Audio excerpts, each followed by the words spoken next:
You're on the Six Screens Telenetwork, earning the reputation of giving all the right ingredients, uninhibited, and exposing the hard, cold facts about the Watchtower Society.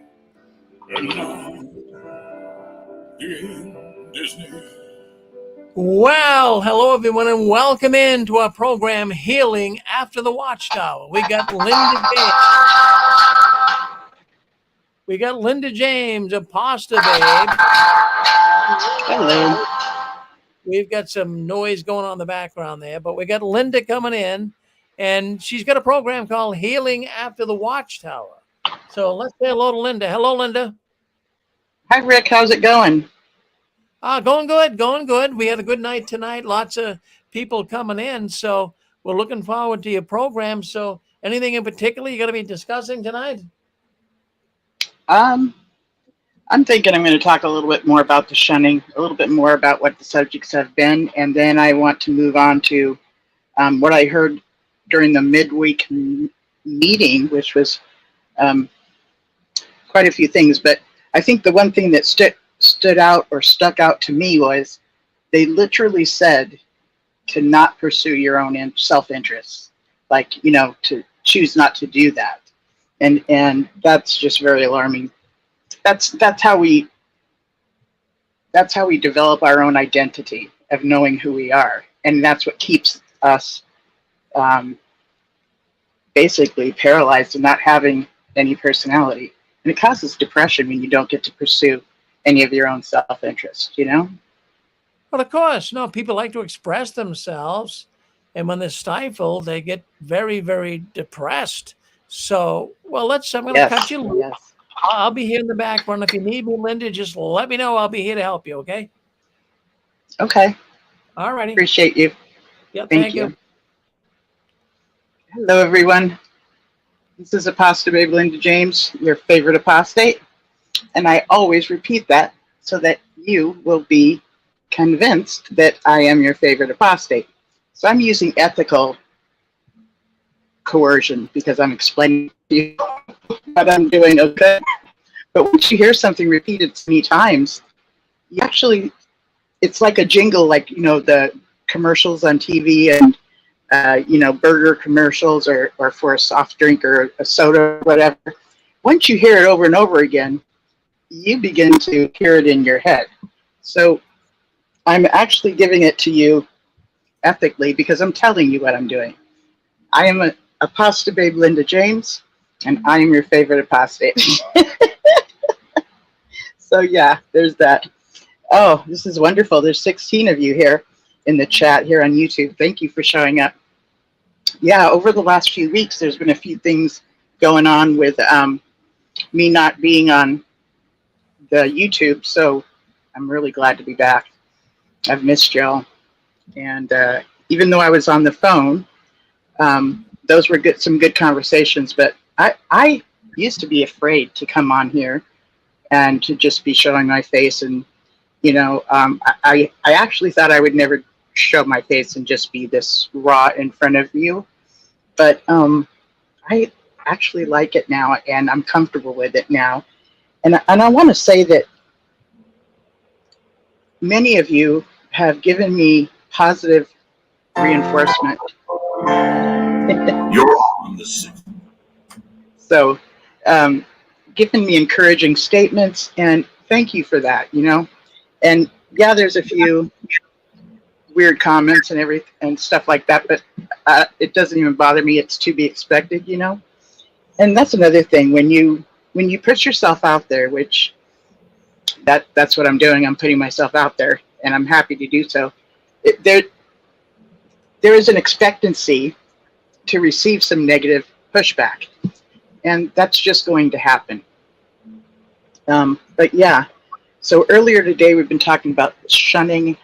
We were talking about Illinois and how elders are going to have to take classes from the secular, I believe it's from the government, I'm not sure, secular classes, so that they will be educated in becoming a mandated reporter. I cannot tell you how glad I am to hear this, because they have often thought that if they have a situation where they hear an allegation, the hoops they have to jump through and the impasses that they have that blocks them, all of it put together, plus the call to headquarters, it all amounts to not reporting to the secular authorities. And this whole thing about dragging Jehovah's name through the mud. And then we feel obligated that we can't give Jehovah a bad name. So it's at the expense of the parents of someone that's been abused, a child or even an adult. You know, we were, when we were in the organization, trained to literally sacrifice ourselves often. From one thing after another, after another, after another. That's what it equaled. That we are to sacrifice ourselves for the better good of the whole congregation, but more so for Jehovah. And terminology would be used such as, are we going to put, are you going to put God first or your husband first? So that's an unfair comparison. These are two different categories. They should not be equal. Okay? Family first is a common thing. Putting your family first is what's normal. Okay? Convincing you that you have to make the choice between putting Jehovah first or putting your family first is not on the same realm. It's different levels. For instance, if you're married and your partner, you're asked, are you going to put your partner first or your child first? Again, those two are two different levels. They're not the same. It's okay to put your child first. It doesn't mean you're never going to get to your partner. Your partner would probably want to be there with you, putting your child first, So these are different realms that have been presented to us when we were in the org, or if any of you are still in there, in a very, actually it's very deceptive. And it's leaving you with either or kind of comments. So somebody in the chat was saying, whoever is doing the crime is dragging his own name through the mud. Very good, Mr. King. Very good. And if it is a crime, I think Rick is going to get a hold of that. I think he's going to get a hold of that. Yeah. Yeah. The phone goes off, as you know, Apostle Babe. Right. Every 6 hours. So we'll get that back on. So don't you worry. Just hang in there for a second. Okay. About a minute. Sure. We'll get you back on.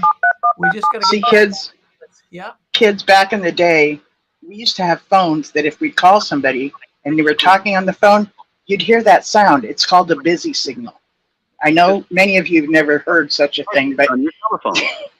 When you are it's called a busy signal. Yourself. Remember, when you are on, your phone is a microphone. Yeah. Back on on all Swede noises and in the YouTube background. and just be with We us hope here. Yeah. What happens is every 6 hours our phone you will system now be goes placed out. into the conference. So that's Right. what happens. But we'll just It'll automatically turn off. Yeah. on, yeah. So I know you guys are just fine hanging in. The conference. Because silence is complicity. That's a tough one too, because there's this thing called bystander effect, or I don't even know how to say it, but like if you're a bystander to a crime or something, do you do something to help stop it? Do you report it? Do you just get the hell out of there because you don't want nothing to do with it? So I believe it's called the bystander effect. If somebody in the chat room knows what it's anyone there? Hi, who's this? Hello. Hi, I'm going to talk to Rick. Evidently some kind of a technical problem. I'm sure Rick will have a handle on it very shortly. Just hang in there, brother. Okay. Hang in there. Brother? Okay. Let me just tell you, I'm called sir all the time when I drive through somewhere to get a soda or whatever. It's not the first time I've been called something of the male gender, okay? It's my low, sultry voice. That's what it is. Hold on with us, Linda. We just got a little bit of Okay. We'll be right Welcome back. into the live Six We'll be Screens right conference back here. We calls. just got to get this pumped We back thank up. you for joining in. We got a lot of Sure. people Speak up and tonight, so talk, just wait press a second. *6 on your telephone. When you are done talking, press *6 to mute yourself. Remember, when you are unmuted, your phone is a microphone and picks So up bear on with all us, noises folks. in the background. We hope you enjoy the programs tonight. You will now be placed into the conference. If you are the host, please enter your PIN. Thank you. There are You're welcome. participants in the conference. Recording did Yay. not stop because your storage is full. Please log in and delete recordings or purchase more storage from your account. All right. You're on. Go ahead, Linda. Thank you so much, Rick. So GG for GB, which is Gilbert Gonzalez, just now made a comment. Did not Solomon say there is a time to talk and a time to be silent? And I'm hearing something I've said like 2 seconds ago. It's echoing back to me.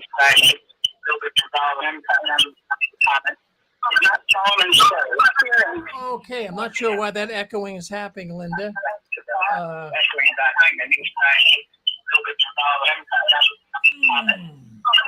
So on YouTube, are you hearing the echo as I am, or are you not? Yeah, well, what's Just curious. Hold on 1 second. I'm not sure. Hold on. On YouTube, are you hearing the echo? All right, someone had their telephone on and they had YouTube. Oh, okay. Yeah. Okay, so, that makes sense. Sure. Yeah. Well, let me just make an announcement here. Friends, Sure. if you're going to open your phone line up, and if you're listening to YouTube at the same time, your telephone is picking up YouTube in the background and it's making things echo. So if you call into the program, just remember, shut YouTube off or mute it, and then you can talk and there'll be no echo like that. So that's why that's happening, Linda. But we're all set now. Thank you. Thank you. So I take it we're not hearing an echo because I'm not hearing an echo. This is wonderful. Now is the time to be silent when God and the angels are on earth. Fella mega old. Yeah, I'm not sure what any of that means. It sounds like you've quoted something. Somebody in the chat also said they're going to therapy on Wednesday. Yes, yes, yes. I'm so proud of you. Therapy is an awesome thing. And by the way, let me just say, when you start to go to a therapist and you don't click with that therapist, it's okay to go therapist shopping till you find one you click with. And by the way, therapists know this. They know that you'll do that. And they actually want that for you. They want you to find someone that you feel comfortable with, somebody you feel understood with, and don't worry about hurting the feelings of the first therapist you've gone to, or the second or the third. This is time for yourself. This is time, like an hour a week or every 2 weeks, or however you end up setting it up, however your insurance covers it or whatever. That time is set aside for you, okay? To talk about what's going on with you. So it's okay to be selfish. This is your time for you. The rest of the week, you're doing all kinds of things, okay? You got your responsibilities, you've got your family responsibilities, maybe a husband, maybe children, maybe none of those things. But when you get yourself in therapy, it's important to make it about you. Make it about you, because that's what the therapist is there for. And if you can't find a therapist that specializes in cults My suggestion is, and by the way, I'm just a grandmother in Southern California, okay? A retired hairdresser. I'm not a therapist or anything. I'm just I'm me. Apostate, your favorite apostate, right? So my suggestion is that if you find someone that works well with domestic abuse and how to get survivors to a place of being able to leave an abusive spouse, if you think of that along the lines of the organization being that abusive spouse, this could help, okay?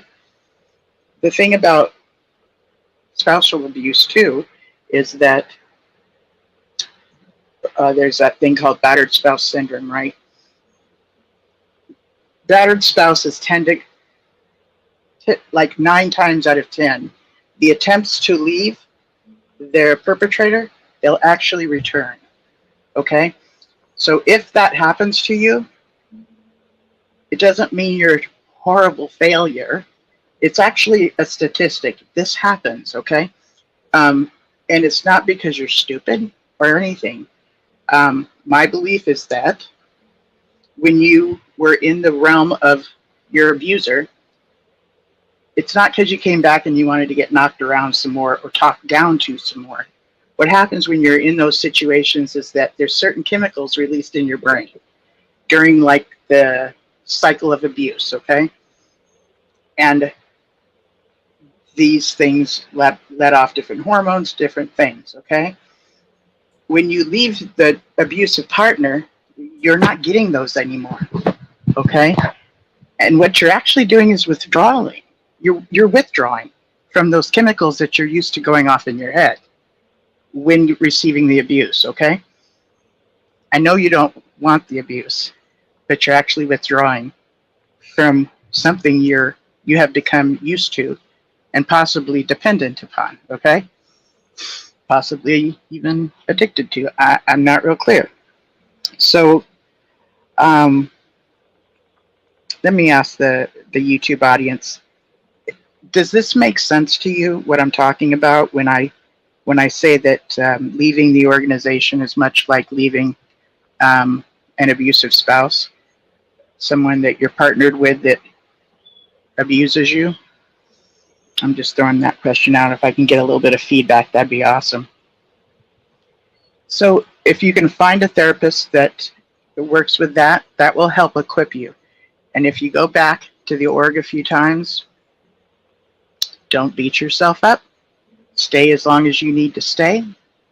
And let me just say, you'll recognize things much quicker and be like, I am so out of here. I am so out of here. So it will be just less time each and every time you find yourself back in the hall. Oh, thank you, Pixie. Oh, born in Pixie. Oh, it's you, girlfriend. Okay.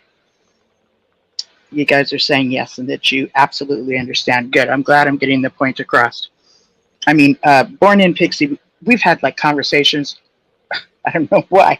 Each time me and Pixie, born in Pixie, gets on the phone, it's a 5-hour, 6-hour conversation. And then we're like, oh my God, it's been 6 hours. But we talk about these things, the same absolute thing that I'm talking about. So there are cult specialists that actually have like YouTube channels. Like there is Rachel Bernstein. She has a YouTube channel called Indoctrination or Rachel Bernstein. So she actually interviews different people that have left different, what she calls it is systems of control, which I kind of like, you know. Cult is a word that comes freely out of my mouth. I don't mind saying when something is a cult, it's a cult. But because people that are in cults are so sensitive to that word, if you use terminology like systems of control, terminology like high control, high demand cultures or groups, it doesn't have them in a place of shutting down, because sometimes it'll just take a few words and some will shut down as you're talking to them. So yeah. Okay, let me read here what we, there's a few comments here. Fellow Mega Old. Christ teaches there is no headship, only God. Women are, am I reading opposing equals? We balance each other. Masonic law teaches men is the head. Are we Christians or not? Okay, I don't think you mean oppose. Women are our opposing equal. Maybe so. So what I'm hearing there sounds really positive, actually. Now, Born in Pixie says, I read a book a long time ago about being addicted to a person, but that can go for an organization or anything toxic, she says. So this book she read, she's actually relating it to, yes, it can go towards a person or it can go towards anything toxic. So so she's seeing the connection too. So anyways, good for you for going to therapy this week. I'm very proud of you. It's not, we came from a culture that kind of poo-pooed upon going to therapy. And it's actually, again, something very, very, it's supposed to be healthy for you. So get to know or find yourself some channels on YouTube that Chris Shelton has a YouTube channel, and I believe there's Critical Thinker in the title of it. He used to be in Scientology, so watching his channel, let me just say, the tactics that are used in the organization are the same tactics used in Scientology. Right? So these are across the board in different groups, pretty much the same tactics and techniques that are used. So it's very helpful to get to know those techniques and tactics that controlling groups use on their members, and so that you can understand what had happened to you. Because I know I've heard this from many people, and for myself, I just was like, I needed to figure out what the hell happened to me. Like, how did, I needed it to make sense. And finding out the techniques and tactics that these groups use actually helped me to connect the dots. Doing things like listening to there's also a YouTube channel called Cult Vault, and she's from the UK. And so about a month and a half ago, or about a month ago, I went to the ICSA, CSA, International Cultic Association conference. It was like a 3-day conference. I did it over the internet, which is super cool. She was there too. So that was cool. So I got to see her there and be like, hey, it's me. Hi. And I comment so much under her videos. She recognized me. So that was kind of cool. So it was neat to see that even though she herself has not been involved in a cult, she was actually getting herself educated at the International Cultic Association and taking the same classes, or many of the same classes that I was taking too. And she just finished her season 1 and is going into season 2. And she actually admitted that at the end of season 1, her mindset of first going in doing the podcast that she does has really, really changed the more she has become educated. So yeah, Cult Vault, it's a very, very good show. She too, like Rachel Bernstein and Chris, I'm losing the name right now. So they will have different people on from different groups. So you hear these similarities that all of the groups seem to use, okay? And when you're learning about these things, it helps you connect the dots of what happened to you. That's why I'm suggesting them. Tim Fletcher, YouTube deals with people with addiction, namely alcohol. Oh, I'm reading a comment, okay, from Born in Pixie, namely alcohol, but it doesn't matter what you are addicted to. The effects are all the same. Yeah, addiction is actually not too much different than, you know, when we're under the influence of something. It's not too different from being under the influence of the leadership of the org, you know, what we experienced when we were in the organization. We were under the influence of that leadership. We were dependent on how they suggested that we make our choices rather than relying on ourselves, our own understanding, you know, because we were told that our heart is treacherous, right? And we were basically gaslit. They gaslighted us to believe that the best decisions could not in any way come from ourselves, but rather it would be wiser to choose taking instructions from the organization, because the organization literally represents God himself. The organization is what God uses to talk to his people. So taking advice from the organization is taking advice from God himself. That's how it equals to us. So GG for Shibi says, you might as well face it, you're addicted to love. The 80s, the 1980s, yep. Oh, that's hilarious. So yeah, so there's that. So that started from reading that somebody here in the comments was going to go to therapy. By the way, if you end up seeing, so a therapist is somebody you talk to. A psychiatrist, yes, you might talk to them, but it's not where you sit down and get honest and tell them things and see them. They are more so for prescribing medications, okay?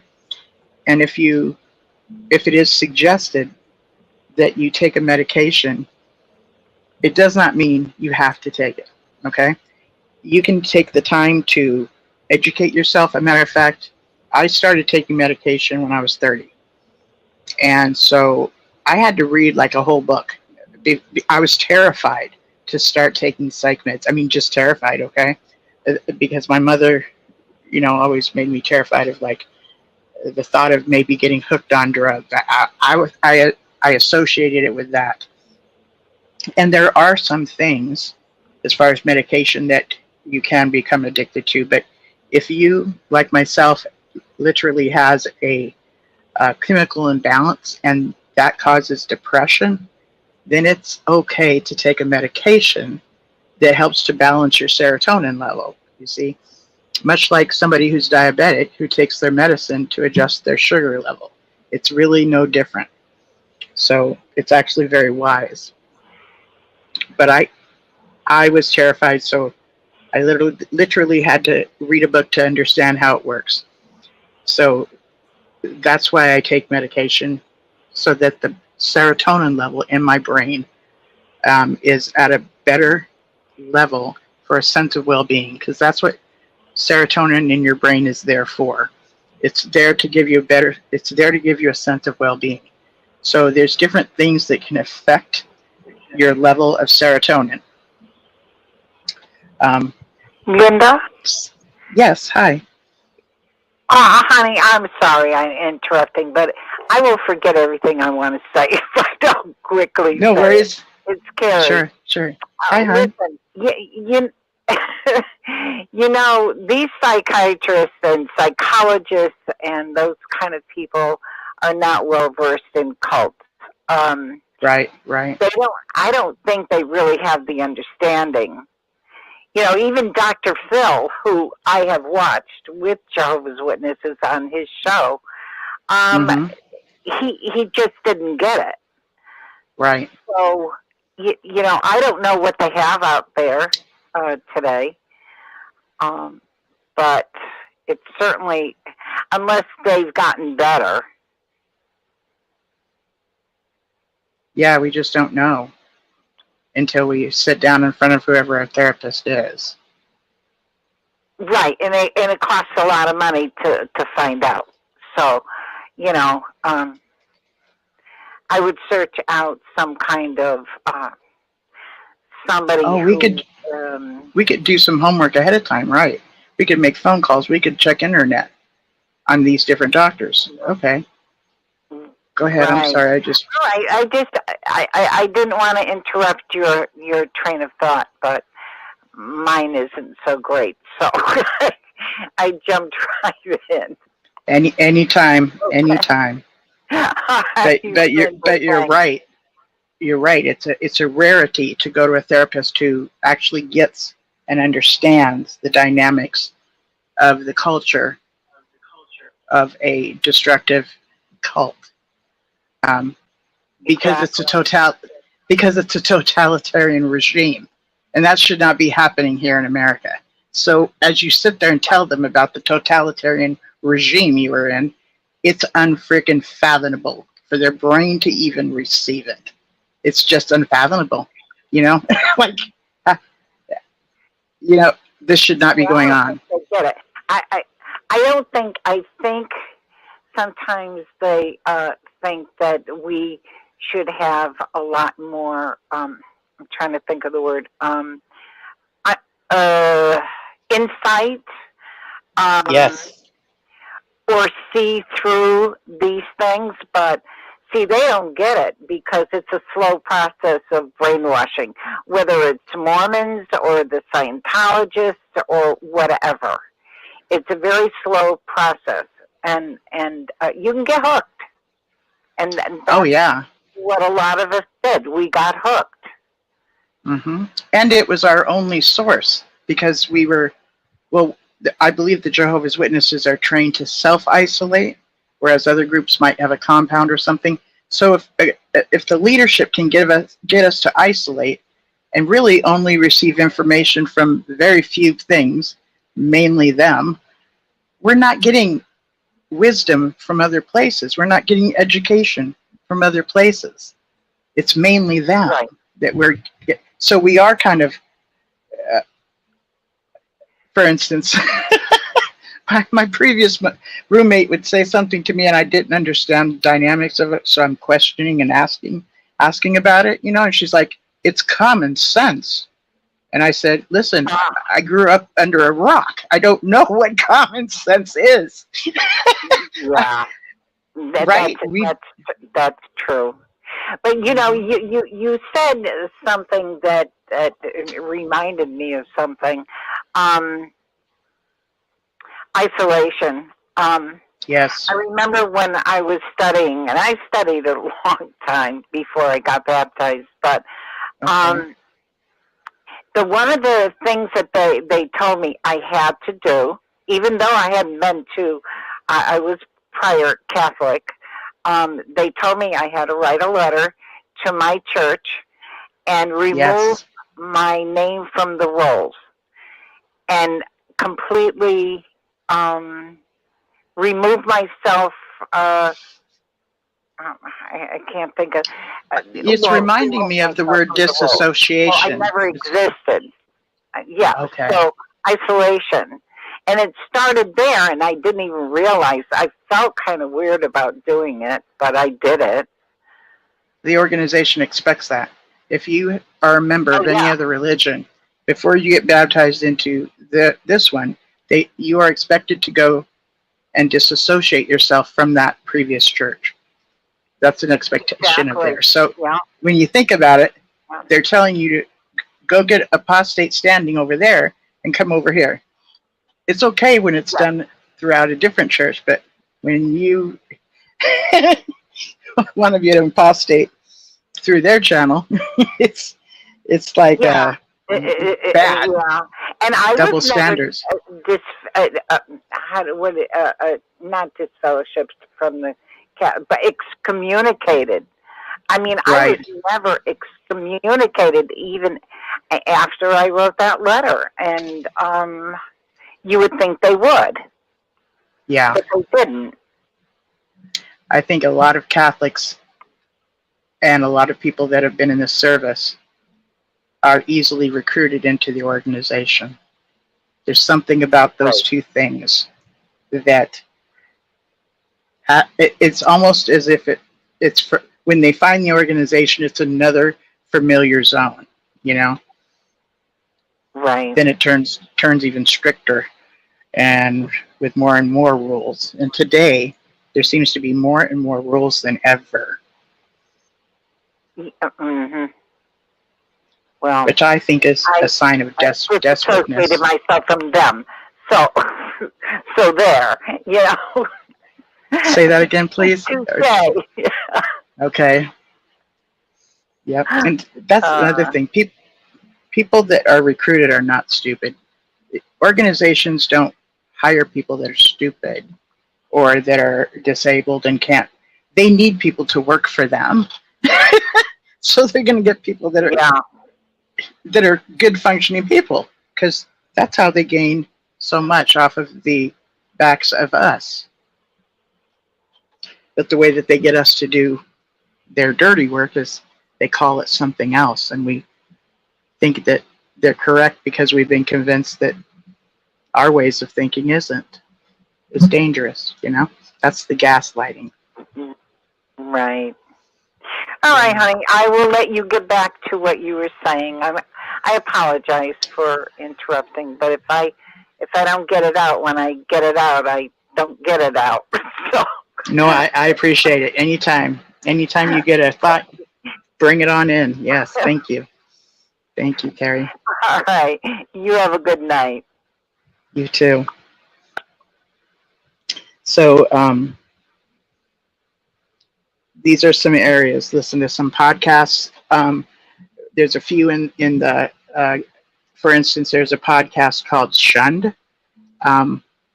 That's a good one too. And see, that one goes on about, sometimes the show is an hour or even 2.5 hours. So if you have one of those jobs where you can listen to the radio, you could listen to a podcast when you're at work, if it's, you know, okay with your boss and everything. And it's amazing when you get a chance to listen to podcasts or books. I'm one that really enjoys listening to books. So you're slowly educating yourself, even if it's not academically through, say, school. It's educating yourself on either relating to some of the story that you're hearing, or hearing other viewpoints that you maybe never thought of. It's helpful. You can hear things that irritate you. You can hear things that make you think, God, I'd never be like that. Or I can remember when I was like that, you know, so it can help you reflect. So these are helpful things, as well as going to therapy. So good for you for going to therapy on Wednesday. I'm really, really proud of you. And I myself have been in and out of therapy for years. Like, let me go back to the psychiatrist. If you are prescribed medication, it's not like you have to take the medication by law. Nobody can force you to take this medication. I think that might be a fear of some people, and that's why I'm saying it. Educate yourself on why you need to take it, and make it your choice. When it becomes your choice, then you can take it. And anytime I started a new medication, I always made sure I had someone with me, like I was hanging out with somebody for the day, in case I had, like, you know, a bad reaction. And what I mean by a bad reaction is, like, I can remember my ex talking about a certain medication she got put on, and by the end of the day, she was furious. It made her very aggressive. It made her very combative. So by the end of the day, she's calling her doctor and like, this is not working. So that's what I mean. It might not be a good chemical balance for you, but you won't know unless you've been on it for a little bit. I'm not suggesting that anybody take medication. I'm saying that if some is prescribed for you, I do not want you to believe that by law you have to take it. when in actuality, by law, you don't have to take it. So if you can get to a place in your mind where you can think to yourself why it's wise to take it, your medication, that's where I'm encouraging you to go. So there's that. And taking meds doesn't mean you are a crazy person. Thank you, Bob Roberts. Am I a crazy person? No, I'm apostate Linda James, your favorite apostate. Yes, I am. So I used to have an anxiety level that was extremely high.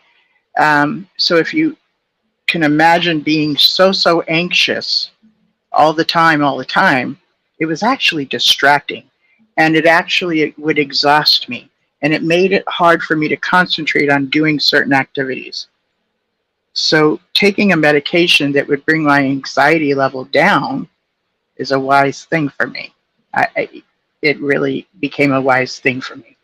So being off my medication, I wasn't able to function as well as I can today on my medication. So there's that.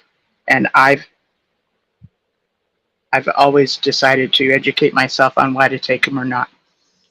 It's actually, again, if you are prescribed it, again, you're not going to be thrown into some asylum and be made to take them. Matter of fact, my ex used to work in a prison for the criminally insane. Okay,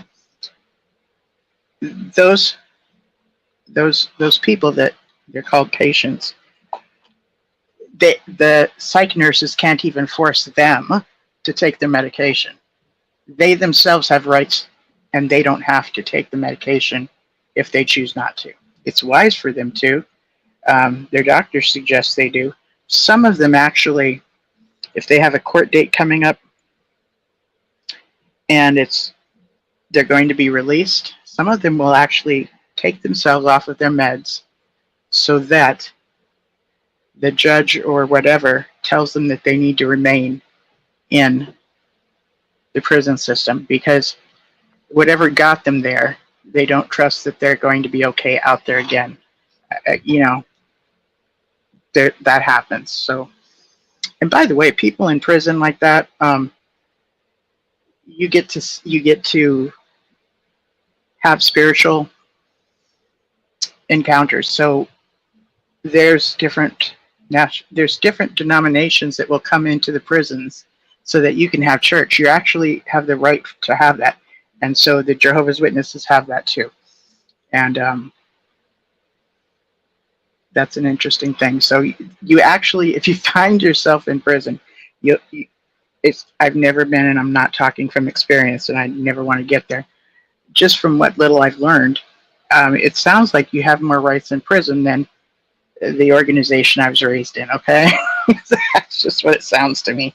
Sounds like to me. Let's see here. Bob Roberts. I was always paranoid that people were out to get me. Friends and family and things. Meds helped heaps with that. Okay. Yeah. And that could be part of a mental condition, but let me just say the organization teaches us this concept too. I can't even, every time we have a study or we're watching JW broadcast or whatever, we are constantly reminded that the devil is working hard to get us to sidestep our faith, our spiritual walk, and he's going to use other people and the demons and the this and the that, and oh my gosh, lions and tigers and bears, oh no. So we've been indoctrinated to believe that, to expect that, okay? So there's that. Let's see, Esther says, my therapist helped me get off the meds. I'm grateful and drug-free for years now. That's another thing. If you're going to get off of your medication that has been prescribed, you want to do it under the care of your psychiatrist. Remember, a therapist is someone you go and talk to. A psychiatrist is, yes, you do talk to them and tell them a little bit about what's going on, but it's more so you see a psychiatrist for prescriptions of medication. So I have done some shifts of getting off of one medication, maybe going on to another, or getting off of one of them and staying off of them. You want to do it under the doctor's care, and they'll have you do it little by little and instruct you how to do that, so that you don't feel so let me just explain what it feels like to me when I started coming off of meds. It would feel, you know how when you hit your funny bone and it has this weird kind of if I turn to the left or to the right, I would kind of have that sensation. So that was a sign of like me getting off of meds, or I don't know, withdrawals or something. So being that I was taken off of them, you know, go down to this amount, go down to this milligrams, go down to this milligrams, and go down to this milligrams.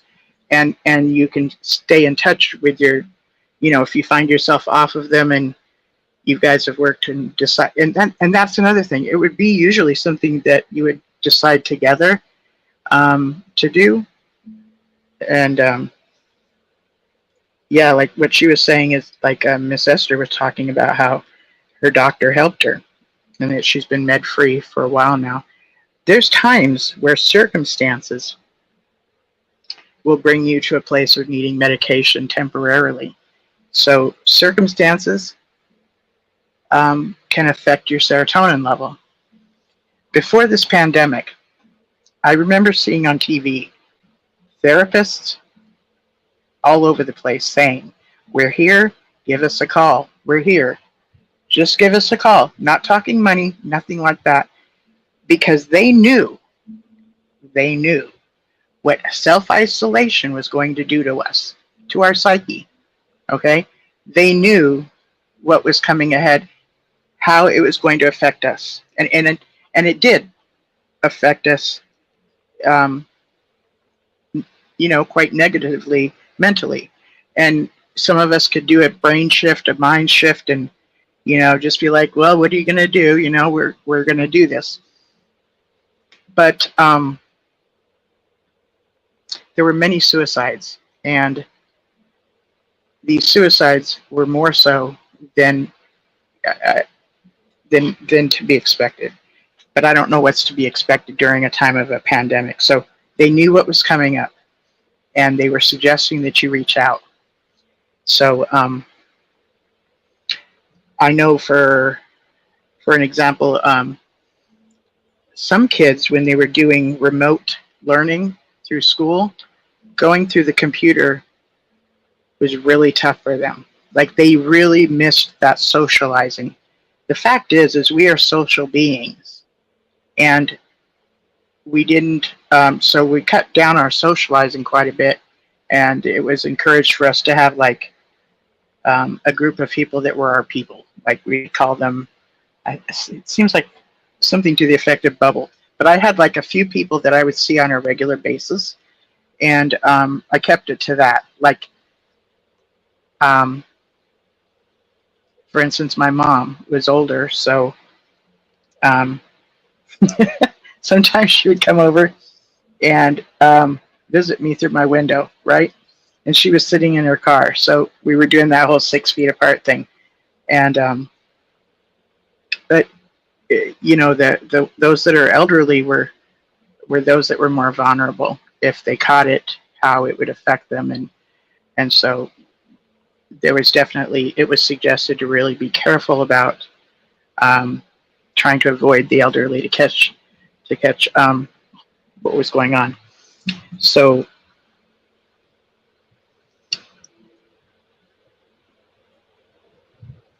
there's some conversation going on in here about whether things should be mandated or not.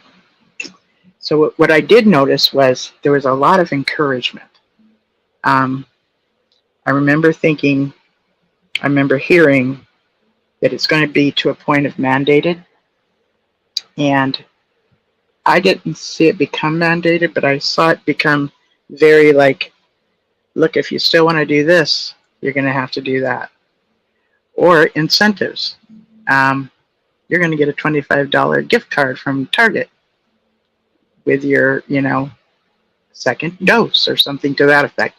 So they were doing incentives, which in actuality, when you want to get somebody to do something, rather than using positive and negative reinforcements, meaning giving them positive consequences and giving them negative consequences, meaning them like a child, if you are kind of training a child, what works best is to only give the positive and not so much negative consequences. But it's important that we get to have those results in life. That's how we gain our wisdom.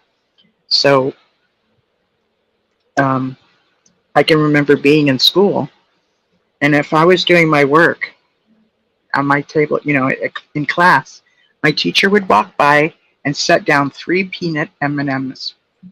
That was a reward for me doing my work. That was a positive reinforcement. You see that? 3 peanut M&Ms, and they were nice colors and everything. So positive reinforcements. So that encouraged me to keep doing my work at the table right there. So yeah.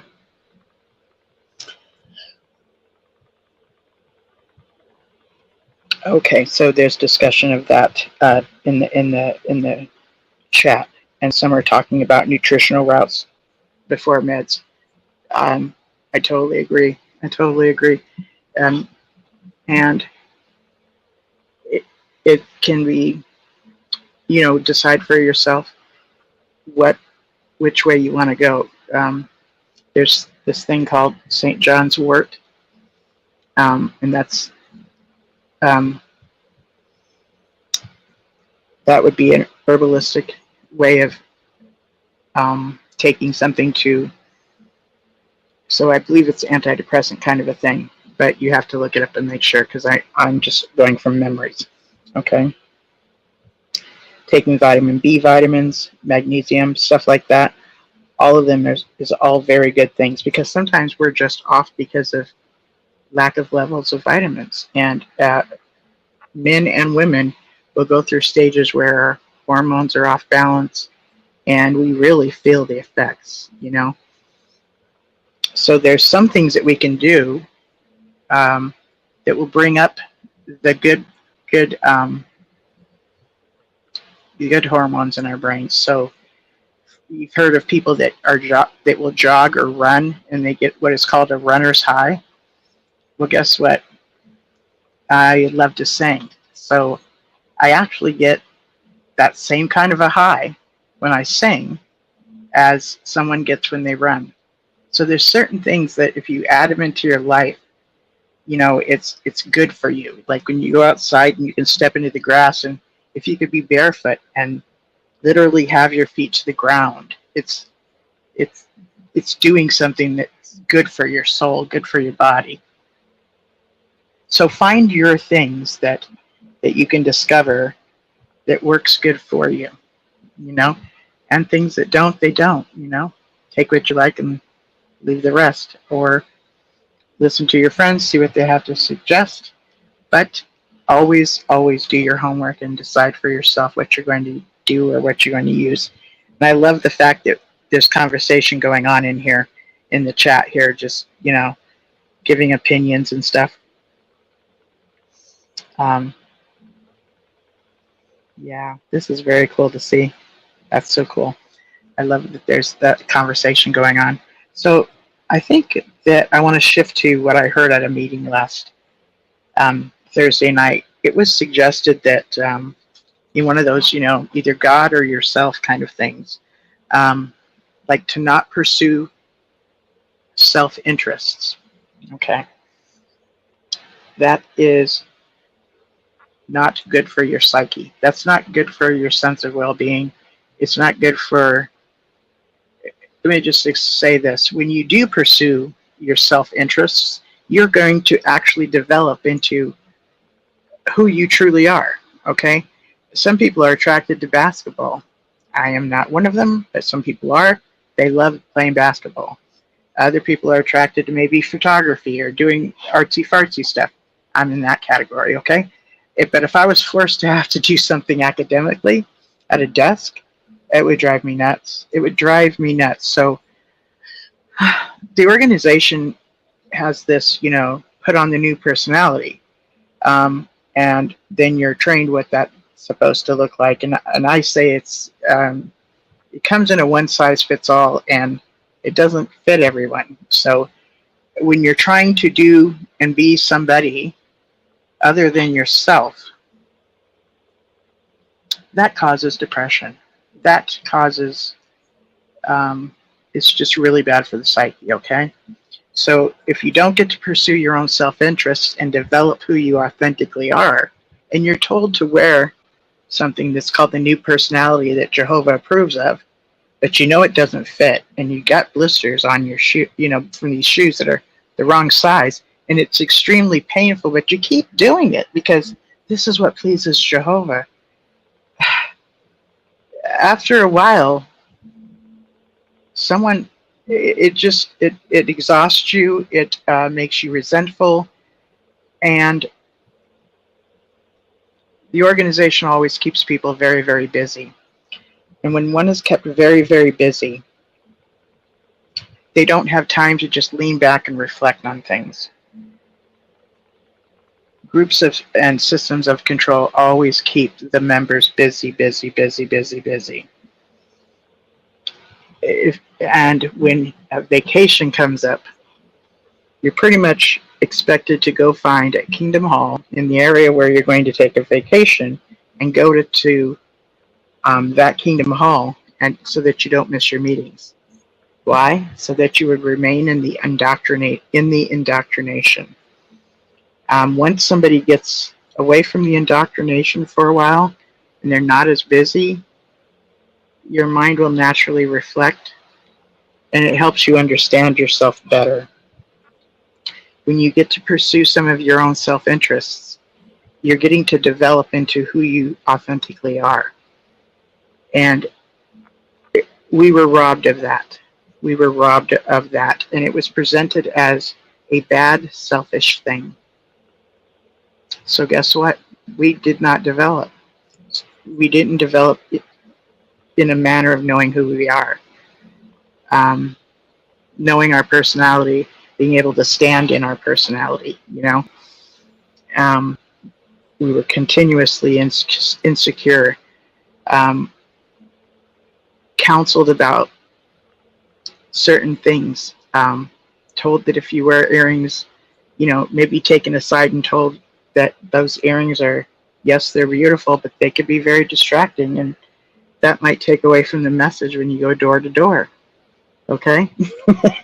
And preach the gospel. Things you would never think of, you get counseled on, and it doesn't quite settle with your own spirit, but you've already given them the full reign. Like, they know better than we do, so we choose to do things the way that we're advised. And as that goes on, it makes it to where our true personality no longer exists. Well, I believe it does exist. I believe it is there, but I believe it's underneath. If you picture this is your true personality, that I believe it's underneath the cult personality. So it's still there, but it's kind of shrunk, okay? So I believe everybody has their true core personality there, and it's up to us to develop it. So back in the day, we used to get this thing called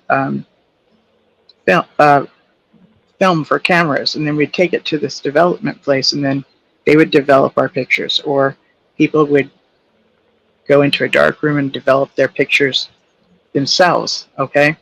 And what would happen is on this paper, the image would start to show up quite vaguely at first, and it would be soaking in this solution, and they would move each one of these pictures around on whatever size that they've made this picture it's going to be.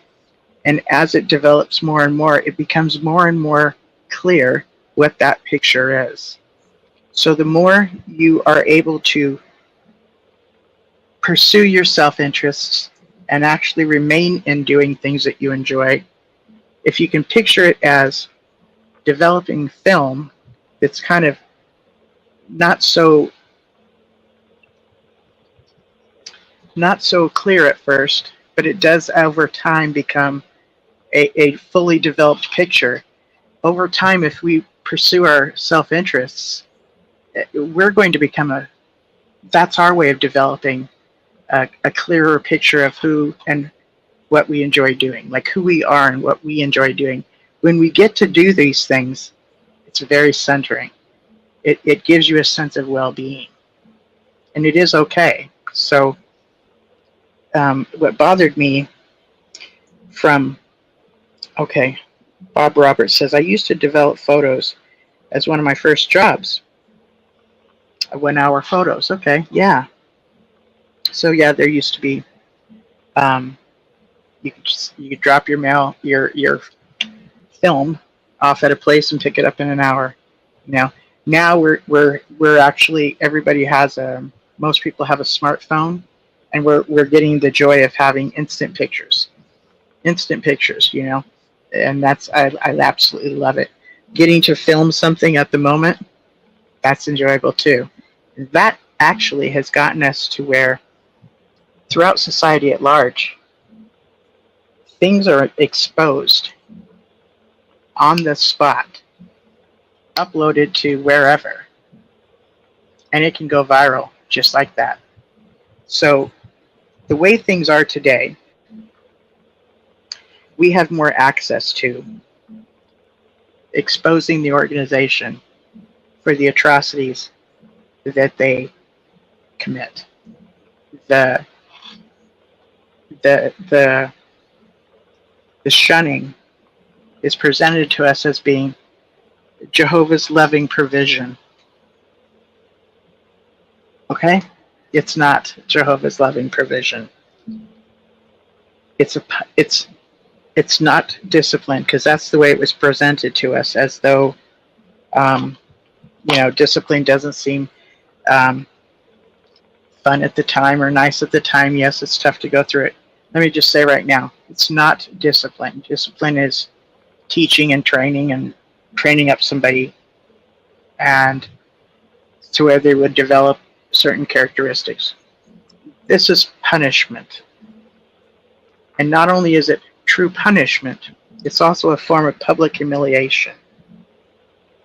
Because people show up, they know, at the Kingdom Hall, because their intention is to get back in a good standing with the organization. And that's understandable too, because that's a desire that Jehovah's Witnesses would want, because they want to be back in a good position with the channel of God. Okay? When you have to sit at a certain place in the Kingdom Hall, it's usually the back of the Kingdom Hall, and you're instructed to show up after the meeting starts, maybe during the song, and sit in the back and, not speak to anybody, and then to leave just before the meeting ends, and just kind of slip out before people start mingling. And you're told to do this so that it won't be uncomfortable for the members there, so that they won't have to shun you. That's pretty demeaning. That's very demeaning. The reason they have to shun you is because they've been instructed by their leadership that they have to shun you. Earlier, a few shows back, we were talking about shunning. I wanted to mention something that I learned firsthand from Pete when he was on the show here one day. When he was disfellowshipped, he did live with his mom. He was living with his mom, so, she didn't have to shun him while at home, but she felt the need to shun him in public. I'm not real clear what all that was about, but what was really eye-opening to me was that the elders came around and suggested for her to kick him out of the home because he was over 18 and disfellowshipped. Okay? This is what happens. They get, they want they want you to really experience devastation, okay? It punishment, inhumane consequences. That's what is, it's like, it's true punishment. And punishment is very different than discipline, if that makes sense. So I'm going to read a couple of the comments. You always hurt the one you love. Mills Brothers. GG for GB is mentioning songs some more. When I hurt the one I loved, that was the beginning of TTAT, the truth about the truth. Born in Pixie, we all may hurt the ones we love, but we don't hurt them out of love. We hurt them because hurt people hurt people. Yep. When we know better, we do better. That's a quote from Maya Angelou. And that's a really good one right there. Give yourself some grace. Because when we were in the organization, being instructed by the leadership was what we were taught is the right thing to do. So if we've done things as a result of being instructed by the leadership, and it has had devastating consequences, give yourself some grace as far as understanding why you did what you did. But definitely take responsibility that you did it. Okay, if that makes sense. And when you can do that, the sooner you take ownership of what you've done, it will empower you. Because if you go from there, that means you can also do something to switch that up. It's actually very empowering, as opposed to having a victim mindset. Because there are situations where people are truly victims of circumstances or situations. But then there's a victim mindset. Well, I can't do this because of that. And, oh, no, that'll never work because of this. And, gosh, this old system of things, it'll be so much better once we're in the new system. Just this victim mindset that keeps you stuck and keeps it to where you're a victim of these circumstances. But once you acknowledge that what your part was of a certain circumstance, it empowers you to believe that what you've done something to get you there, so you can actually do something to switch it up. Does that make sense? It empowers you. So when you get a chance to do that, it's helpful. But also give yourself some grace that you understand why you followed these rules and the regulations, because you were truly deceived to believe that was the best route to take.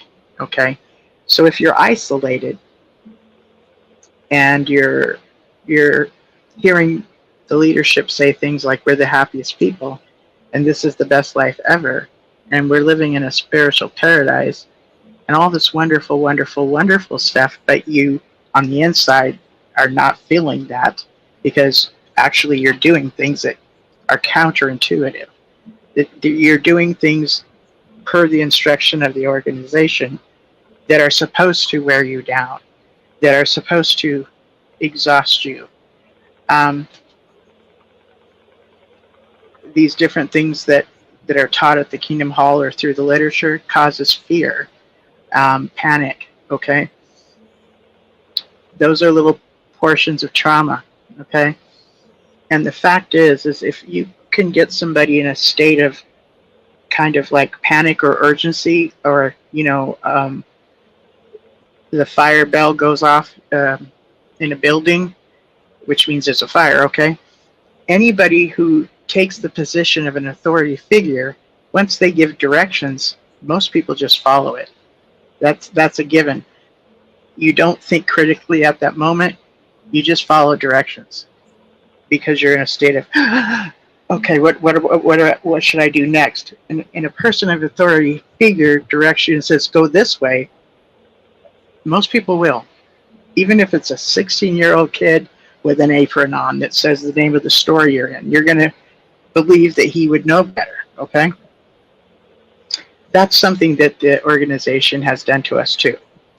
Gets us in a state of panic and then directs us what to do next.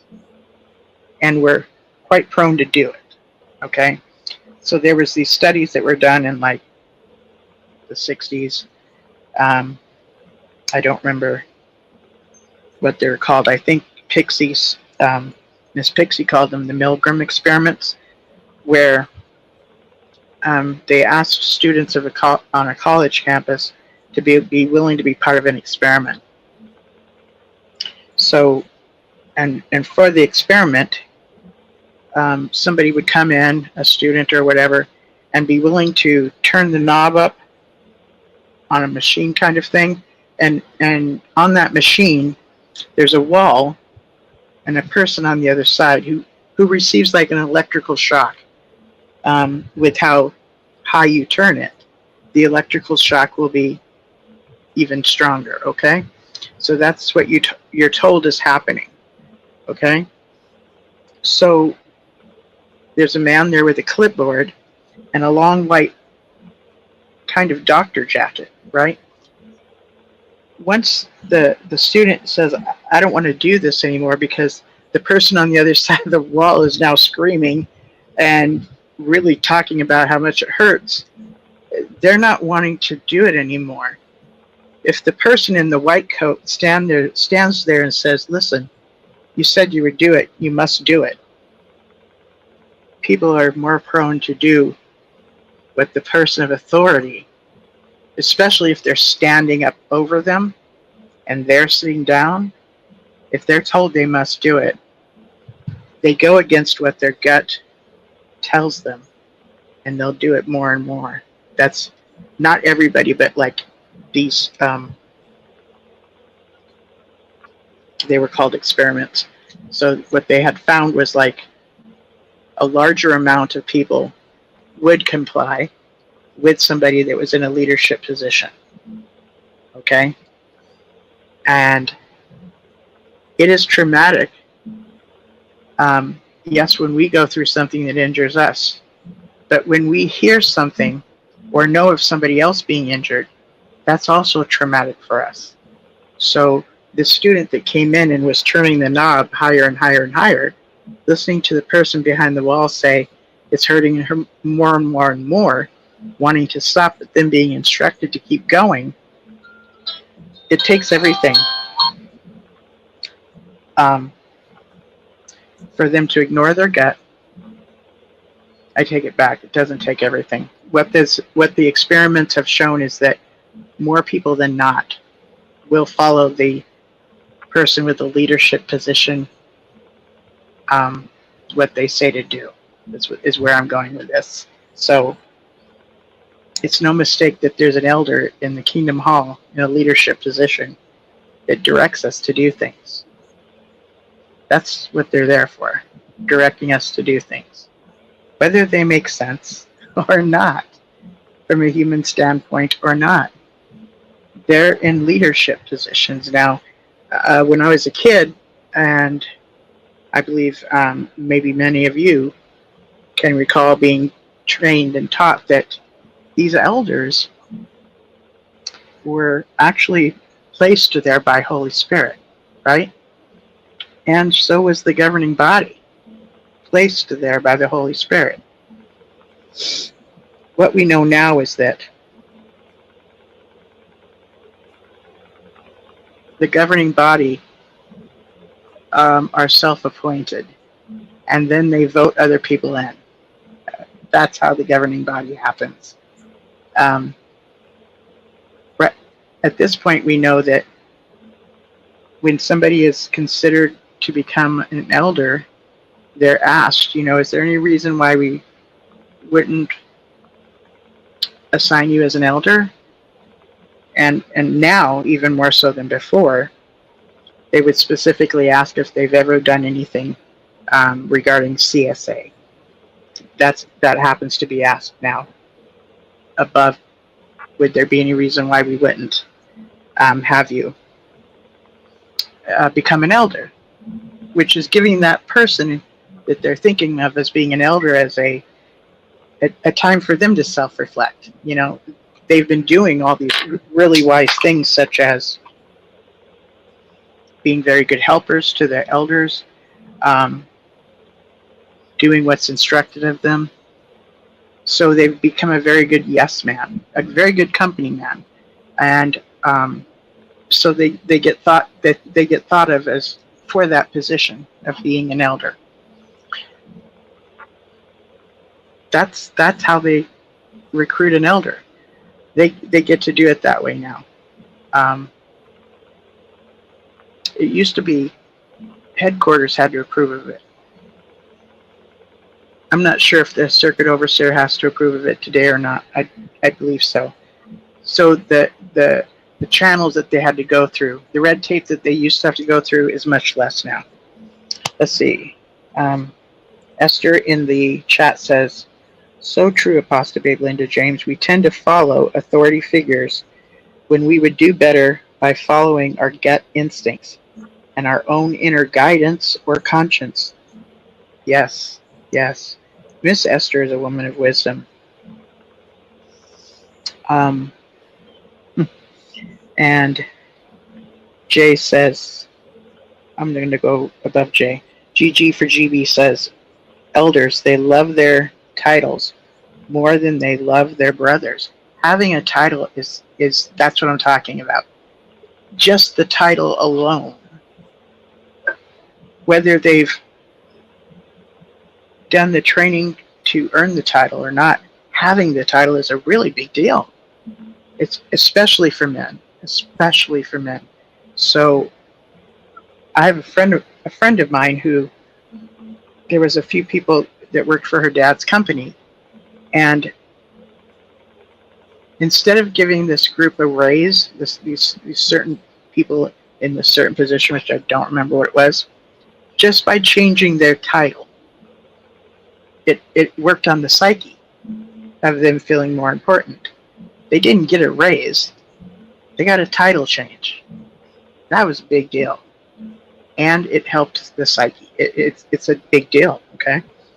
Let me just go up here. They love their titles more than they love their brother. Jay says, don't be a follower. Think for yourself, okay? And see, when we were in the organization, we thought we were thinking for ourselves, right? A lot of us did. Miss Born in Pixie, when we no longer give our power away, meaning allowing others to control our life, those people in authority are just an illusion. Yes. That right there is an example of what I was talking about earlier. What was your part? And as this comment says, we give our power away, meaning allowing others to control our lives. Okay? Yes, they gaslit us. And that's a form of deception to get us to give over our power to them. So part of healing is realizing that they don't have that kind of jurisdiction over us today. They didn't even have it then.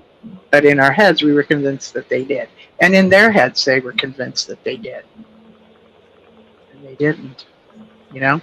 So that's a big deal. That's a big deal, meaning you can have freedom in that. So power corrupts. Absolute power corrupts absolutely. That's from Bob Roberts. I remember one night I was trying to figure out that quote. I couldn't figure it out. These positions that, and let me just mention this. Back in the day when Rutherford was president, and he got everybody to start going door to door, everybody was a minister. Everybody, right? We all had the title. So just the title was enough. Then those that were trying to get out of going to, say, the draft or whatever, to have to go to war, in the organization they had to be in a certain position for the organization to claim that they were ministers so that they wouldn't have to go to war. That was another thing. So that's a big deal.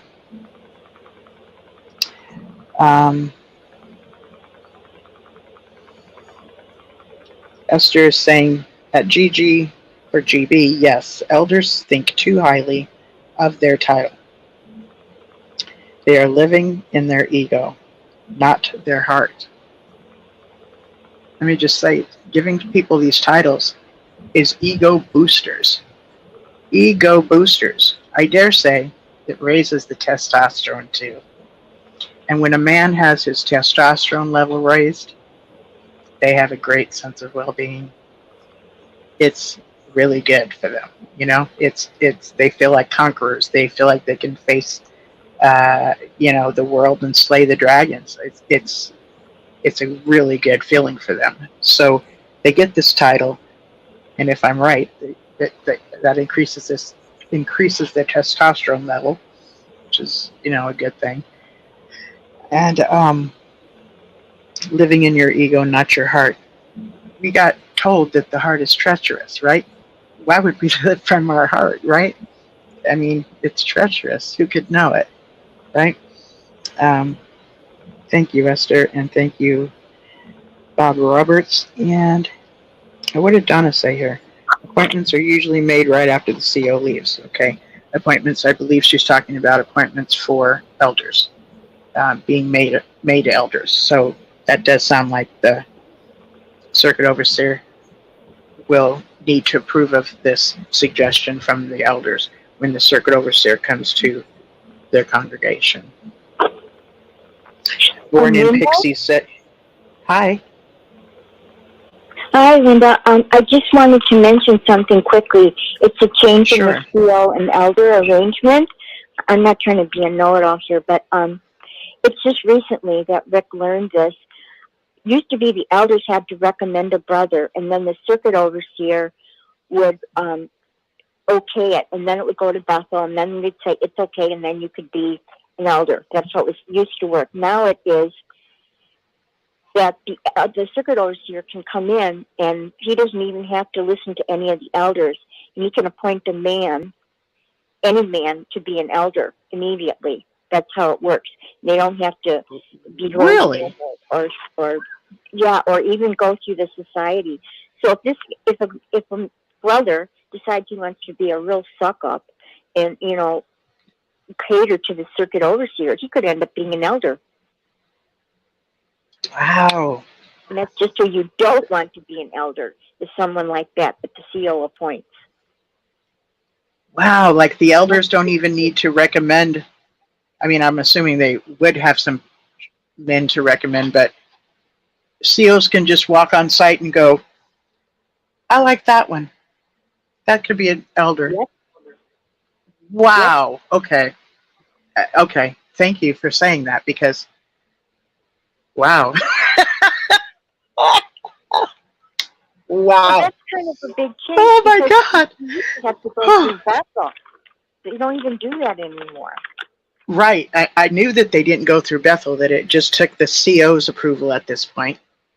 Whereas, like you said, it would go CO, then to Bethel, and then the okay from Bethel to the CO, and then back to the body of elders, and we have the approval or not.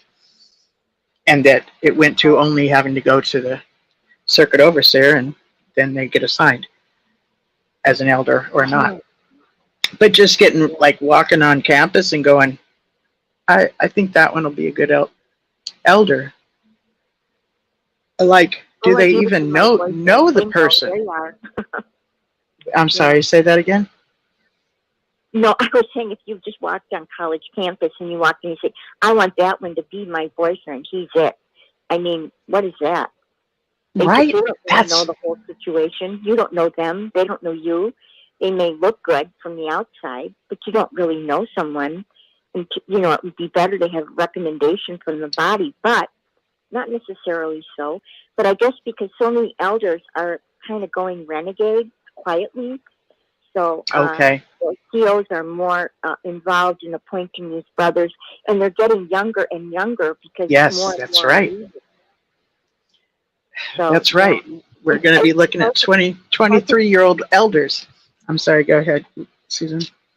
No, I was just thinking too, because people were saying these little 6 statements that they like that you were mentioning on YouTube. They were really interesting, and one that I like is from Winston Churchill, and he says, "Those who fail to learn from history are destined to repeat it." So even though we might have spent a long time in the Watchtower and we want to beat ourselves up over it, and it takes time to get all that Watchtower garbage out of our brains, we can learn from our mistakes and not be destined to repeat doing what we did in the Watchtower, and learn from it and stay away from people and organizations like that. So we can still learn from things that made a negative impact in our lives. Absolutely. And because the organization recycles things, teachings, if we've destroyed the literature, we don't know that our history says we've done that 4 times already, right? So it's like, wow. But it's true. History tends to repeat itself. And when you're naive about your own history, it could be bad. So when somebody talks about the literature as being old light or it doesn't apply for today, the statement you're talking about is very true. And that could be something said back to them. Can you repeat that statement again by Churchill? Those who forget to learn about their history are destined to repeat it. Yes. Yes. Please remember this, audience. As an this example, is huge. A woman might date, or a man might date the wrong person over and over and over again because they go for a type, but that type is not right for them. They leave a man that beats them up, and then they go toward another man that's going to beat them up. And if it's not physically, it might be emotionally. So if you fail to learn from your history, you're going to be making wrong choices again and again and again. So we've got to learn from these mistakes. It's a really important part of life. I guess it's to turn it is lemonade, so to speak. It is important, and it's actually very common, and it's not much different than cult hopping.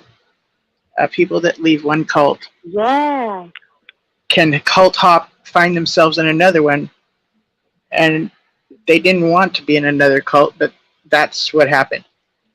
People in abusive relationships with abusive partners, they don't want that to ever happen again. Then they find themselves in one again. So it's important to connect the dots. Yes, but it's important to figure out what your part is. What was my part that got me in a cult again or an abusive relationship again? What was my part? Well, the way I was trained in the organization was they taught me the dance. I learned my part in the dance very well. And it was labeled, when you do these things, that makes you a godly woman. But in real life, when I did these things, it really said, you can screw me over some more because I'm just going to take it. That's what reality is. That's what I was saying and did not know, because they labeled it, if you do these things, you'll be a godly wife. So learning from your past is a big deal. Definitely. Yeah. Thank you, Susan. Well, you're welcome.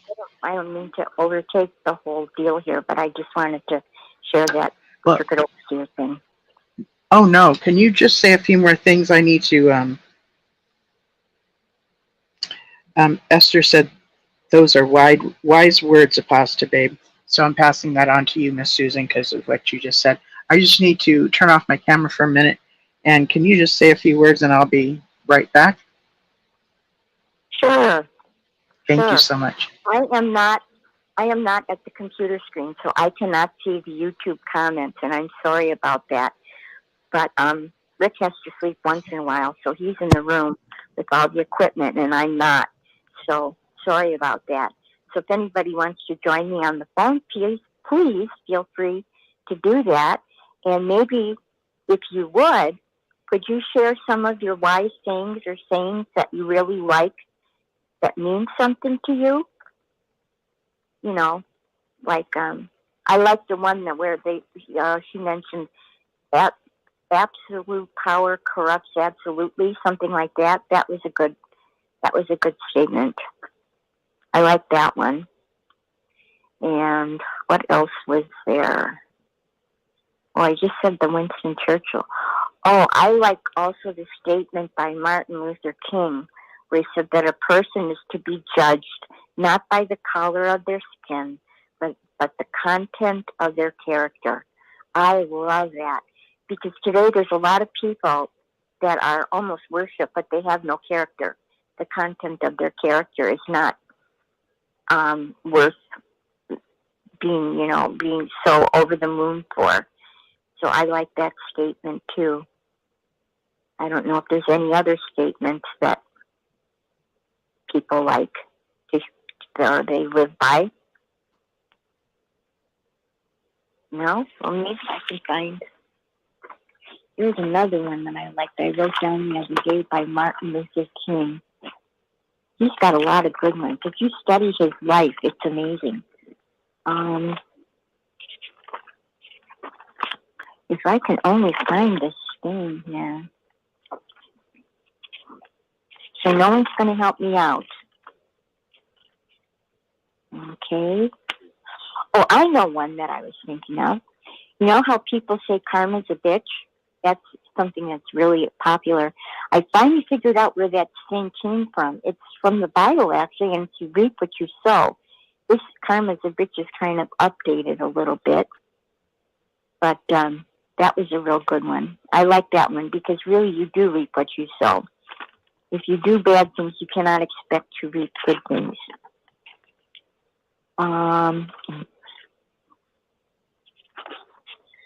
I guess I cannot find that statement that I was looking at from Martin Luther King. And like I said, I'm so sorry I am not hooked up to YouTube. And no one has anything else they want to add? Do you want another Martin Luther King quote? Pardon? Do you want another Martin Luther King quote?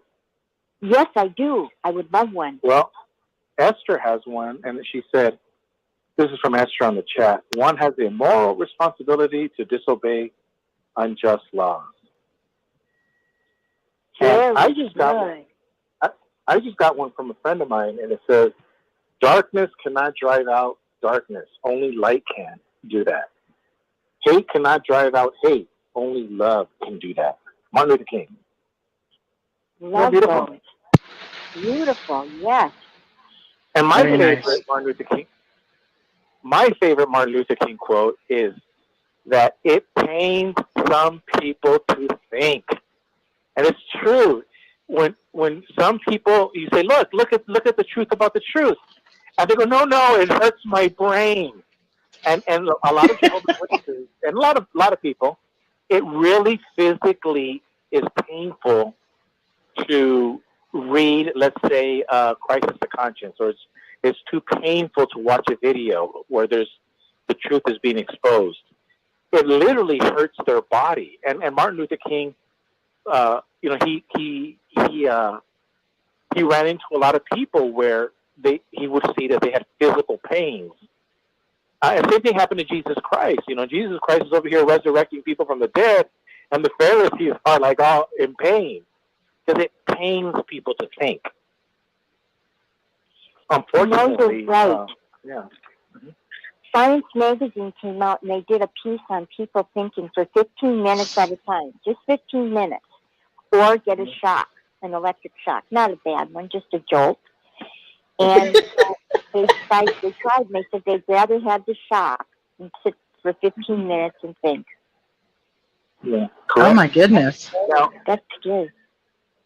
So earlier on the comment section, I put down, I was talking about you, and I put, she sounds just like me.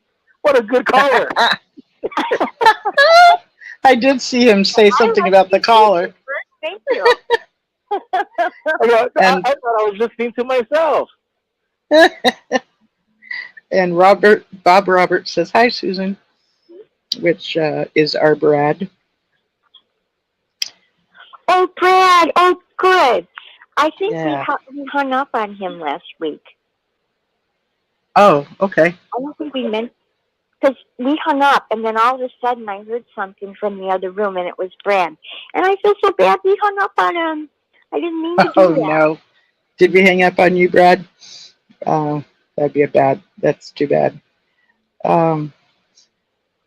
One has a moral responsibility to disobey. Okay, thank you. GG for GB. There's a couple of other quotes. Would you mind mentioning them from the chat? Me? Oh, I thought GG for GB was still here. Okay. Oh, okay. I can read it. I think one has okay. Well, Bob Roberts wrote, "Tough times never last. Tough people do." Yes. Good one. Belief is the enemy of knowing. Oh yeah. And ego is the protector of belief. Aleister Crowley. Ooh. It's never too late to be who you might have been. I love that one. It is never too late to be who you might have been. Yep, that's so true. Yeah. I got one for you guys. Okay. Another quote from Martin Luther says, "We shall overcome because the arc of the moral universe is long, but it bends towards justice." Oh. Nice. That's kind of a deep thought there. Yeah, that's kind of deep. I went to public school and I was raised a Jehovah's Witness, so I had to really chew on that. That was a joke. Yeah, I'm thinking it's another one over my head, so I'm not going to comment.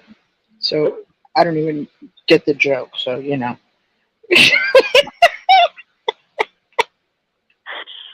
Oh, Bob Roberts is saying no. Bob Roberts is saying no. Okay, so Bob Roberts is answering our question, and he says, "No, my phone hung up on you guys. Then when I called back, everyone was gone." So sorry.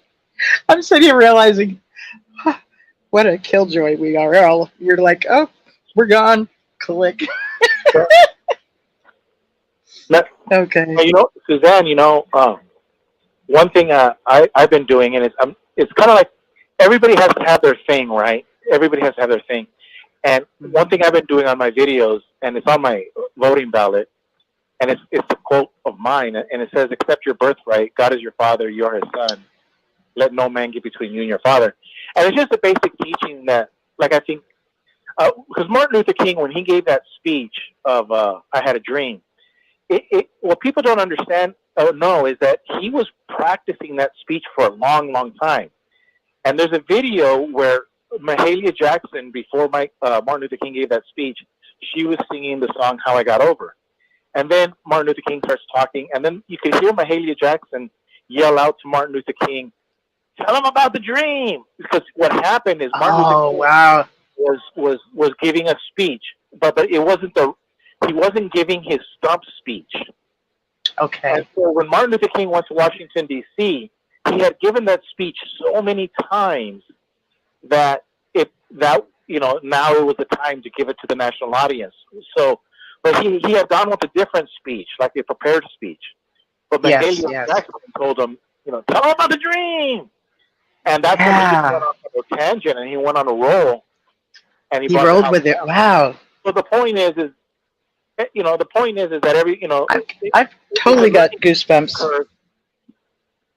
Yeah, so everybody, when you do this apostasy work, whatever, is you have your little stump speech, and you just perfect it. You just keep working it, and that's why I always tell people, and I know it works because I've listened to videos of other apostates, and they actually quote me, but without giving me any credit. But they'll say something like, "I've accepted my birthright because I don't let nobody get between me." So I know it works, and that's what I say to people: just stick with something and just pound it. And I didn't understand what birthright meant until I talked to you about it, and you explained it to me. And it was about what your identity is in God, in Christ, your birthright. Yeah. And that was huge. That was huge. You also have a birthright, with your mom and dad. So, we okay. have these rights that we're just born with them. That means nobody's giving them to us. Like Thomas Jefferson said. Oh my gosh! I'm sorry. Creator with certain unalienable rights. So when we get shunned, I'm sorry to interrupt, but it's just not hitting me. When we get shunned, or our parents are instructed to shun us, they're really interrupting the birthright. They're really interrupting that, aren't they? Correct. Oh, okay. They have, yeah. That angers me. Born, with a relationship with your mother and your father. How dare they get in between you and your mom and dad? See, Right. that's the gift of going from unconditional love to conditional love. And we were taught that we had unconditional love, which we didn't. And I think that what plays on your psyche as well, because if you truly take that on as unconditional love and you try to apply that in your life, but you're realizing everybody that you're surrounded with, for the most part, the elders, the society, your family, your friends, they're going to go snitch on you. They're going to go run to the elders and say, hey, there's something wrong with him, because now you're speaking a different language. If you're trying to show unconditional love, it's going to be foreign to them, even though they think that it's not foreign. Correct. But it actually is. But look at the conditional love. When you accept your birthright, you're saying, hold on a minute. The governing body can be a son of God, but I have to wait 1,000 years? Hold on a minute. No. God doesn't work that That's way. Right. Jesus didn't That's right. say, Jesus didn't say Jeffrey Jackson spoke of himself as a brother of Jesus at the Australian Remember he fed Royal Commission. Fishes and bread? He didn't go around and yes. tell the crowd is going to eat fishes and bread, but tonight we eat filet mignon. Who does that? The governing body is trying to say that you and I have to wait 1,000 years, but they get to go eat filet mignon tonight? No. Sam says twisted theology. Yeah. That's right, Sam. Thank you. Yeah. Twisted and sick. Sam, Esther is telling him. 1,000 years? And our Esther has shared that, she has children that are grown that shun her. Okay? How dare them? How dare them? And I cannot help but think that it's somehow, if they can get parents to not have any children to give their inheritance to, where would they give their inheritance to? The organization, right? I really think somehow it benefits the org. Well, that's why. Are you ready for this?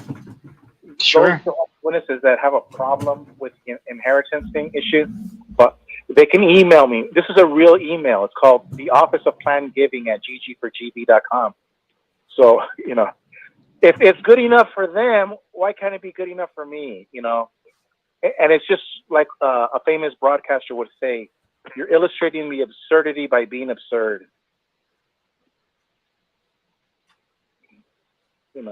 You know what's interesting too, if you're talking about having to wait for 1,000 years, well, the way we were taught, we had a perfect man that came down, the Son of God, and died for our sins.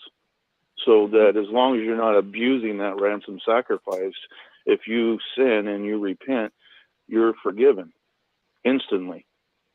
And yet, 3 men, elders, have the power to decide whether you are truly repentful or not, and can leave you out for up to even 3 years of trying to come back.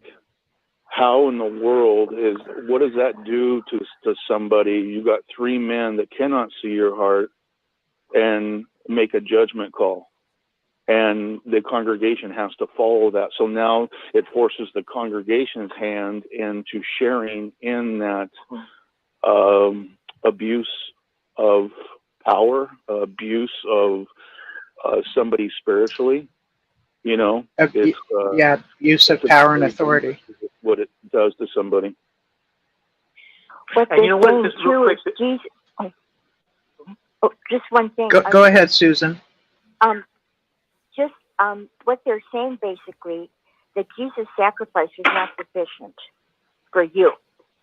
You need us.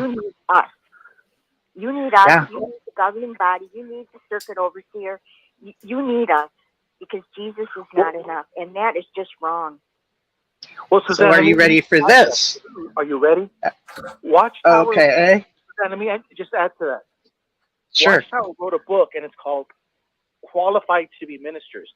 So Watchtower puts a qualifier on everything. So in order for you to be a son of God, you have to have they put a qualifying, like you have to have served many years as a regular pioneer. In order for you to be a minister, you have to be qualified to be a minister.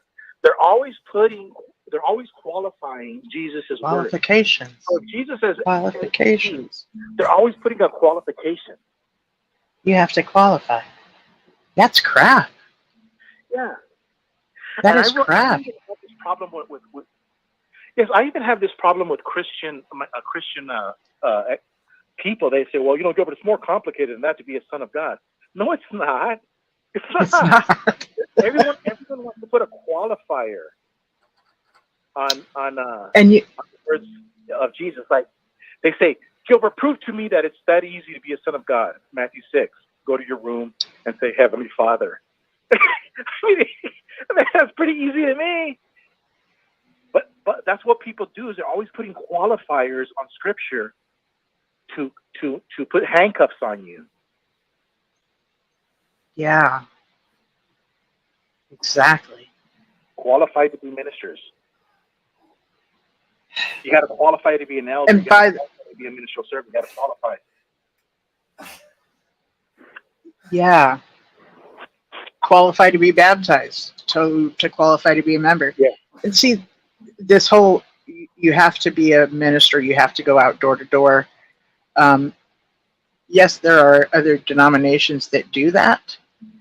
Probably not as full forced as the organization, but there are other ministries that do that.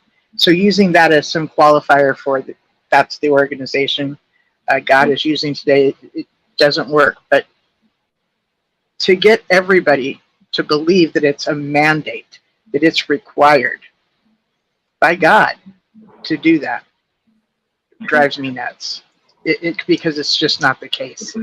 Going from house to house and door to door was actually how first century Christians met for fellowship.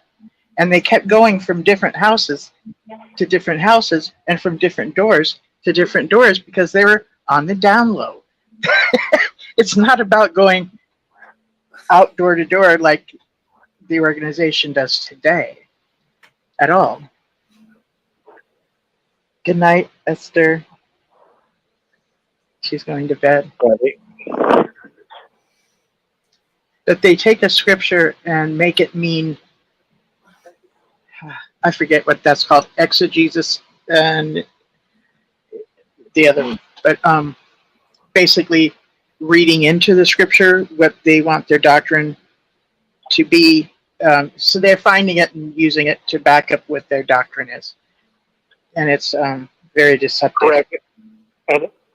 And in a court of law, you would say, Your Honor, that is, the attorney would say, Your Honor, that is leading, Your Honor, that, and the judge would say, yeah, right, leading, you're adding, yeah. So yeah, that's what you're right. The Watchtower is always trying to stretch or put qualifiers, and this is what the apostates do. We're like the other attorneys that say, Your Honor, objection, hearsay. Mm-hmm. This is a classic. Watchtower is a classic example of hearsay and leading when it comes to scripture. They are. Is they weaponize scriptures. They weaponize them to beat you into submission with like a weapon. Thank you. And actually, the best thing about that we have is free will. We are free. Our will is free. From God's mouth, He has stated we are free to do what we want. It's up to us. He's not going to make us do anything. It's our choice. If we want to worship Him, it's our choice. If we don't, that's our choice. Free will. And the Watchtower just beats you over the head with scripture after scripture to get you in submission to what they want you to do. And how they want worship to look, which, by the way, that's what they call going out in service. Your spiritual act of worship. It's not worship. It's a duty. It's an obligation that they've put on their members, an unfair one at that. That's an interesting point because worship, Jehovah's Witnesses were never taught what worship is. Worship is like, if you ever seen the best examples of worship are like the black churches where they bring out the band and the choir and they just have a great old time, because that's what we call worship. And then you have lunch and dinner, but then you also have a sermon on a different, like an hour before or an hour after. So Jehovah's Witnesses never really experienced worship. Worship is when we all get together on a Saturday, and let's say we go to an Indian reservation and they just have a big old burning powwow. That's worship. It's different than, and so Jehovah's Witnesses try to say that going to a meeting and listening to a Watchtower is worship. No. That's a church service. That's a sermon. It's not worship. And so sadly, Jehovah's Witnesses never really have experienced worship. And all you have to do is go to other churches where they have worship services. It's a completely different. And they're having fellowship amongst each other and amongst their God. So you'll see them spend time in prayer. The kind of prayer that takes 10 minutes. You'll see them having church that lasts 2 hours longer than what you would think. And yes, they have lunch and they have dinner together. And they make a day out of fellowshipping amongst themselves and their God.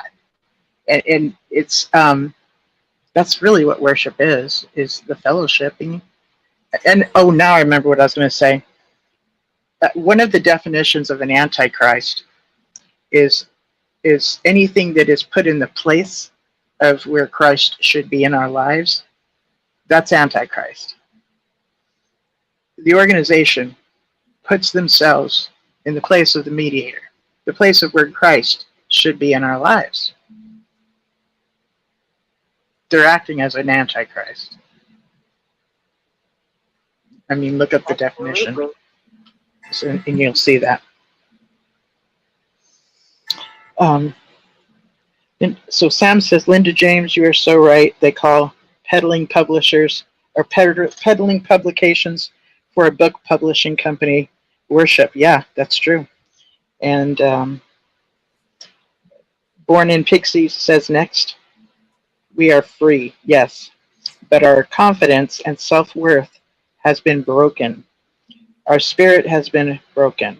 It takes introspection, which means looking within, and mental health healing in order to break those self-imposed chains.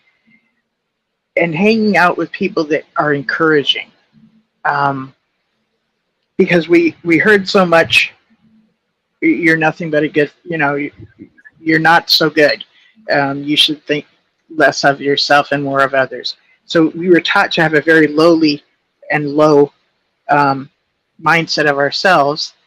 So when you get around really positive people, that are happy for you and the things that you've accomplished, that's edifying to you. That's really, be choosy with who you choose to be friends with. And, be encouraging to them as well. There's actually people that are truly happy for you when you've worked hard to accomplish something, or even just got yourself out of bed today. Okay? Just that. Okay? And people can be in your life that give you very positive, way to go, good job. Good job. We want to have those kinds of people in our lives. Donna says, Pentecostal songs are like melody prayers. Yes, they are. Yes. See, I think Miss Donna has been going with her mother-in-law to a Pentecostal church. And I used to go to a Pentecostal church, and I was involved in this, I don't remember, some lady that had some show on some channel. And I remember there was this church in Compton that invited me to sing, and I was happy to. And and he gets on this, he introduces me like they all knew me. And I've thought to myself, why do they know me? But evidently it was because from that show, it was on some off channel. But this one lady who did a show would have these different guests on. So they already knew me. It was a trip. It was a trip. It was really cool, though. I was very welcomed. And it was like this all-black church. And it was like, wow, they're welcoming me. And they were familiar with the song I sang because they heard me singing on this show and stuff. And you know what really used to blow me away? They have this thing called a love offering. Churches give love offerings, which means they kind of do a specific collection just for you. And they'll hand you an envelope. And it has cash in it. It could be $10, it could be $50, but it's a love offering that is actually collected from the congregation for you. Or else they set it aside ahead of time. I don't know. But it's pretty darn cool. Pretty darn cool, yeah. You know what used to drive me crazy when it came to worship with the Jehovah's Witnesses was how it's a cookie cutter. They want to make everything the same, but I knew instinctively that's not how God wants things. Everything that you look in creation, God made everything different, and that's how He expects it. So I'll give you an example. When God comes down to earth and Jesus says, "Hey, Father, I want to show you this Indian tribe, and they're going to have a powwow, and they're going to burn this big thing in the middle, and look what they're doing." So what happens is God wants to see the Indians do their powwow.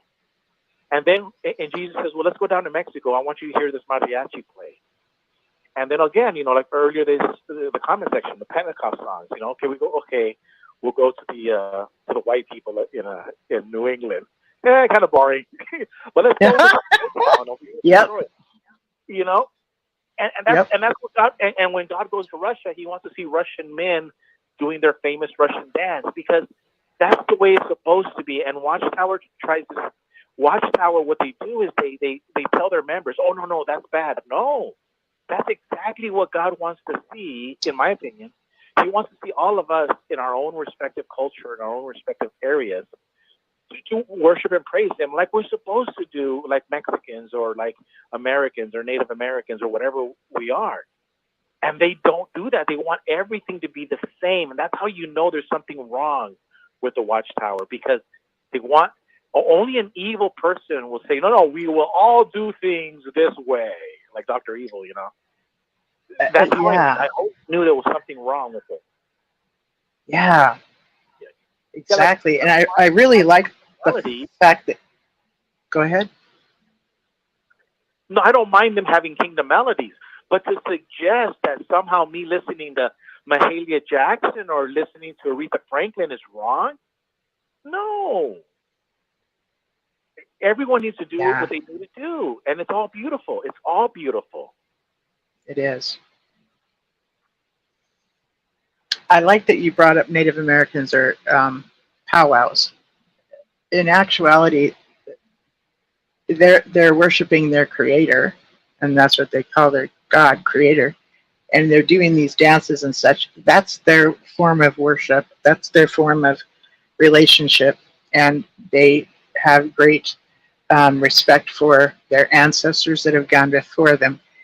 In actuality, that's considered pagan, but that's their culture. That's their way of worship. And what the organization really has been quite successful with is making sure we don't know our very own culture of our ethnicity at all, at all. And to find our identity in our culture within the organization. Because they speak of it like the terminology of heritage and stuff like that. It's another thing that takes away from your sense of identity, It really does. What I noticed back in the day was these songs sounded like marching songs, like da da da da da. Da. It was very like marching songs, like to go to war, like to encourage people ready to go to war. Some of the kingdom melodies were like that, and that's how we were taught to see ourselves as those that were in God's kingdom, his soldiers, that kind of stuff. So it's like they had their own patriotic kind of sound, because they see themselves as their own nation, even though there is no nation as far as finding land on this earth. But the deal is they're going to have all the land later, right? But that's what they are. The illusion is that we're not of this world, and we won't have anything to do with politics because it's not part of God's kingdom. So we remain neutral. Well, probably a good idea. Otherwise, we would be committing treason, right, against God's nation, right? So yeah. Mm-hmm. And I think this would be a neat show, especially if you're, African American. Just go after the African American Jehovah's Witnesses and show, listen, your culture has been stolen from you with this religion. When you absolutely. think about it, the Black American, the Black American churches in America is so distinct. It is so. It's beautiful. Yeah. Because you immediately recognize it. It's like a mariachi. You immediately know that's Mexican. And yes, it's singular in that aspect. And for Watchtower to convert all of these Black men and women into whitey New Yorkers, Yankees. No. Mm-hmm. This is a stealing of culture. And yes. I would be offended. I'm offended as a Mexican. Right? Of what they've done. Yeah, and I think if a good that might be a good video program for this. That you could probably do. Are you a Black Jehovah's Witness? You should be offended. Yeah, and any of our they've taken away our culture, and we can only find our sense of culture within the org.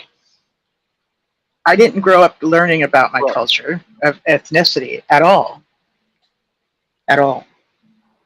I just know I'm a Heinz 57 honky. That's about it, My goodness. Yeah, but even the honkies have have some great music. Remember that old they got some great music, and that's the whole thing.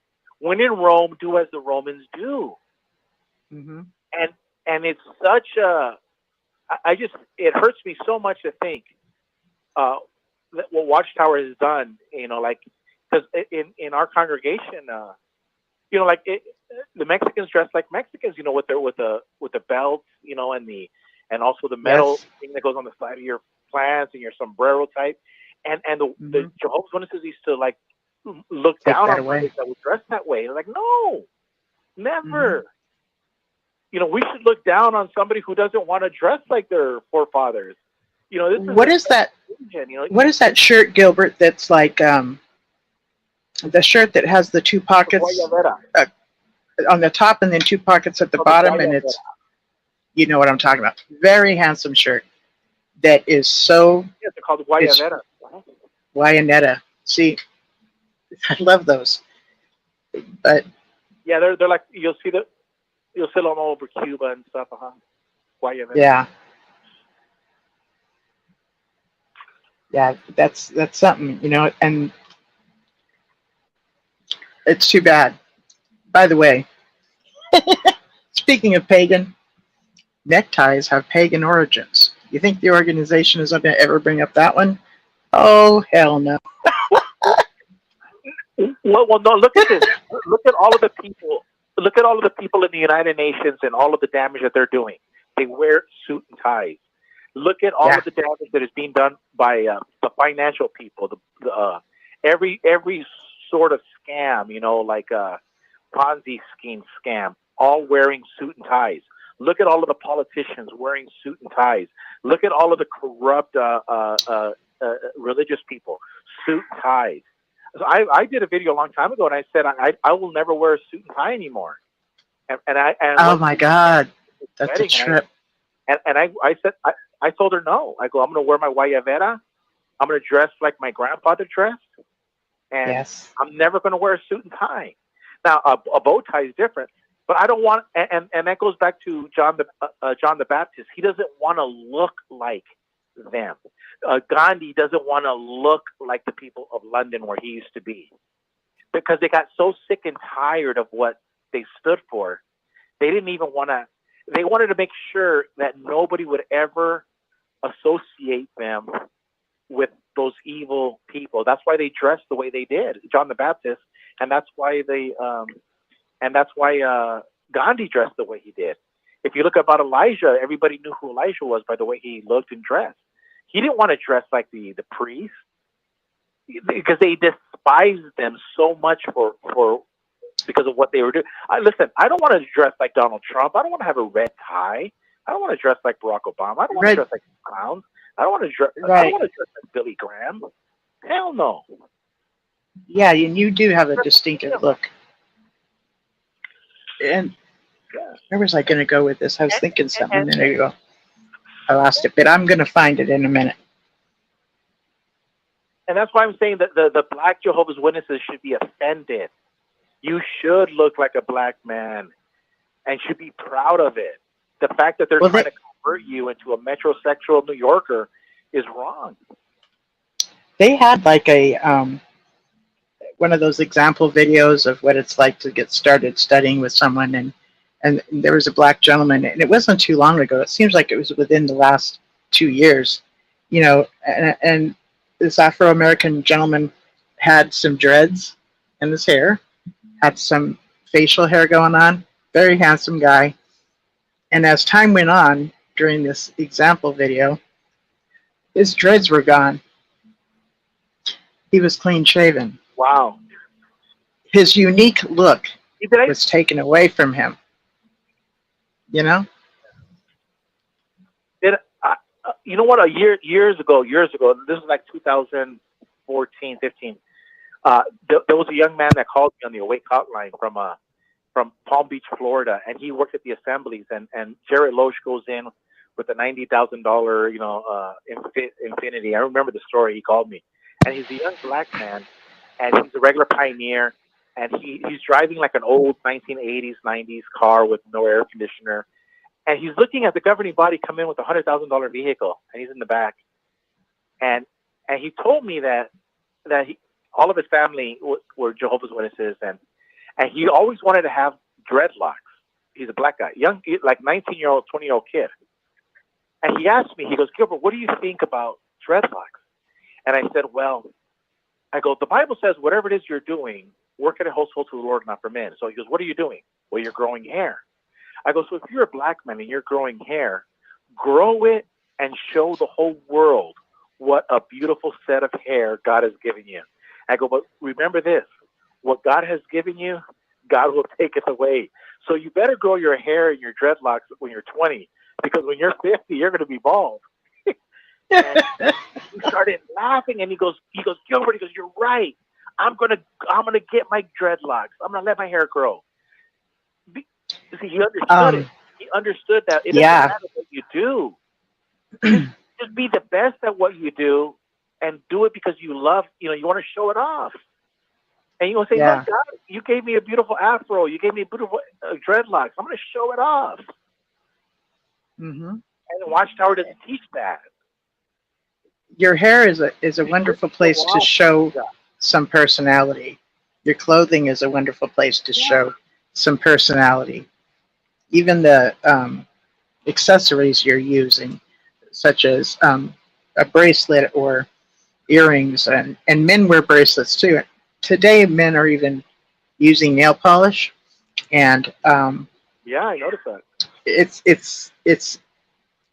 It's not like they're even trying to be feminine. It's like another accessory, and because of bracelets that are worn, it kind of works. So, anyways, yeah, that's my opinion. But so do and wear what feels like you already are. Hi, who's this? Hi, Linda. This is Brian. Brian, we've missed you a lot. Oh my God, how are you doing? Yeah, sorry to interrupt. I'm doing Thank fine. you so much. I've missed you so much. And people have actually been saying so, in case you've heard the show, that they've told you they miss you and that they love you. I just didn't know if you've heard them. Oh, that's nice to hear. No, I haven't been listening very much. But so good to hear from you. Sorry to interrupt. I'm sorry to interrupt your discussion, but I can't actually stay for too long. But I wanted to. There's a couple of questions, and the gentleman that you were just talking with. Pardon me, sir, for interrupting. Yep. Just give me a minute or two, and then I'll let you guys get back to what you're talking about. Say, Linda, I don't know if you remember, but 2 or 3 weeks ago, I came on for a couple of minutes really late near the end of your show. And I don't know if you had actually hung up, but Daniel and there's a lady that lives in Tucson or Albuquerque. I think it's Tucson. Christine, possibly. Talking right late at the end of your show, but you might have actually booked off yourself. Do you recall that night or not? I don't remember. This to me is the first time I'm hearing you. So there was one night Daniel filled in for me, and it might have been that night. Well, I know you were there, but then okay. Talking, and then they were talking on about a whole bunch of different stuff. But you had said that you were going to maybe book off. But anyway, what I'm wondering about was that night, and I was actually, I'd already gone to bed, and I was just listening, so I didn't really have a pen handy. Daniel left his phone number for this gal from Tucson to give him a call. And I did want to call Daniel myself about something, off camera, off air. Okay. But I can't find that. It seems like not all of the videos are on YouTube, because I went to the one 2 weeks ago, and it's definitely not that one, because it's that I can tell. So it must have been 3 weeks ago. Definitely wasn't last week, so it must be 3 weeks ago. But your show from 3 weeks ago, I can't find. I can't find it on YouTube or on SoundCloud, which actually brings me to another question: Is Rick not posting the shows to SoundCloud anymore? No. He is, Brian. He is, and if there's certain dates, it's probably just an oversight. So, but I'm so glad to hear from you, Brian. Hi, Susan. When Rick hears that you're okay, he'll be thrilled. He tried to get a hold of you and couldn't. So I'm so glad you're doing okay, I guess. Yeah, I'm fine. It's nice to hear your voice. So how are you? So Donna, who is under the radar, is saying, "Oh, how cool! Hi, Brian." Bob Roberts, which is Brad from Australia, says, "Brian, I miss you. Thank you so much for letting us know that you are alive." Again, oh my God, Brian, he's all capitalized. Donna, again, Bob Roberts, he something about Bob Marley. So people are just stoked you're here. But yeah, the show I've done the last 2 weeks didn't get uploaded yet. There was a few strikes. Okay. Well, I think YouTube 3 weeks ago, and I can't remember this gal's name. I have talked to her in years gone, like maybe a year ago or 6 months ago or something. But anyway, and she's living with her sister and all that. So anyway, if she's listening, that's Christine, or is listening, I'd like to get Danny's phone number because I want to call her and ask him about something. Daniel, my brother. Anyway, I can't get that show either on YouTube or SoundCloud. I was going to listen to it, just get the number that way, but I couldn't. So he's already put it out there live. So I'm just gonna give it to you as I pick up my other phone, which I will be able to get my contacts. And since he's already done this, I can do this with you now. Do you have Yeah, I'm ready to go. Yeah, let her rip. Okay. So Daniel's phone number is 720-297-4665. Again. That's got to be his cell number, 720. That's a Las Vegas number. That's a Nevada number. He's in Michigan, but maybe it must be his old cell number. Okay, 720. Yes. 297-4665. Yes. Okay. Great. And okay. Well, that's. Please join us some more because I miss your wisdom and I miss your voice and I just miss your presence and I really love you. Okay. Well, I'll thank you for that. You guys are all great. I love everybody there. And I'll probably pop in now and then. Good. But I'll listen in. I'll be listening in tonight for a little while anyway. And actually, let me see. Michigan, it's going to be 1:30 over there. It's 1:30 in It's 1:30 in Massachusetts. So it'd be, yeah, I think 12:30. I think Michigan is Eastern time as well. Well, I think Chicago is central, right? Right, and so Susan, you used to live there. Yeah. Yeah. Well, anyway, I got his number here, so I can call him at any time. So that's fine. So great. Okay, thanks a lot. Thank you. Bye. Good to hear you. Good. Thank you. Good night. Okay. It was Brian. Woohoo! We've been waiting to hear from him. We have been waiting to hear from him.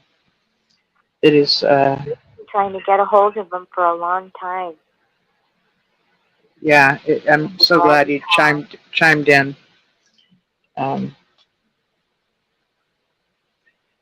I didn't know. I don't have a way to contact him directly, but I'm just really glad he showed up. So the last I had heard was his wife had passed, and we were all just so, no way, and and then we didn't hear from him, and understandably, most of us were just thinking he's mourning and probably spending more time with his son, and just regrouping and who knows what else. But yeah, there's been a lot of shout outs to you, Brian. When some people, especially when Brad gets on, he will literally make personal statements to you. So that was good to hear from you.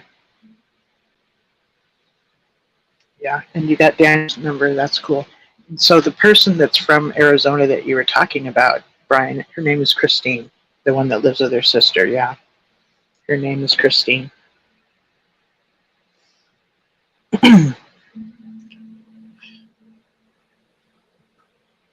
I have been really enjoying working with resin.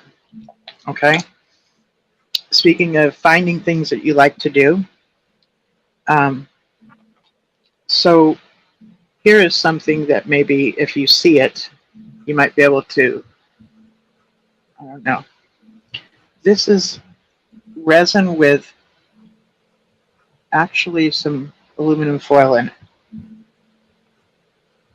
I don't know how to make it a good, but I've just been experimenting with clear resin, and I'm using the UV resin to play with it to use it as a medium and figure out what I can do with it. So this here is a bead that I made, and it's a paper bead, but then I put the resin on it too as a layer. So this was started off on black paper. So I'm figuring out which kind of things I can add to the clear resin to discover what I can do with it. And I'm really having a good time doing these things. So there's a few things right here. This is some resin here. Resin like a plastic? It is. It's like a hard plastic. So I'm learning the colors. I'm learning the things I can put in them. Whether it's like so that the sparklies that are in here came from like a little jar, much like this here, if you can see that, a little jar of glitter. And once I put it in the clear resin, and after I got to add color to it, I have some of that. So this is actually has a hole in it, so it can be made as a necklace, it could be earrings, and I'm just having a blast. I'm experimenting and eventually going to get to know the product pretty well. But I just enjoy every minute. Like, I'm learning this product, I'm being creative, and it's part of that whole developing your film and getting to do something that you enjoy doing. It's really enjoyable. And so little by little, I've been collecting things so that I can have more, what is that called, stock or product. This is something I have not filed properly yet, but if you can see this here, it has like glitter. I don't know if you can see it well enough. And what I have on the back here is it's black on the back. So I'm wanting to give it that black background so that whatever I have here, it'll have a nice contrast. See that? The color pops. So, what? The color What did you pops say? out at you. Yeah. The color out at you, it pops. It's more brilliant, yeah. So I've been having such a blast playing with my resin, and so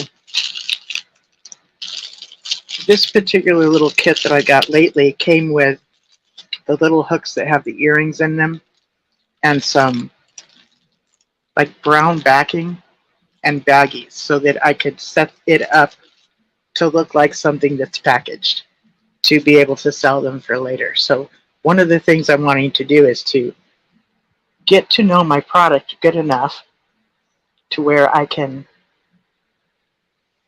decide, okay, I'm going to do this certain thing, or I'm going to do that certain thing, and I already know the formula, and have maybe 5 of them in stock, so that if I put it on Etsy or something and somebody orders it, I have it and I can send it out. So I'm looking forward to that. Being that these are handmade and uniquely, they're not going to be all the same, but they're going to look similar, if that makes sense. And I've also been using gel pens for adult doodle pictures. So throughout the last 2 years and a half, while sheltering in place, I've got these books filled with things that I've used these gel pens for. So I'm hoping later to get copies of those, to get them shrunk down so that I can make jewelry from those too. So they're going to have a nice, unique look to them. So I'm really, really enjoying doing it. Oh, and here's a mold. So this here is a mold that I used. So I put the product in here, and then I have and by the way, this type of resin that I'm using is solar resin, which means I get to put it under the solar light, and it gets done within like 6 to 15 minutes, as opposed to another kind of resin, which is you pour it all out, you add colors, and you wait for it to dry like 24 hours or so. And there's nothing wrong with that, but I need it to be I work with the solar so that I can put it in my little solar sun thing, and it heats it up, it cures it, is what it's called, cures it. And then I go to the next thing I want to add, and or nothing at all, So I'm having a really good time playing with it. So I've used things like kosher salt, so it's thicker and grainier than your regular table salt. And when I put something together that has a blue to it, and put some white kosher salt over it, and give it a little bit of a moon shape or something, it looks so cool. It looks so cool. I've taken rice and put hairspray on it, and then dumped some powdered glow-in-the-dark stuff on it. That may have worked and it may not. I'm not sure. But if you can put a few glow-in-the-dark things, speckles, into other designs, that's just a few little pop things too. So yeah, I'm having a blast. Because I'm an artist through and through, and I'm getting to just be creative, and it's very centering for me. And I want to encourage you to start looking into some of your self-interests. The reason they interest you is because it's probably something you're really going to enjoy doing. It's why you are attracted to it. It's why you want to get to know about it, like I was saying earlier, some people it's basketball, some people it's doing a quilt, some people it's reading, having the time to read. Set some time aside to do some things that you're interested in, because that's going to help you develop your own true authentic self. And the more you become your true authentic self, the more that the old new personality of the Watchtower will shed. The way that we've been indoctrinated, the way that we've been trained, will be replaced with other things that we think. And the more and more that happens, the easier it gets. Like you've heard people say it gets better. This is actually why it gets better. So healing after the Watchtower, part of healing is developing your own personality, because they had too many things set up to where you were not able to, and it was presented in such a way that it would disappoint God. I can't imagine that to be the case when we have our own individuality and we have our own interests, and for us to not be these certain unique things. I just can't imagine that being the case. Oh, I'm looking at the chat here. Oh, let's see here. So Bob Roberts is saying, I've been making jewelry with my daughter. Yeah, he was telling me about that one night. And they're using resin as well.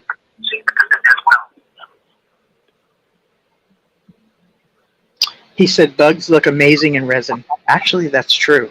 It's really true, especially if they have like one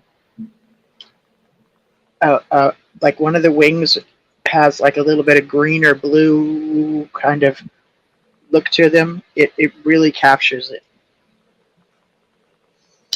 I made a bit of a killing selling resin.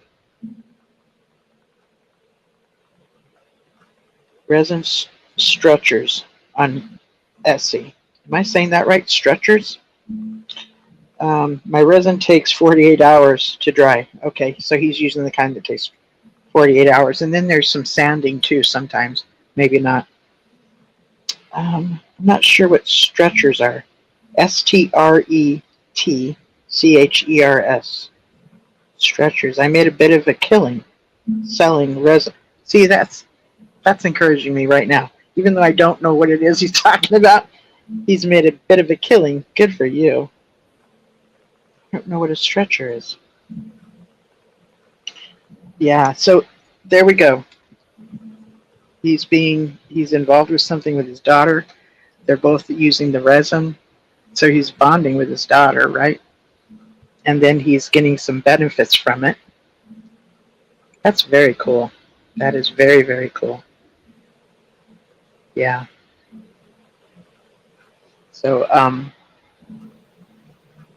I was looking at something earlier today that would be like bookmarkers. And I'm not thinking I would make bookmarkers because most people read on devices now. But bookmarkers could be very uniquely made too, so they could be used for other things. And Donna says for paintings.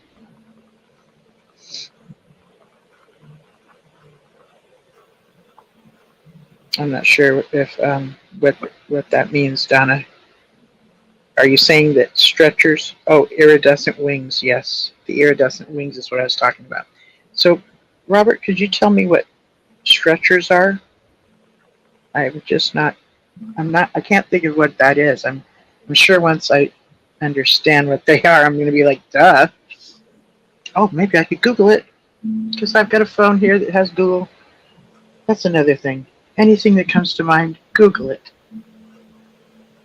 And just when you're reading articles and you don't know what the word is, Google it.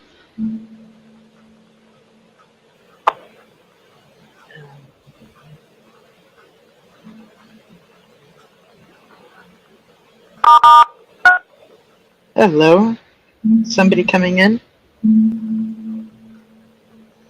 Oh, he says, yeah, the kind of earrings you use to stretch your ears. Okay, my son wears those. Now I get it.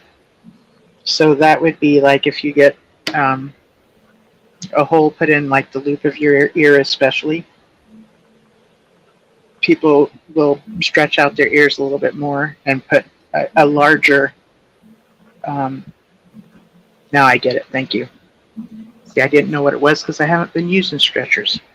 My son's never told me what they are. Okay. So I was looking up the word stretchers and it said stretchers for ears, and I was thinking, I was just passing it by. I was passing it by. But yeah, this has been a thing now for, gosh, quite a while. at least 15 years. Yeah, stretching the hole in the ear lobes. Okay.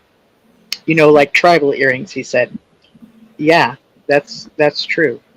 So my son has the stretchers to circle piercings. He's tatted up.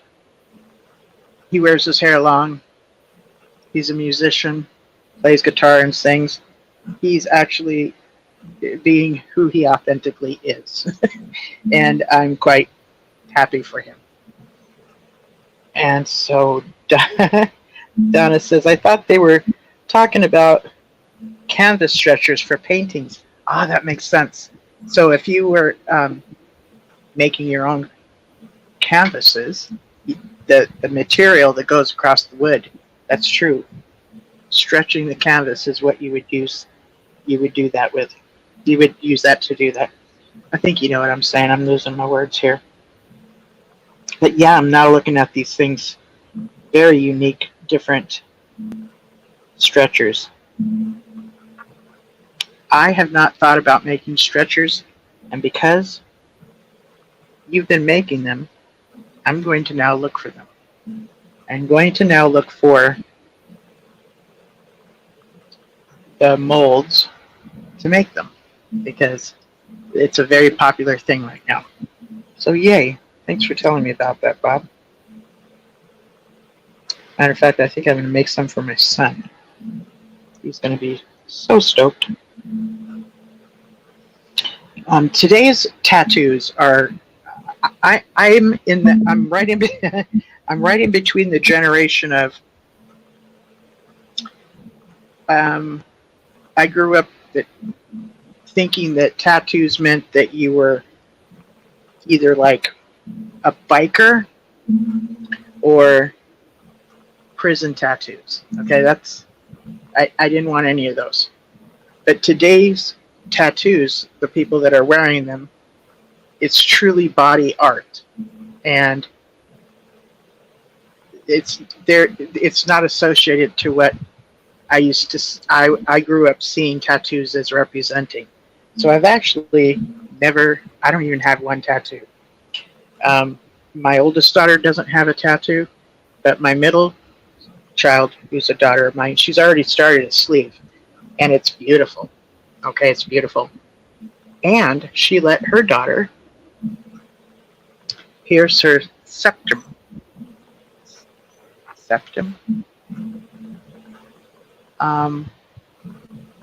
At 14. Because I think she was just going to, I believe it's because she was getting ready to turn 15. So, yeah.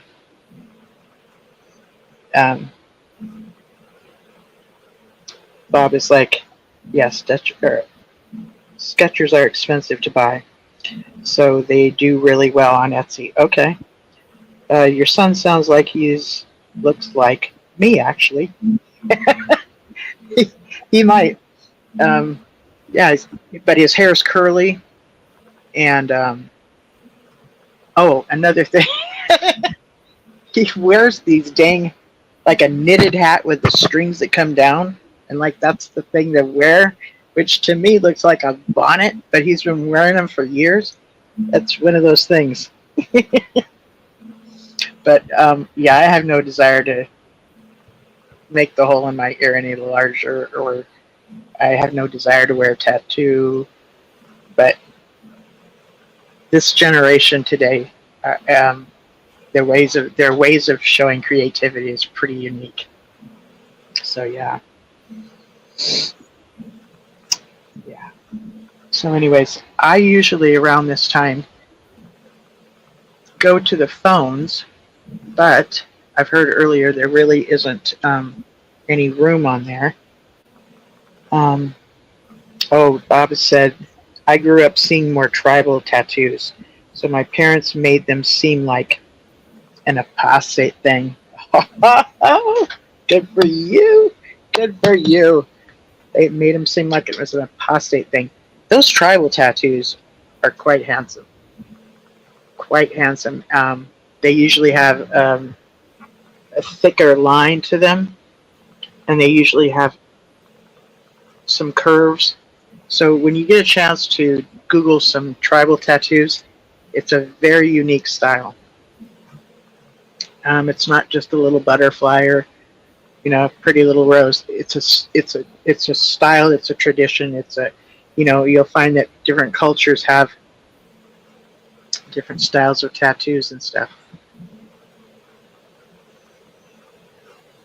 So, yeah. So that's what I really wanted to encourage. Yes. Hi. I just wanted to mention something about Brad and the tattoos and the tribe that he's from in New Zealand, and I did look that up. And the dance that he was talking about is amazing, and the tattoos are beautiful. They're very distinct. They're much different than tattoos people wear here in the United States. They're more of a geometric pattern than of different objects, and also they're a very handsome people. Their skin color is beautiful. They look Polynesian or Hawaiian. They're very handsome people. It's a very interesting tribe. Yeah. That's true. I remember when I was talking to Michael Moore, and he was telling me about his mother and her native roots and how she got to teach him about it. And then he mentioned the tribe that she was from and mentioned a certain name that was an ancestor of his. And of course, I can't remember the name right now. And I remember looking this person up. And so it makes me really happy to know that people do know things about their culture, about their history of generations past, and it's important. It's important. So, well, I think some cultures are more interesting than others. I mean, I'm from Milwaukee. Everybody's German, and if you drink beer and go to Oktoberfest, that's about it. Oh, that's funny. Oktoberfest. Yes, I know. Oktoberfest is a thing, yeah. It's a very distinct thing. There's a lot of dark beer.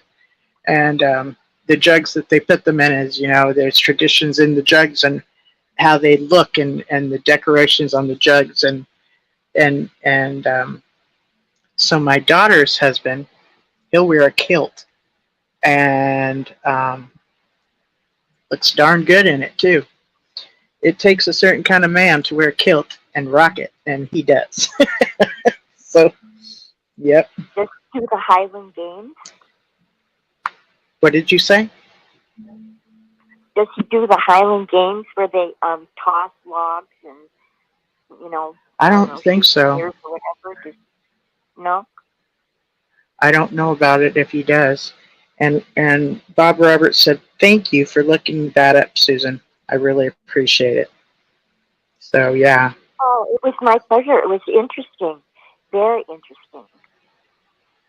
I think it's very helpful for us to know our culture. As a matter of fact, I'm listening to, I don't remember the name of the book I'm listening to right now, but I'm coming to realize that my mother's mother, her parents, came from Italy to here.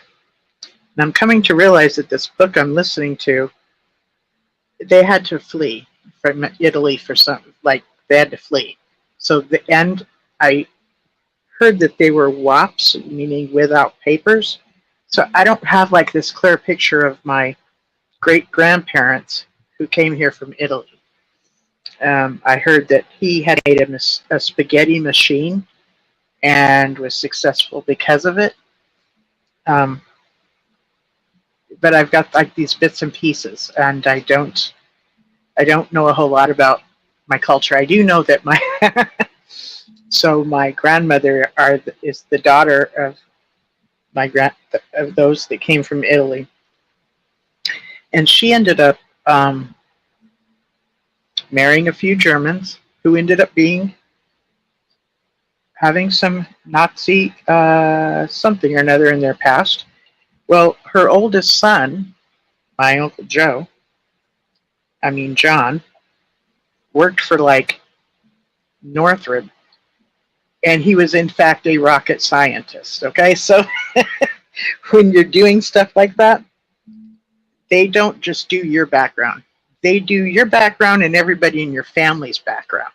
So because his mother married this guy with that history, he was not able to advance into the business, they held him down.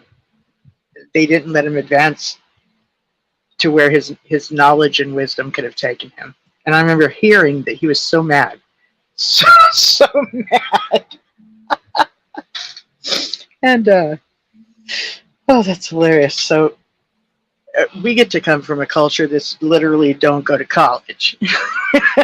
Just don't go to college, you know? And we really miss out on some wisdom because of it.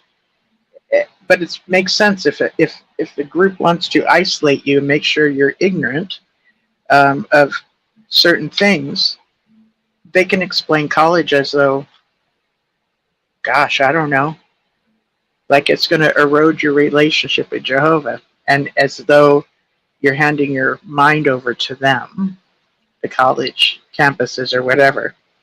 But in actuality, just taking a few classes of social studies or communications, you'll be amazed what you learn. Like, you'll understand what a subculture is. For instance, a subculture is something that breaks off and is separate from society at large, and it's just kind of on its own. And cults are subcultures. So they're not really involved in mainstream society. They keep themselves separate, you know? So when you're involved in a secret religion or group or whatever, the isolation and keeping themselves secret is for a reason. And I think that collectively, what the apostates are doing is putting so much information out there through the web. It's just going to be, it's going to end up coming to a point where the org can't stop it. So what I picture it being now is, you know how like Chuck E. Cheese has those games where you get a big old hammer that's wood, right? And there's a game like where things pop up and another thing pops up and another thing pops up and you hammer it down, and it's a kid's game, right? At like an arcade, right? It's going to be like all these pop-ups are the apostates exposing them, right? And they're there with their hammers, and they have been able to keep up for a while. Pretty good, actually. But the way I picture it, they're not going to be able to keep up. It's going to become too much. And it will be exposed so much that society at large will know better than to allow themselves to join that group or others like it. And I think that's going to be very helpful. So I'm at a point now where I'd be willing to change the subject if somebody wants to come in and has a subject they want to talk about. If there's anything on your mind, how did your week go?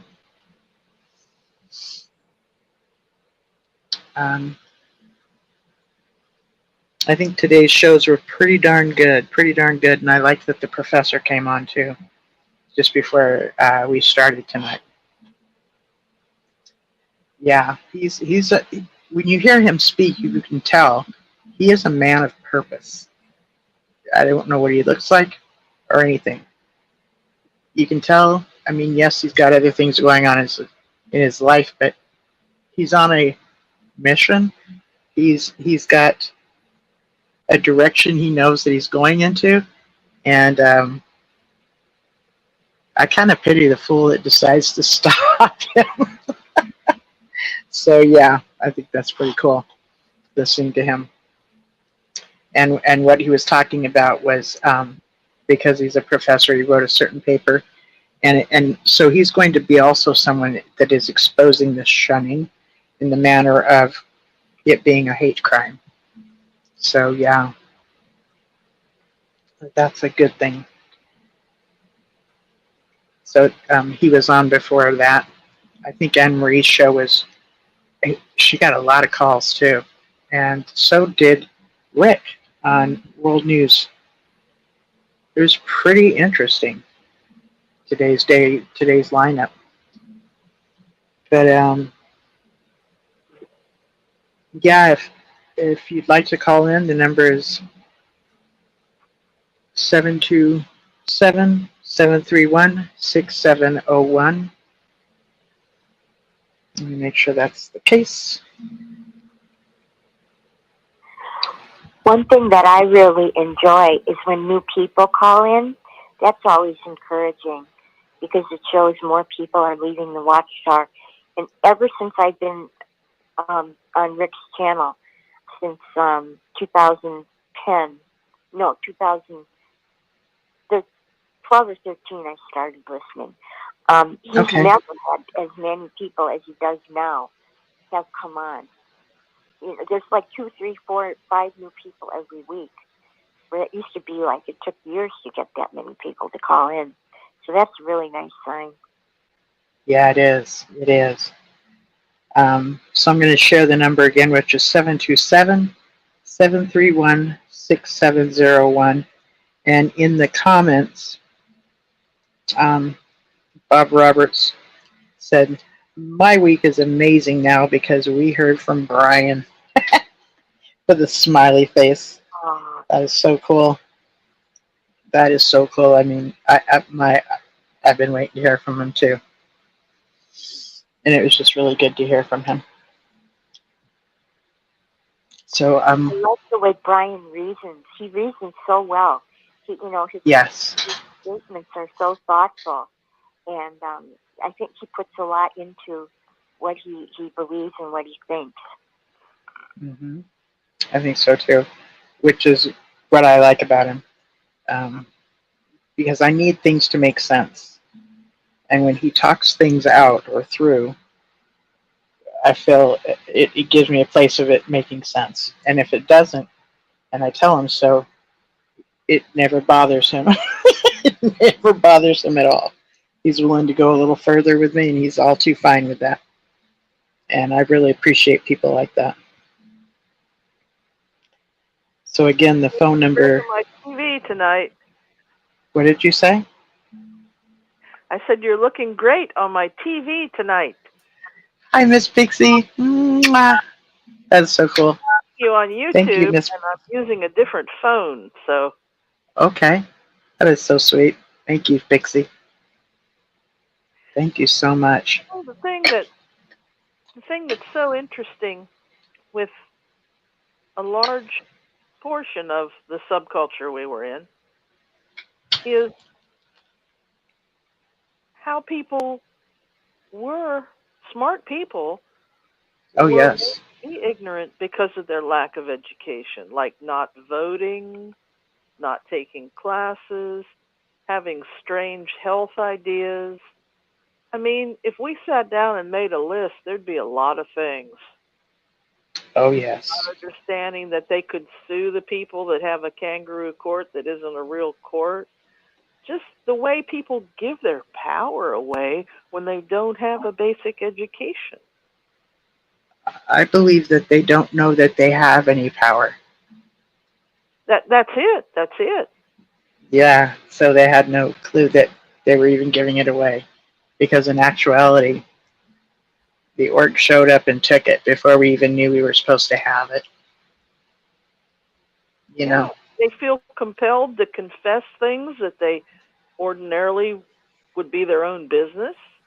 I mean, I always go back to the idea of smoking a cigarette. We know that's a dangerous habit. It's a bad health habit. But it is not illegal in this country or any other country to smoke a cigarette. Yeah. Yeah, their rules are just, when you look at them all, they're unattainable to follow each and every rule. which they call usually principles or practices or something like that. And pretty much. Shocking. I haven't. Marcus Vaughn hasn't been on in a while. I enjoyed his videos so much, but it was so shocking to me when he noted that when he was at Bethel, some of the young sisters that were married were coming on to him. To me, if anybody has written a tell-all book about Bethel, I would read it, because that was a surprise even to me. Yeah. It's like I was talking to another guy that's left, and he's done very well. And I am convinced that the two-part system they have of paradise or heaven is also a two-part system socially. Oh, yeah. Absolutely.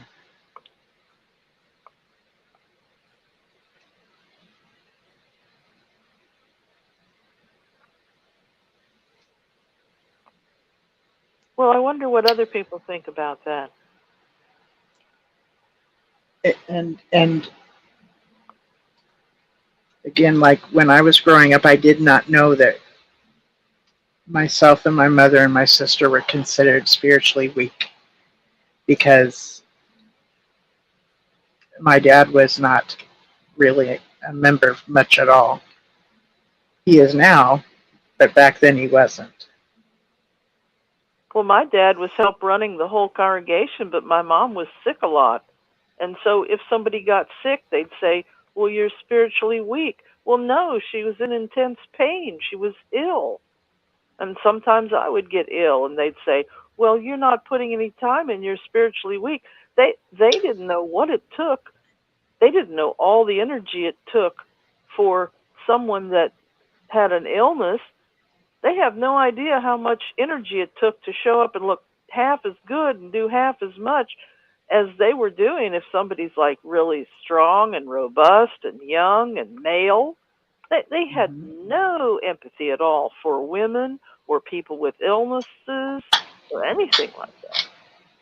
This is a common thread I've heard for years. That gets said to people. For like if you need help. There was no support emotionally from any of those people. Right. Well, if you just went out in service, I'm sure you'd feel better. Well, if you just went out door to door, I'm sure that would go away. Like, what? What if you have like cluster headaches and you're in bed in a dark room because that's what the doctor told you to do, and you really want to scream, but you're not screaming because the pain is so bad? Right. I had no understanding of that. No understanding of someone I knew a young brother that was really tortured with arthritis, and he was not an adult, but he had a very bad autoimmune thing back in the 60s. Now they might have more for it, but then they had nothing. Yeah. It was a sales push for everything. And a very well-oiled machine at that. So if you could not keep in pace, there must be something wrong with you. And you would be dismissed. So you would hear more comments like that. And it was like a slow process of icing someone out of the organization, which is another term of shunning that happens in corporate America. They call it icing. Yeah, it was pretty cold, that's for sure. Mm-hmm. Absolutely. I think the Watchtowers just wanted perfect people.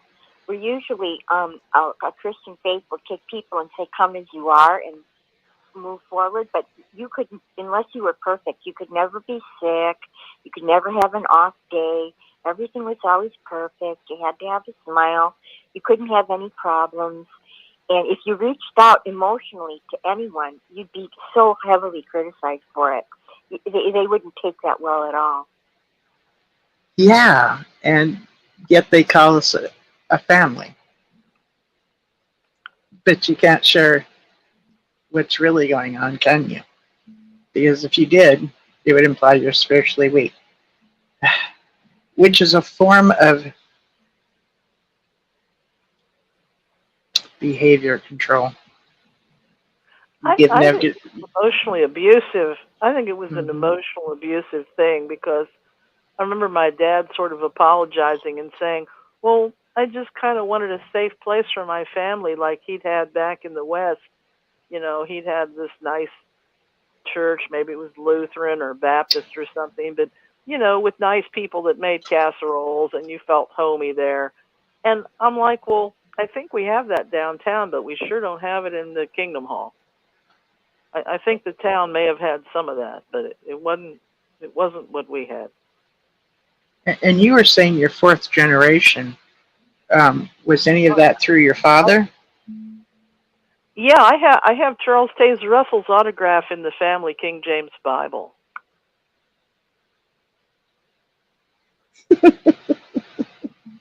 I'm laughing not at you, Pixie. I'm not laughing at you, Miss Pixie, but I do want you to take a picture of that and send it to me. So, you know, I've had more people say that. I'll have to find where that page is. Yeah. I'm enjoying the book, The Rutherford Coup, with. I haven't gotten it yet. On Facebook. It's quite dry, but come on aboard there at Free Minds and see what we're talking about anyway. This month is the thing where we're going to talk about it, right? Yeah, and the interesting thing, because like I said, it's a big book and it's pretty dry. So some people aren't going to be interested in the book club, and some people are going to really groove on it. But what was interesting was, in the beginning, it talks about Russell's will. And my dad always said that Rutherford took it. And this book spells out how he took it. And there were five witness sisters, not fleshly sisters of him, but like we say, sisters of witnesses. Correct. Of the Bible students, there were 5 sisters that had been in the printing business with the pastor, and he wanted them to have authority in his will. That's just so bizarre to me. That's so bizarre to me because very feminist for the time. Yeah, and this one sister was like his copy editor. It's amazing. Because he got so bothered with Maria, his wife, when she wanted like some equal rights herself. So putting these women in leaders, they must have been great supporters. Yeah, I think Mariah had written some of the material too, so there were women in positions of at least publishing authority. Okay. And then when he dies and leaves this will, Rutherford comes in and takes it. He didn't have proper voting to make him the guy, and there's all these corporate mistakes that he makes. He was not a good attorney. He was barely a lawyer, and all these things, according to, like, if you had a company and they have to vote you in and stuff, he took it. Yeah. So somebody from the chat is saying, didn't Maria do some of his writings? Meaning, I believe she means Russell's, or some thought that Mariah wrote some of the volumes of the scripture studies in the scriptures, that she was copy editor and helped him write some of that and all. Those books are very flowery and very, very hard to understand now.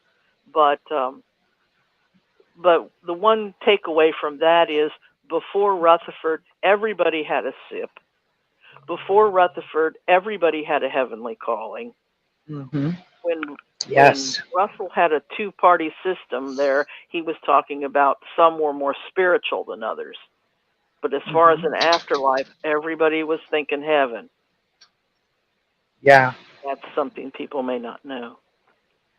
When he got out of prison, which he went to prison for sedition, I don't know the whole story of it. I believe it had something to do with the 7th volume, which is claimed to be part of studies of the scriptures.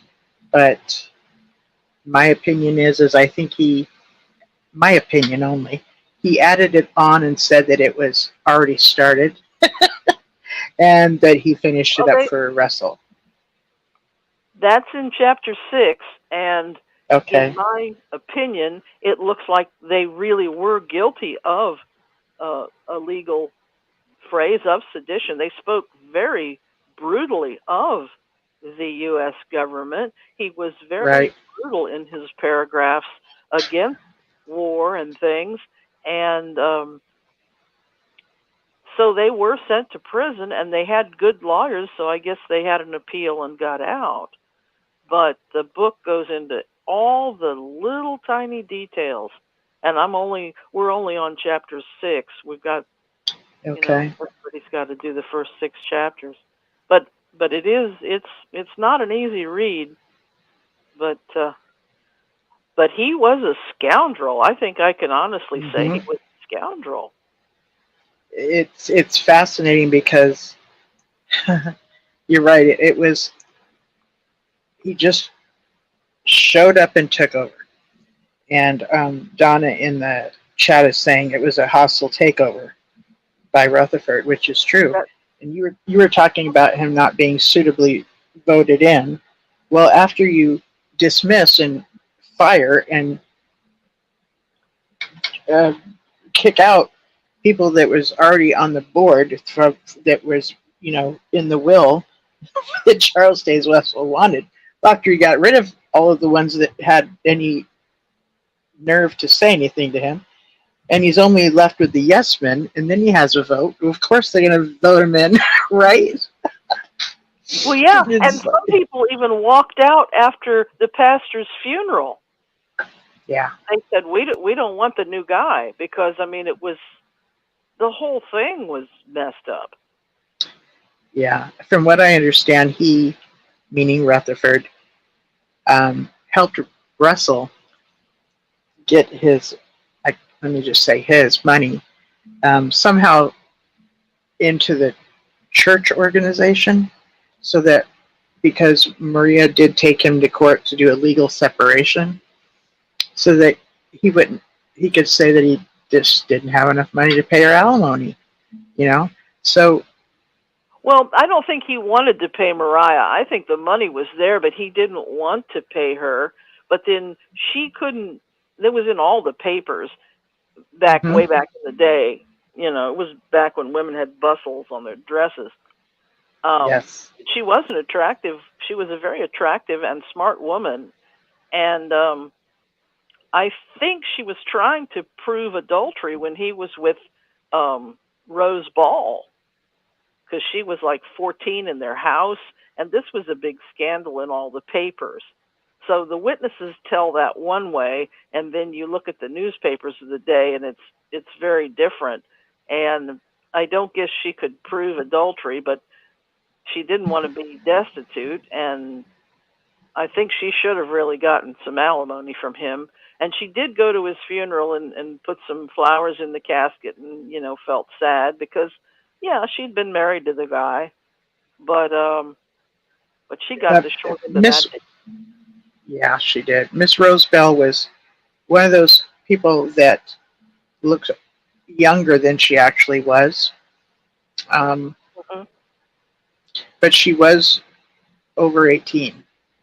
Was she? Yes. So, but she looked younger, and he was doing things with her that were very inappropriate, like calling her his little wifey and asking her to sit on his lap while in the study, and he would ask her to stay after hours, after the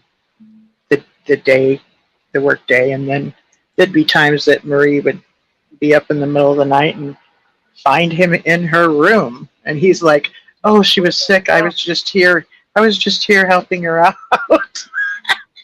Right. In those days, ladies, they used to say, "Murder, yes; divorce, never." So, it was a rare thing for a proper lady to get a divorce like that. But and it was only a separation at that time. It wasn't a divorce. I'm sorry, I'm talking over you. I believe it was just a legal. She was. Yeah. She was left without a lot of funds, though. Oh yeah. Yeah, because his money. See, I hate to say it, his money, but legally that's what it was. They both worked their butts off, and they were like a power couple, okay? But it was all his. It was legally all his money. It was all his money. So Rutherford helps him put his money in such a way that it would be all tied up to where he wouldn't be able to pay her alimony, as much as she needed or whatever. Shortly after, and see, Rose Bell would tell Maria what had happened, and so she had a devotion towards Maria. But when you think about it, here's Rose Bell, a young lady who, by the way, was pretty much orphaned, and they kind of just hung out there with that group of people, the Bible students, her and a couple of brothers. And so they took her into their home and had her working for them, kind of in it wasn't, a court documented adoption, but more of the heart. Like, I've adopted my kids' friends and they've came and stayed with us, so I've adopted them like that. So in word and love only, right? So she was very devoted in telling the truth to Maria, but at the same time, when you think about it, this man, Russell, was taking a fatherly position and a spiritual, pastoral position. So he's coming from a place of power. He had spiritual power and authority, and it doesn't surprise me that she did sit on his lap and did some of the things he told her to do. When you're a young lady and you've been trained to respect and do what they say, and you have absolutely no rights yourself. I mean, you do what they tell you to do. So I don't think she was all this willing to be a part of it, but I think that she had an obligation in her head that she had to obey him, and I don't know what might have been her part, if any at all. But shortly after that separation, she went to Australia, and they started the I believe they started they were not International Bible Students, but they were one of the splinter groups, I believe. Yes, they were. And yeah, so it's fascinating how things happened. It is. It really is, at that and time. It sheds a light on my family's history and what they were about. And a lot of people didn't stay with the pastor. A lot of people stayed Bible students too. Yes. Yes. So by the time, I believe it's written that by the time Rutherford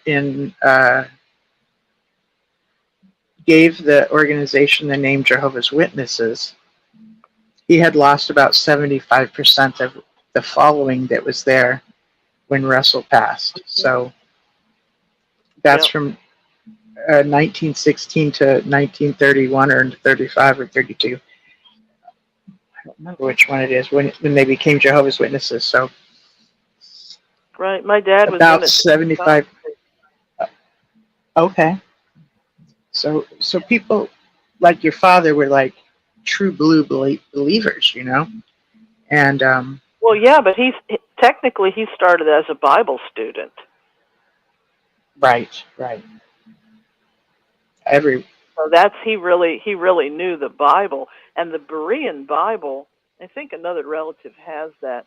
What was so fascinating about that big Berean Bible, it had a whole course in the appendix of it that was like a course for gentlemen. It was really the advice and the Bible knowledge of that course was really solid. So I don't know if they print a facsimile of the Berean Bible or not, but I've seen it, and and it had the course right in it of how to be a good Christian and what your scriptures were and how to treat ladies, how to be a good gentleman, and it was neat. Oh, that is cool. That's very cool. You know, much of okay, so most cult leaders, once they start their group, it's usually never something original. It's usually borrowed from, like, I don't know, 1 or 2 to 7 other doctrines, kind of a la carte, and turns it into an eclectic mix of some of their own ideas, and then they start a religion. So a lot of it is not original. They've taken it from elsewhere. And during the turn of the century, like the 1800s into the 1900s, there was this thing where Christians actually thought of the Pyramid of Gaza as being a very spiritual thing of like calling it the Bible in stone was not originally said by Russell. It was said by, I believe, somebody named Smythe or Smith. You can still get the chart. You can still get the chart in some of these Christian bookstores. Yeah. Mm-hmm. So there was a Christian group that saw it as bringing in this pyramidology as being still part of Christianity. They didn't see it as like going off on some esoteric or cultic side thing. They thought bringing it in was like bringing more wisdom or completion of how God wanted things to go. So the measurements the idea was the measurements somehow showed confirmation of certain prophecies that had came true by some of these notches. They coincided with things that happened in the Bible that came true. So because of that, they could look at something in the future and assume that it could be associated with a prophecy that would come true. So Russell used it for the 1914. And even after Russell's passing, Rutherford used it for his 1925, okay? Yeah. His prediction of 1925, the same kind of thing. And they were not the only ones that used it in that manner. So other groups would come along and call the notches something else, you know? But go ahead, Pixie. Well, the thing is, even with 100 years of failed prophecy, the witnesses they had it half right with 1914. If you get a chance to see the BBC show The Great War on PBS, World War I was the most brutal thing that ever happened to humankind. Before that, it was iced tea on the porch and poetry and beautiful chairs and horse and wagon. And then World War I, they went to war with horse and carts, and then they had tanks and chemical weapons. It was horrible. Yeah. And so 1914 was pivotal for the whole world. The whole world did change with World War I. But that's neither here nor there in many ways, but so the organization used that as a sign that would confirm the prophecy of Jesus's return, which they had looked forward to it before. Like there's actually a picture somewhere of them all sitting on top somewhere, like they're kicking it and waiting for Jesus to show up, and he didn't. And then there's 19. Yes. Disappointment. Correct. And Rutherford's in that picture too, and his son, I believe. What was interesting was with the Great Disappointment, the people in that time expressed themselves in writing, because they didn't have radio or television yet, but they expressed themselves in writing with some of the same complaints and disappointments of people that have left the Witnesses or the Mormons or any other cult. And that's one of the reasons it's called the Great Disappointment, because these were people that were prominent theologians, and they were really thinking it was going to happen. And when it didn't, I mean, some of them stayed Christians, some of them left the faith, but oh, that feeling of disappointment, they had it. Yes, they did. And it was, from what I gathered, it was kind of not just, so there was a few groups of Christianity that took on that idea of prophecy actually being fulfilled. And it was really disappointing when it didn't happen. But I found it really interesting that the 1914 expectation didn't happen, but years later they ended up saying, "Oh, but he did show up invisibly." It's like, wait, what? I'm like, okay, and, well, how does that happen? And if you disagreed with that, there was some. At my age, I knew better than to be like, "Come on, Mom, invisibly, really?" I just knew my mama would beat that demon out of me, so I never said that. But I thought it. Like, really? Invisibly? How do we confirm this? We can't. But Yeah, World War One. But World War One happened. I know. So, as Freddie Franz would say, there it is. There's the sign. So, Mr. Oracle, we could not argue with him. Millions of people believe this, so we're not changing it. You know? Yeah. So, and then, it's just so fascinating how doctrines would be recycled or just changed a notch here and just changed a notch there. And it's so fascinating that even though God is the same today, yesterday, today, and forever, for some reason, the messages that the organization was getting seemed to be needing more clarification, or it was new light. It's a way to sell books. It's a way to sell the latest book. Yes. And it becomes kind of like a sci-fi club, because my dad in the 1920s, he loved the Tarzan books and the H.G. Wells books, and there wasn't the science fiction as we think of it today, but there were futurist people. They made the German cinema made that movie Metropolis. I mean, people were thinking about the future that we're in now. Yes. And little spaceship ideas and all like that. That's not new. And so people would look forward to the next book or the next chapter, because they didn't have radio until World War One. Okay? So even if people were very sophisticated to have patents or machinery or a better tractor to be pulled by their horses, or maybe they were inventive, maybe they were, they didn't have any debt, they knew how to can, they knew how to do things. In the case of my family, they owned a jewelry store, they had photography, they were sophisticated people, but they still had not really left the farm in some ways.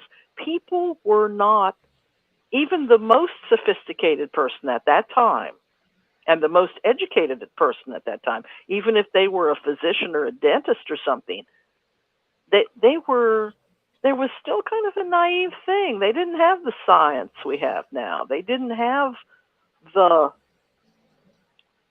I think maybe they were more gullible, even the brightest ones. I can recall that. Guys got something you haven't heard of. Let's get the next chapter of the book. What's happening? Because they didn't have cable TV. They didn't have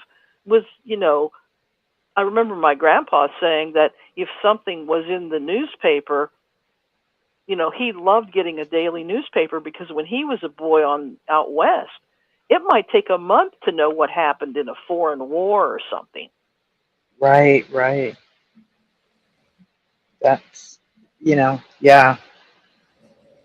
And it's fascinating, too, that once radio happened, how Rutherford used that, too, Oh, it's always good, yeah. So I just need to make a shout out for, is this Rochelle Johnson? You have my sympathy, darling. You have my sympathy. It was said that Rochelle's teeth were hurting. So that's horrible. I'm so sorry to hear that. That's funny. That's so funny. Yeah, it's so fascinating to me how one thing one thing led to another and then to another. Michelle's like, "Thank you, babe. I love you." I love you too, hon. It's so intriguing to me how one thing would go into another thing, which would go into another thing, yet it doesn't make rhyme or reason if it has anything to do with the Bible. You know what I mean? But yeah, having a new book every single year was a big deal. It was a big deal. That movie was a big deal that he did. Oh my God, yes. Photograph was a technical thing for people out on the prairie. You know, you go around and you've got this gizmo that plays a voice, and not everybody had that. They weren't playing tango records yet. They didn't have the Charleston yet. Or maybe if they did, well, maybe the neighbors had that, but this machine is, wow, you know. The thing of creation? The latest. Yeah, it was like one of the with movies and phonograph records, and this was like an 8-hour day. Popular. That sound car was not popular. There was a court case to get that sound car out of certain towns and stuff. I bet. Oh my God, people would be like, "What the hell? The sound car with all these speakers playing Rutherford at the butt crack of dawn, or on the weekend." Yeah. Yeah. But they've done a little sketch play that confirms that somebody became a Jehovah's Witness because of those sound cars. But that's well, wow. I'm sure somebody did, but other people weren't too happy with it. Yeah, I can't even imagine. You know, so they had those, and then they had the record player. But it was interesting after he got out of prison for sedition, and basically he was, like you were talking about, that. So things were written against the government. So he also was the one that declared the organization a theocracy, and he had talking about the governments of the world, because that's who they're in competition with, the governments of the world, as if they could win. But since God's on their side and God's going to come and run this world, something like that, it all should work. But what's interesting is some of the writings, people would be doing service, like on location combat, read one of these books and realize, oh, it goes against their conscience. They'd literally just drop their stuff and leave. Just leave. Leave their duty, you know. They're done because it now goes against their conscience. So they would be MIA, or what is that called, AWOL, when they like leave military or whatever. Well, that's what these books would do. I can't confirm any of that.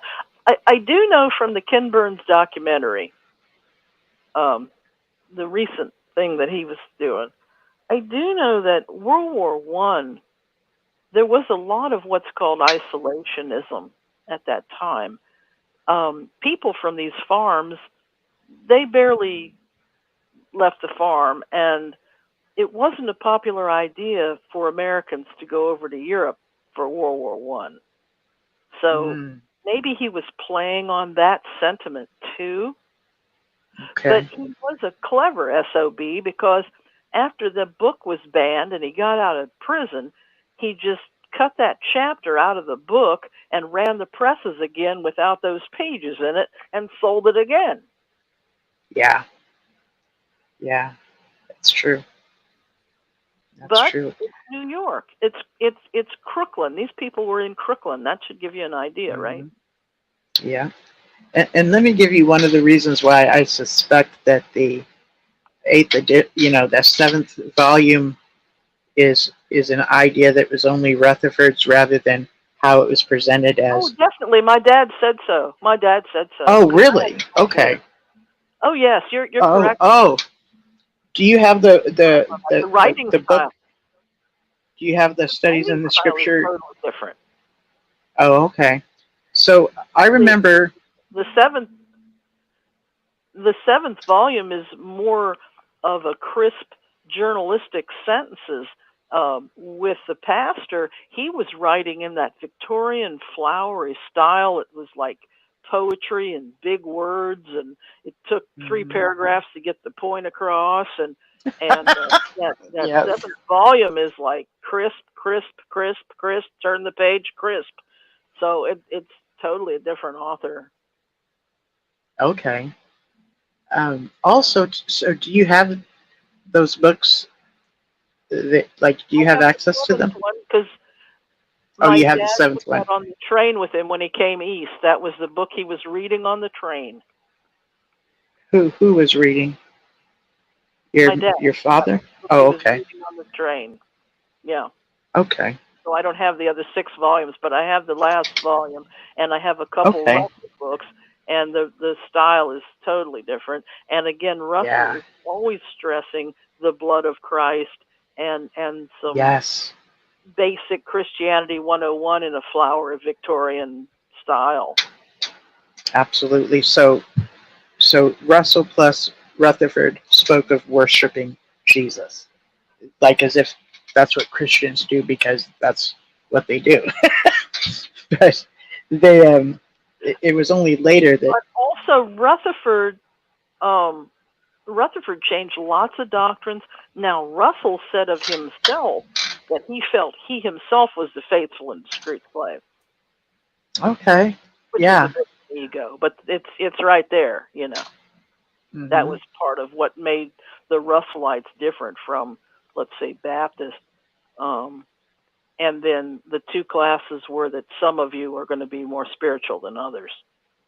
It wasn't a paradise versus heaven in terms of the pastor. Yeah, when you find yourself listening to a group that says things of ancient times are being revealed now, and it's been hidden knowledge for all these centuries, that might be a cult. That might be a cult. Or it might be Freemasons. You don't know. I mean, Yep. you know, people were into kind of mystical stuff in Egypt.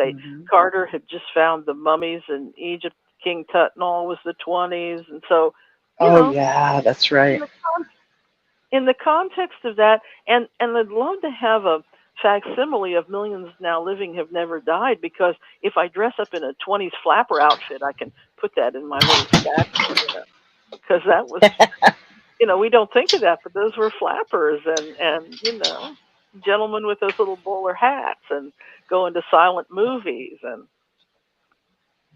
yeah, and so that's why the story of creation was such a big deal. That, you know, it wasn't a regular reel-to-reel movie thing. It was actually done so differently. Like there was an actual lantern behind slides that were thick and bulky, but yet at the same time there was also motion picture, you know. So it was very, very fascinating. I've seen parts of it. I've seen parts of it. It was pretty neat and pretty well done. And people did understand movies at that time. Movies is its own language. The first films that were made, and they were probably in France before there was a Hollywood, the first pictures to be shown on a wall with an audience in seats, there was a train on the screen, and the people thought it was real and got up and screamed and left. Oh my goodness, that makes perfect sense. Oh my goodness. They had not learned to watch a movie yet. They hadn't learned that a movie was like going to the opera but cheaper. You know, Yeah, that would be scary. Wow. So that was an 8-hour movie. It was an all-day event. As they are now. Yeah. But this learning of our history in this culture is very helpful too. Like what Susan was talking about. Learning about it is very healthy.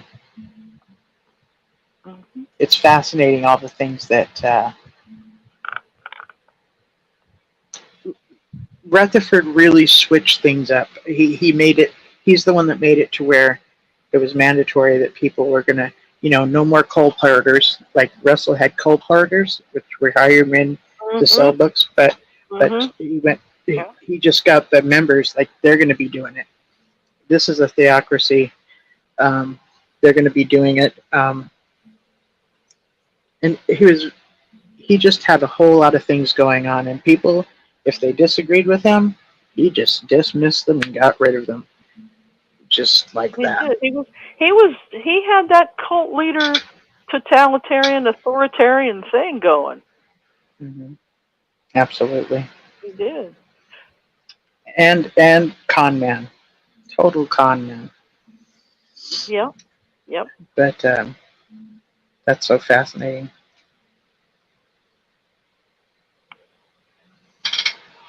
My brain is fading out. Let's see here. Well, no wonder I've been on. Go ahead. What? I said it may be time for sleep soon. That's what I'm thinking. I'm thinking I need to eat a little something and then allow myself to go to sleep. Did you know that President Eisenhower's mother was a Bible student? Yes, she was, and his father was something Brethren, I think. Church of the Brethren, I think, yeah. But she cried when she got on the train to West Point, and most parents would have applauded and said, "Son, I'm so proud of you. You got into West Point." And he was at the train station to go to West Point, and she cried. Yeah.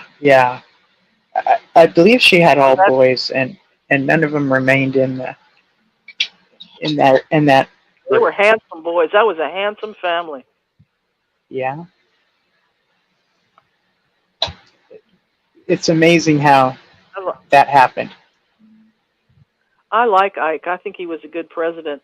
He gets 2 bronzes.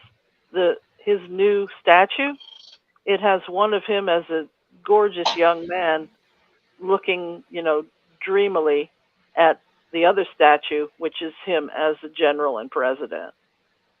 Oh, wow. Kind of cool the way they showed his life course that way. I remember reading about him and his, so in his later years, after he was all retired and stuff, he actually started painting and enjoyed it. Oh, cool. Really enjoyed painting. And it was soothing for him and something I believe he hadn't picked up yet. He loved playing baseball, I think, from what I recall. Really liked playing baseball. Really liked it. But yeah, he was quite, you could tell he was, he didn't so much get off on his title, but he really had some compassionate things about serving. He saw it as really service, not so much I've got this title and I'm going to rule over, but right. Yeah.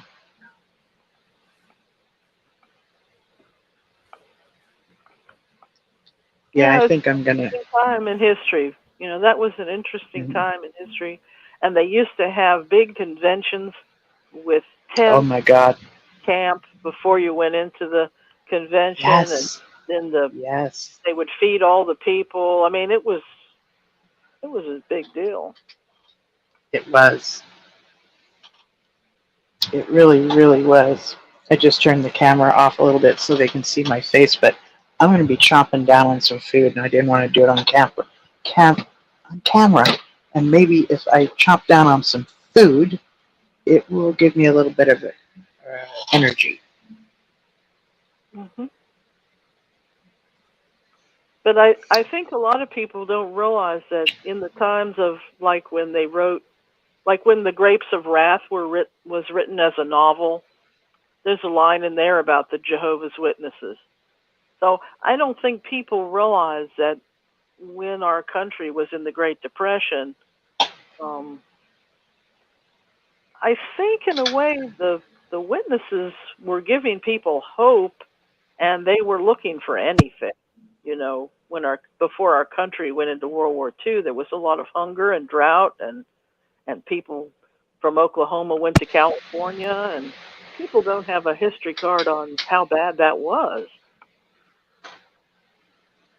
Yeah, they don't.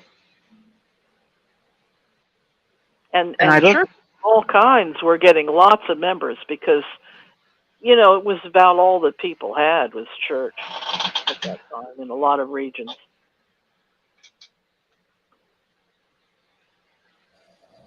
I looked up the Dust Bowl that you were talking about.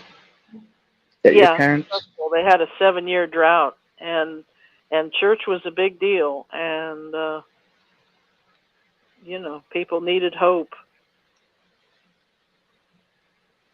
Yeah, when I looked it up, I was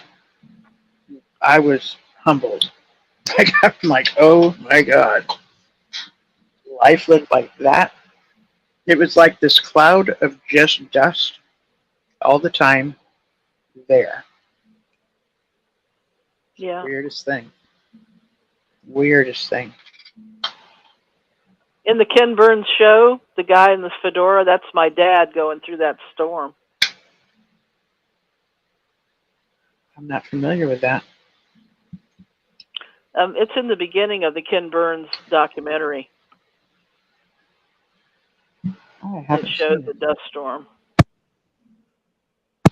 Wow. And they'd tie ropes to the car so they could find their way back to the car. Oh, wow. Makes sense to me. I mean, we can't even fathom it, right? Yep.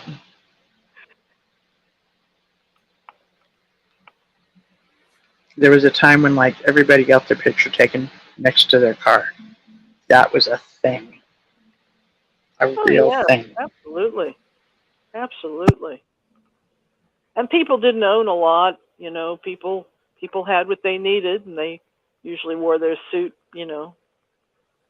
Most of the time they had 1 or 2 outfits for the whole 4 or 5 years of their life, you know. People didn't have 50 shirts or 40 outfits or anything. I mean, we have such an embarrassment of riches in this country. Even people that don't have a lot of things. I agree. I definitely agree. Oh, did I tell you that my condo in Florida is gone? I heard you talking about it. It's such a bummer. Great to God go I. I'm glad I didn't hurry on my vacation, or I wouldn't be talking to you. Oh, that would be horrible. So that was a miracle that I'm here Bob, and didn't go there, because I've been looking for that vacation for a long time. Wow. So Bob Roberts in the chat is asking, which one is Pixie's father? I take it he's already there at the movie. I think I'm looking at him now. He says. What did he say? He's where? He's like, I think I'm looking at him now.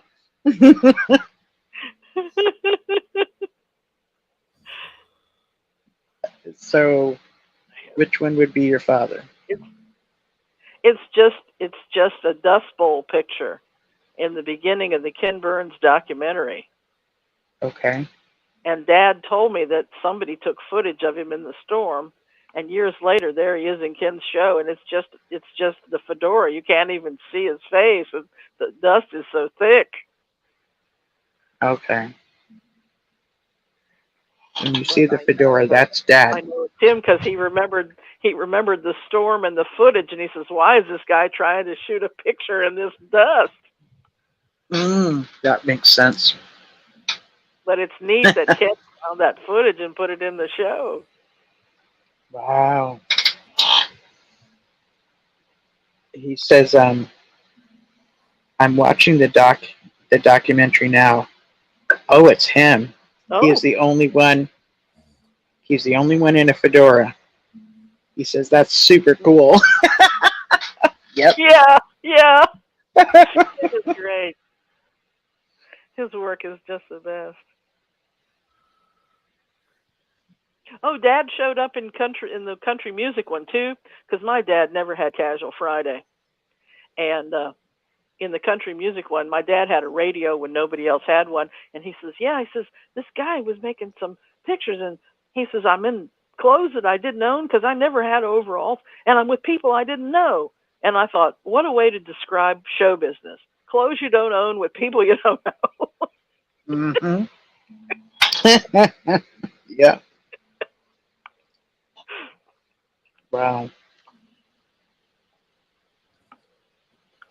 That's really neat, though, that he ends up being in a couple of those things. I know it. I have friends in different ones, and then a friend of mine who was a very, very fine musician. He's in Ken Burns Jazz. So I haven't seen all of them, but I try to watch the shows that Ken has on the show. The Prohibition one is fun. It's almost a drinking game. That's the one that's the most comic. I haven't heard of it. What is it called? It's called Prohibition. Okay. And there's some humor in that one. There really is. It's a one part, I think. Maybe two parts. I think it's one part. But it tells about how, how they had saloons, and then Carrie Nation took the axe to the saloons, and it's very entertaining.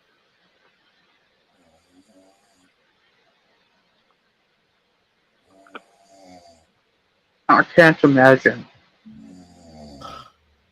there being like nobody can drink. I just can't imagine that. And I'm not even a drinker. I'm not much of a drinker either, but I mean, this was the government telling people they couldn't do this thing, and Ken takes you through the whole story. So why was there prohibition on alcohol? Well, because I guess there was a lot of public drunkenness in America before that. You'll have to see the show. You'll have to go on YouTube and watch it. It's called Prohibition. Okay. Robert says, man, that footage of the Dust Bowl is scary. It does look scary. It was scary.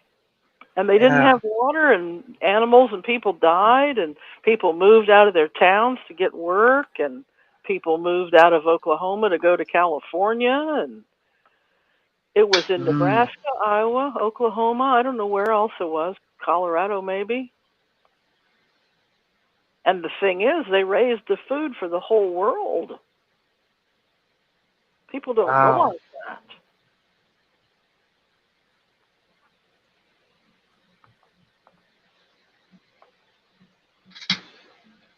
That is really something. Fortunately, right now, North Dakota had a good wheat crop, so there's crackers in the stores again. So we have a huge country, and that's wonderful, that there won't be any shortage of crackers.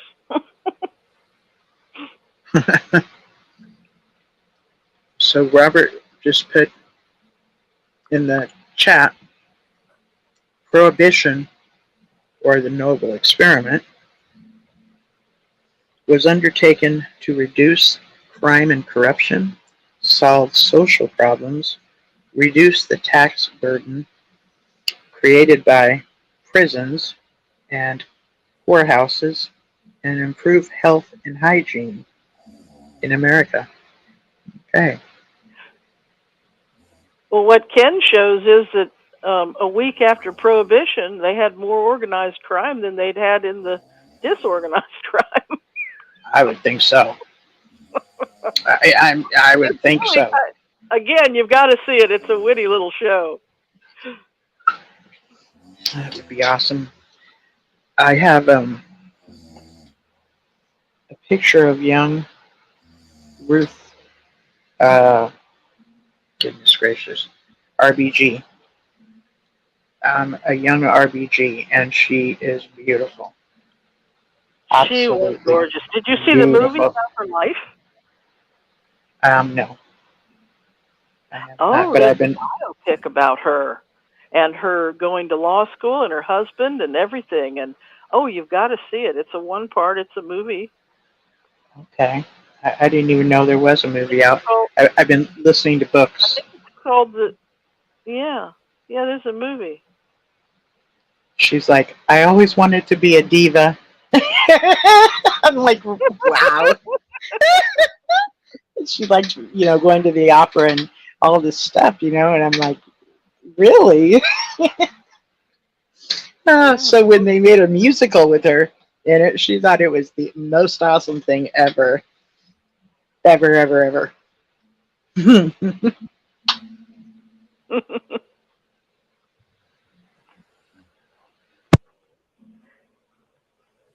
Yeah, women's history, that's a whole other thing too, That's a fun topic of itself. What's that? I said women's history is a whole topic of itself. Yes. The whole, wow, suffrage, and it took like 100 years for women to be able to vote. Doctor in Philadelphia was 1889 was the first woman to graduate medical school, 1889. Really?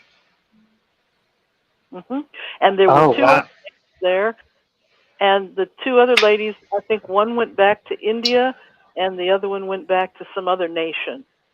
So there were 3 that year. Okay.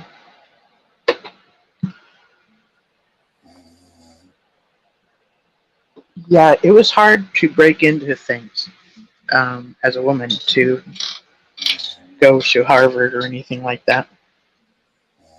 Yeah. So she was one of those firsts, Yes, but of course nursing was already happening in the Civil War time. And there have always been male nurses because the poet Walt Whitman was a nurse. So Clara I didn't know that. and Walt Whitman knew each other. Yes, Clara Barton and Walt Whitman knew each other. Oh, wow. Very cool.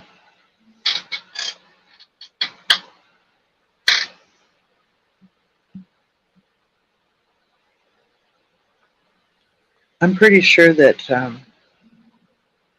the agreement that Russell and Maria had to be celibate was actually their way of saying we're not having kids.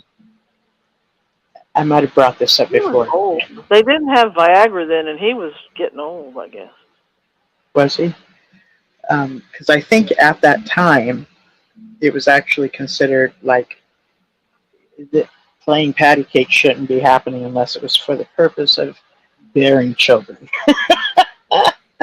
Well, that's not entirely true, but there was more risk in those days, and they didn't have ways to space your family, and I just think he was an old guy. Yeah, you might be right. I haven't even thought about that, how much older he was than her. Yeah. So sometimes that was a thing, and they just kind of, rather than people question it, they just say, well, we're just doing this thing this way.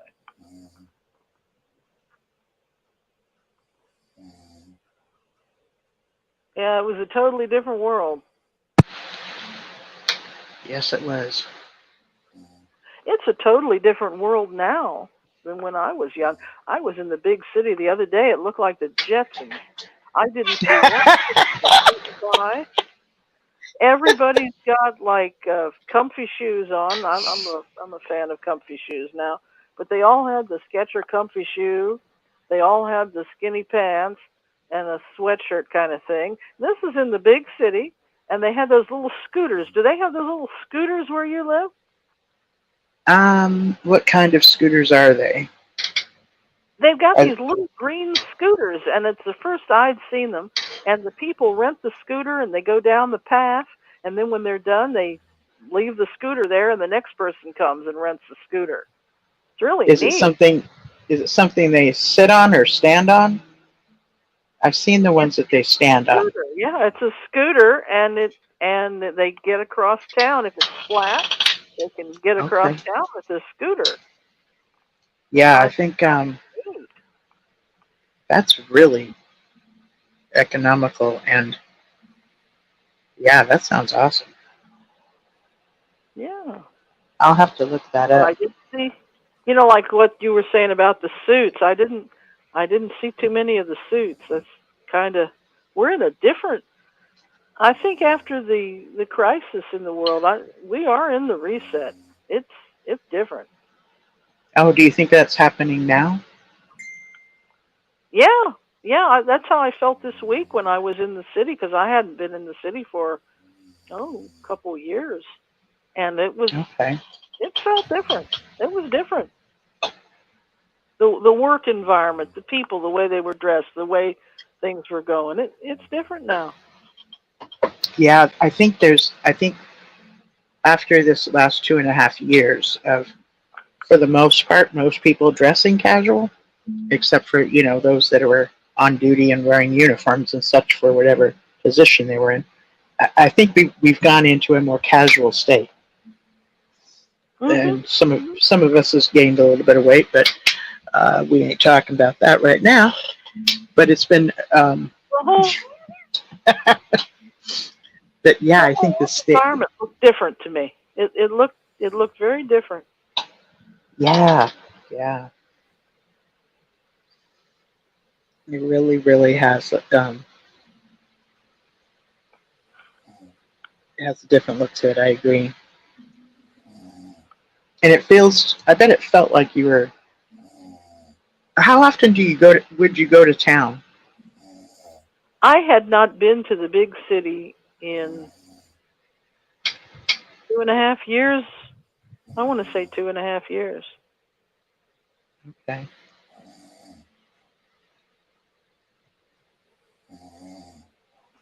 I'm looking at the chat here.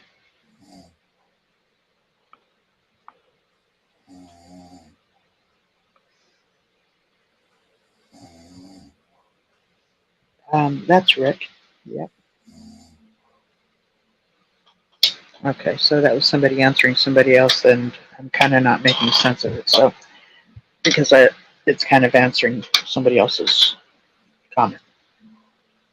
But still, I am so glad all of you guys are here with us while we're chatting away about life. About life. I am so thankful that I'm no longer in this organism. I don't miss it. I really don't. You don't realize your freedom? What? What did you say you don't? I said I don't miss it. Okay.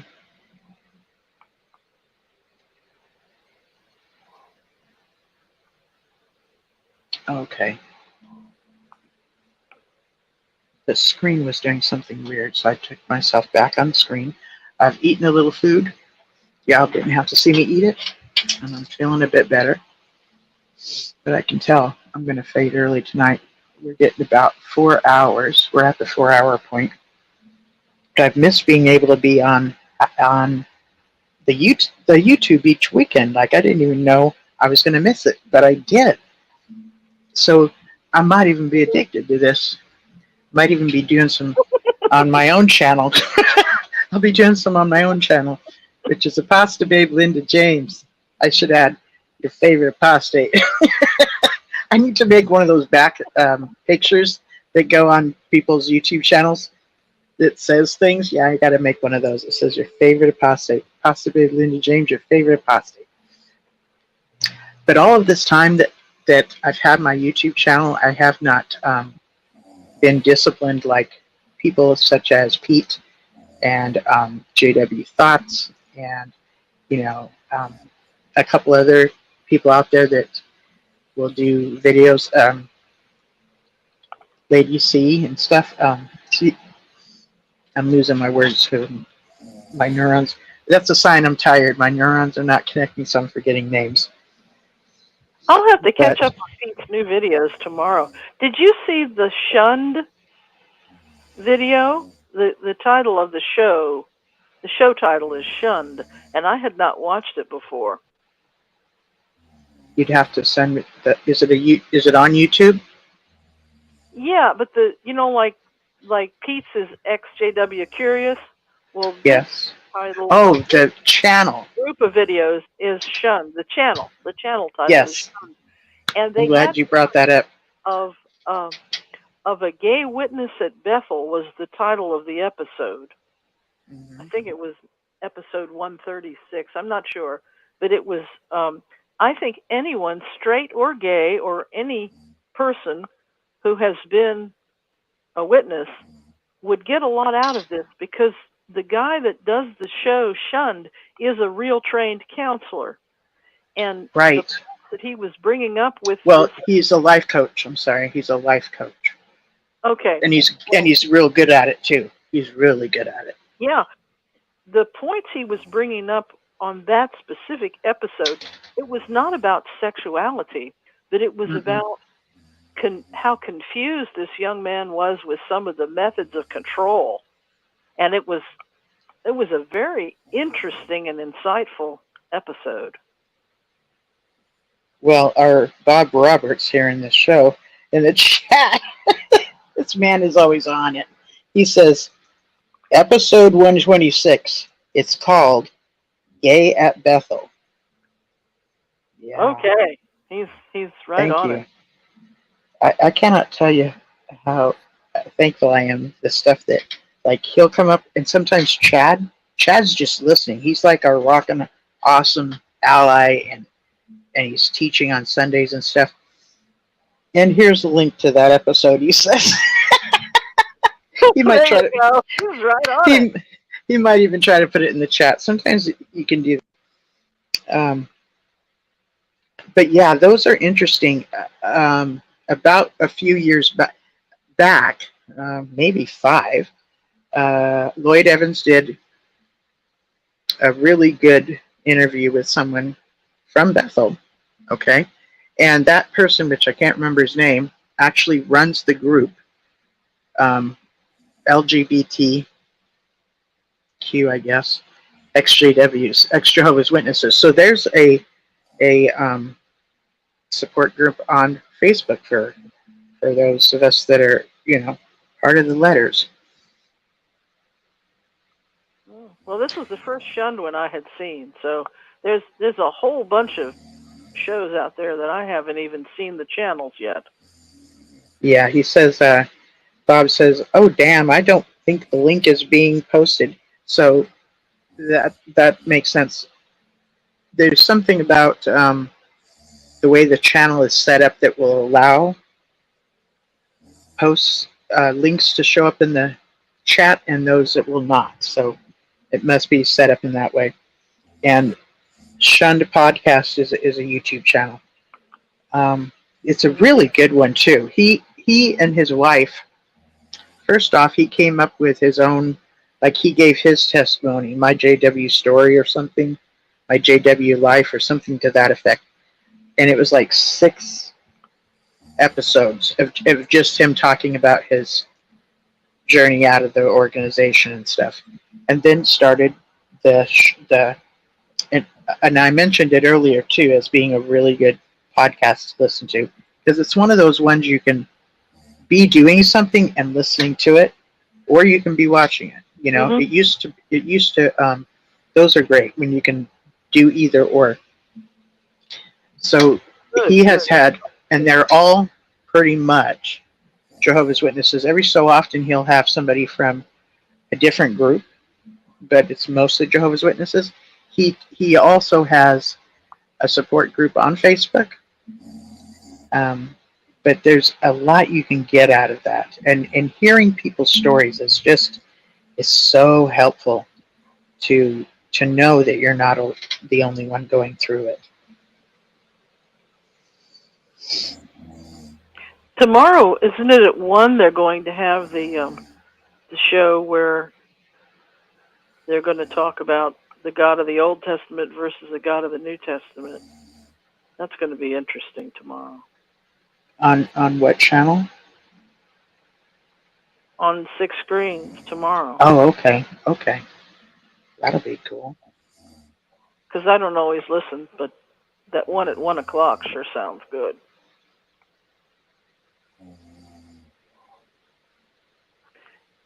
Yeah, there's so much on YouTube. There's Native American documentaries and stuff, and oh yeah, a lot of any things. any topic you have, just key it in there in YouTube, and something will come up. That's true.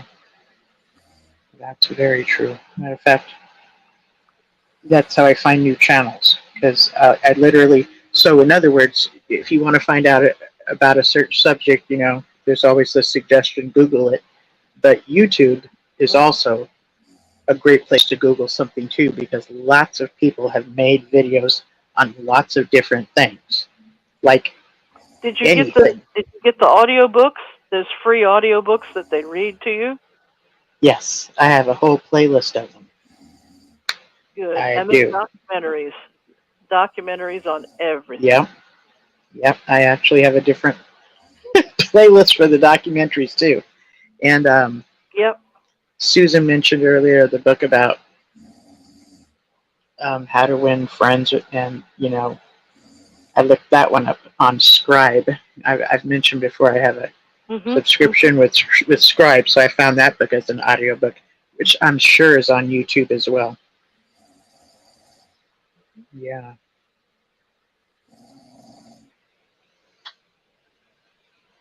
There's an old one, As a Man Thinketh, So Shall He Be.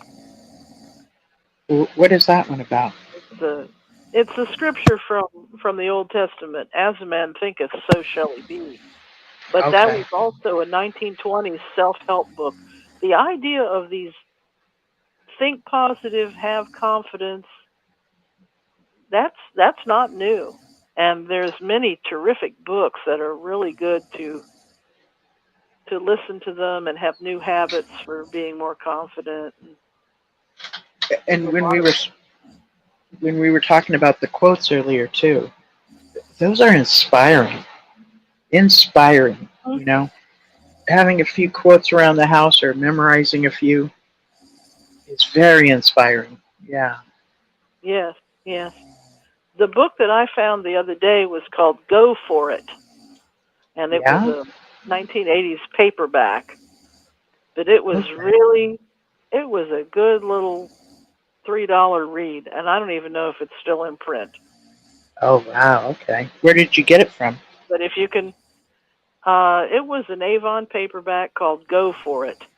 And it was a lady, I don't know if she was a doctor or psychologist or what, but I think her last name was Casarola, like casserole with an A, Casarola.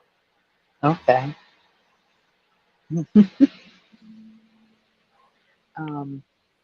There's a lot of good positive stuff out there to read, and hopeful things to read. The book you turned me on to about the gentleman that was in the prison camps. And, I set that book aside and I have not finished it, which I have about 4 of those that I airhead and forget to get back to it. But yeah, from what I read so far, that really, the idea that he had a book in his jacket. So the idea of surviving so that he could rewrite that is something that's helping him hold on. And that is awesome. Right. And the fact, and he was a physician and he was treating those people with really nothing. I mean, I can't even imagine the situation. I mean, it's so much bleaker than any of us would face. But you read a book like that and you say, my goodness, if they got through that, then you can get through it, whatever it might be. Yeah, there's another gal, Wendy. I don't know her last name. Gorgeous redhead, and I'm talking ruby redhead, beautiful blue eyes, slender, light skin. She looks just like she looks just like art, you know. But she interviews different people. Her name is Wendy, and I think the show has her last name yes, too. yes. I saw some of her. Wendy. Yeah, they're great. So she'll have people on. I absolutely love listening to interviews. I love them. So I'm going to start making some flyers and put them out there to see if people would have me interview them. Because I'm going to start doing some on my own channel too. Good. Yeah.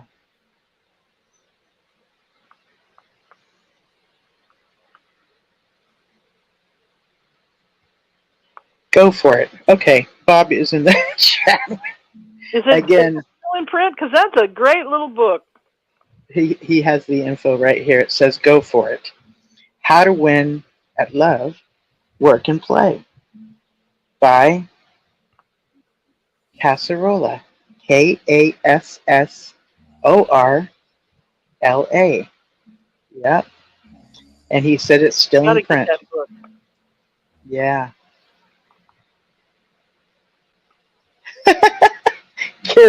Gary Sloan.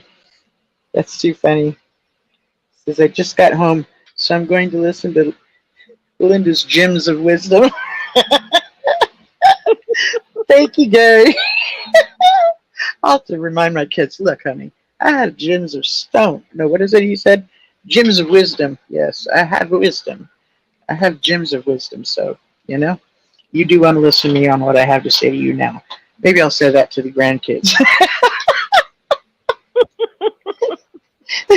I know this because someone told me so. But actually, you know, I absolutely love getting on here and just freestyle talking because I have things to say. And I need to say them, and I'm compelled to say them. And a lot of what I want to say is, listen, the way the organization has presented this equals oppression. And you don't have to live in that oppression anymore. They are bamboozling you. So I'm going to tell you what they're really doing. Then I love to do that. Because it doesn't mean anybody is stupid or a fool or, you know, just anybody can be deceived. Anybody can be deceived. That's true. Yeah, Absolutely. anybody can. Anybody can be conned. They're appealing to human needs and human wants at the deepest level, and they're doing it in the worst possible way. Absolutely. That is so true, appealing to people's needs. So back to, we are social creatures, and we naturally are looking for, you know, some people to socialize with, even if it's once a month or a week. And it's the same as the old spiritualist church. They're telling you, well, you'll see your loved ones again, but rather than presenting a notion of an afterlife as free, they're like, if you do this to us. It's like going to a gypsy fortune teller and they say, okay, give me $200 and you can talk to your Aunt Maud. Exactly. And they're not giving free. They want something all the time. Yeah. I thought it was really interesting how everybody was tapped into earlier in the phone call, Gigi and Daniel, and, you know, talking about within the organization, there's always these qualifiers. Qualifiers. You got to qualify for this and qualify for that. And let's see if you qualify. It's like, I have to qualify to do these things that they label privileges, which in actuality it's a form of service of work. It's work. Thinking about how we were talking. They don't pay their people. Put that on Yes. my list of top 10 as like number 12. The people are not paid. Yes, yes, yes. And the more I think about that, the more it bothers me. Listening to Marcus Vaughn talk about his time at Bethel, you know, wow. Like if there was somebody that became injured, okay, we'll do this, that, and the other, but then we're sending you home. Somebody was talking earlier about the quick builds and stuff. Yeah, Or they're not building insured. They're not insured. They don't not insure insured. people. Yep, you're on your own. You get injured, you're going home. They only keep you around when you're able to serve and work for them. And the fellowship is wonderful when you can. There's a great feeling of teamwork. I mean, it's a great feeling. Like, and then to step back and look at that and go, "We did that." That's a great feeling of accomplishment. But they are late. The leadership is later looking at it and go, "Yeah, they did that. We didn't have to do a damn thing." How much are we going to sell it for? How much did you think we're going to get for that? And it's like, Right. they're the ones that will profit over it. And I don't believe the average Jehovah's Witness realizes that that's what's going on. That they're going to find themselves a year or so down the line where I could just picture, and this is just I could imagine them being abandoned. Okay? The rank and file being abandoned. The leadership is gone. And didn't we see a little bit of that with this health crisis? Yeah. Absolutely. And so, in their minds, the anointed are in heaven, so it would only add to Armageddon's going to hit any day now. And they've already been talking about just do what the elders say to do, when we're gone, as though they're going to be instructed on what to do. Like they'll know what to do, right? So they're setting the people up for this. And in my mind, people will be wandering. Like they'll have a wandering like, oh my gosh, so what are we doing now? Because it will feel off balance to them.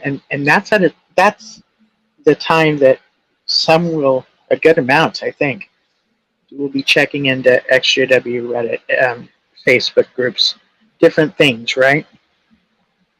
And it's really important that we you kind of have to have some water and some cans of soup in your own house. And I remember I asked the brother, I said, well, do you want me to bring some inexpensive space blankets and some cans of peaches and stuff here, and you could store them at the Kingdom Hall, because if there was an emergency, maybe everybody might come here. He looked at me like I was nuts. Yeah. There was actually an announcement recently from Bethel saying how thankful that they've been for their donations of clothing and household items that they've received, but that they're going to have to not receive any anymore. I had no clue. I've never heard of this. People donating their clothes and household items to Bethel. Have you? Well, maybe they're going to go down to Florida with it. Are they getting a truck ready to help those people? Okay. In Florida? Okay, I see what you're saying. Because they've got nothing. I think, I don't want to repeat, but I think what I said earlier, when I filed my insurance claim, usually there's a library or a school or someplace where the people meet. In this case, they're meeting in the swamp meet lot. There's nothing down there.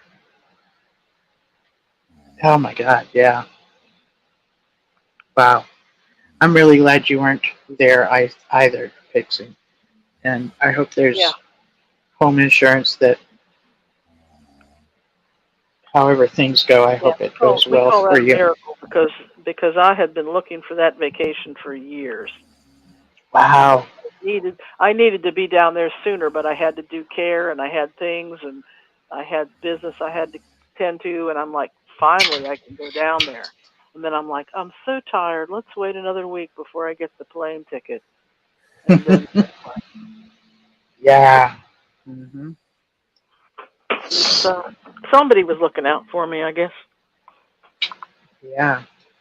So where I was going with this is that if the witnesses feel abandoned by the leadership and some wander, it's real important for us apostates to be very empathetic and caring, and just talking to them in a very soothing way, because they're going to be so confused and so scared. They'll really need some TLC, if that makes sense. So yeah, I think it's a good idea for us to think ahead of time. I found a grammar error. Oh, really? In Where the Kingdom Ministry, they've got or one of the publications, they have in bold letters, you know, the story in the Bible. I think it's John that says to the Christ, he says, to whom do we go to? I think that's the quote. Well, they have said in their quotation, what do we go to? Not where, but what? They're not saying whom, because John says to Jesus, whom do we go to? And Jesus says, I'm the one that has the sayings. So we're supposed to go to the Christ. Yes. That's the way that Christianity 101 is set up. Actually, from the organization, they're not saying whom. Mm-hmm. They're saying what for it to be an organization. That's exactly. That's a strategic statement right there, and we've heard a lot of times. They quoted the Bible to prove their own point, and that just shouldn't be done. Yeah, and most JWs wouldn't think twice about it, because they've heard it said so many times. Well, where else are you going to go? Where do we go? To what? What to what? Where? What? No, it's whom. It's to whom do we go? Exactly. But there is no to whom do we go here in this organization, because it has to be through this organization. You can't go directly to whom one can go to. But that's not just a religious dogma. That's a direct quote from the manuscript. It's a whom. Points directly to the Christ. Yes. So, usually they're like, okay, well, that's pretty much in there that way, but not that time. Yeah. I don't think people are thinking very deeply anymore. And I don't just mean people at the Kingdom Hall. I mean across the board. People are, I guess I'm getting old, but the generations are not reading as deeply. They're not thinking as deeply. Grammar's not stressed. There's been kind of a dumbing down of people, or, well, let's teach to the lower denominator rather than try to bring the other students up higher. It frustrates me. I agree.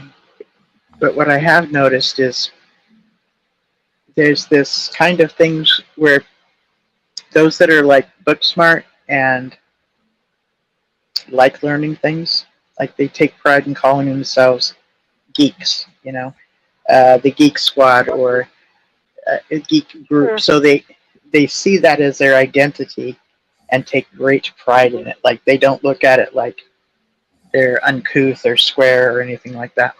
So I like that. That knowing who you are, you can stand in it, and I like that. What? But I don't think they teach grammar like they used to, and they don't teach geography like they used to. People can't find their way around without a machine. They're Oh not yeah. closely and analyzing, and those people I think are easier for a con artist to fool them. I think you're right. I do. I think you're right.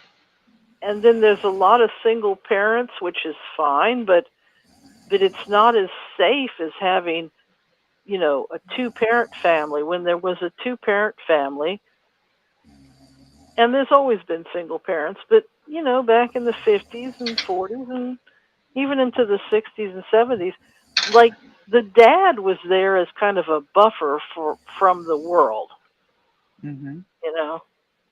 And mom, too, was usually not easily fooled, but there was a dad there. I think some of these people don't have the dad figure, and so they're more easily swayed to join something. Am I wrong there? No, I hear exactly what you're saying, because groups such as religious cults or even bicycle gangs or other street gangs and other things, what they do is they provide a sense of family and literally call themselves family. So and an authority figure. There's like an alpha male in there somewhere to tell you what to do. Mm-hmm. Exactly. And but this even like the trafficking, sometimes somebody is just somebody's girlfriend, and next thing you know, I don't know, 3 months, 6 months down the line, he's introducing her to a couple of his buddies, and next thing you know, her boyfriend is her pimp. How the hell that happened is a strategic thing that he had to have done. You know, it's bizarre.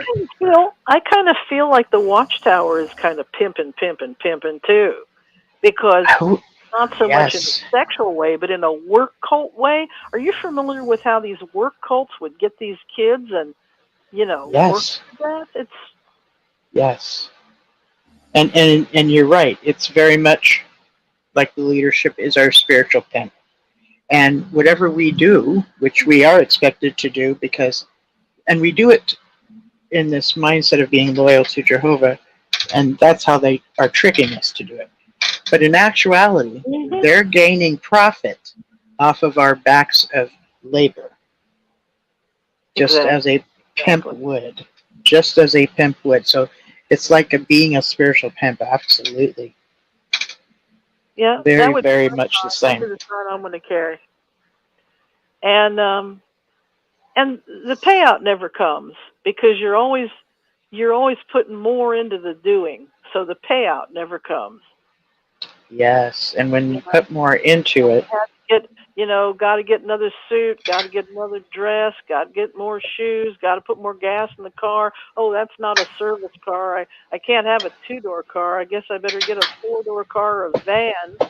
You know, that it's all these things that wouldn't be what your taste would be. It would be what the taste is so that you can meet these requirements. Yes. If I could make a comment? Susan? Hi, come on in. You were talking about pimp. Hi. You were talking about, pimping. Really, when a girl gets under a pimp's control, it's mind control. He controls her maybe in physical ways, but also in mental ways. And the Watchtower does that. They use mind control, even though you don't recognize that it's being done to you, it is. And because you're in a certain mindset, as an example, we as Jehovah's Witnesses used to think a certain way, and we know how witnesses think, without a doubt. Then we have people who, and we love them dearly. Rick does too. We all love them, but they have never been Jehovah's Witnesses. So they'll try to get it right, but they can never get it quite right because they've never been in that real position. of total control by the Watchtower. And so that's what the Watchtower does, is through mind control and manipulation constantly. That's why we used to have so many meetings. And that's maybe why so many people are leaving now, maybe because of the internet, but also because there's less control, because there's less meetings.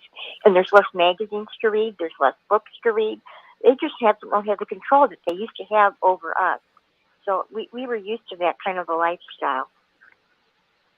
Yep, that's it. Absolutely. Well said. That's it. And when you're living years under the stress of fear or tactical alert, I think there's a time of burnout, a natural time that your body would just burn out. I've heard it referred to as adrenaline fatigue. So if you finally leave a cult and want to kind of rest for a while, and you probably need it, and it's probably okay. You know, if you have a friend that keeps an eye out for you. I'm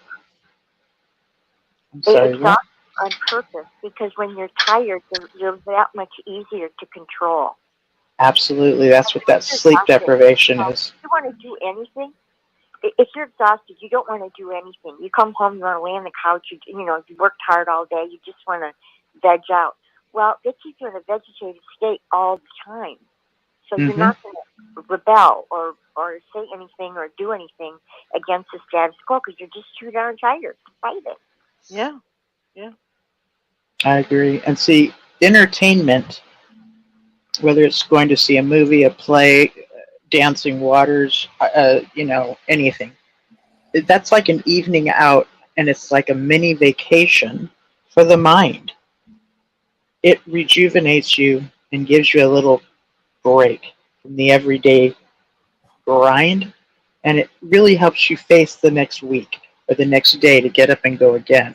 But if you're just always being taken to your very last, energy and drop into bed every night, and you're not getting these mini vacations or able to do things for your own benefit, for your own, like self-love things, taking care of you, you're just going to burn out. You're going to burn out. And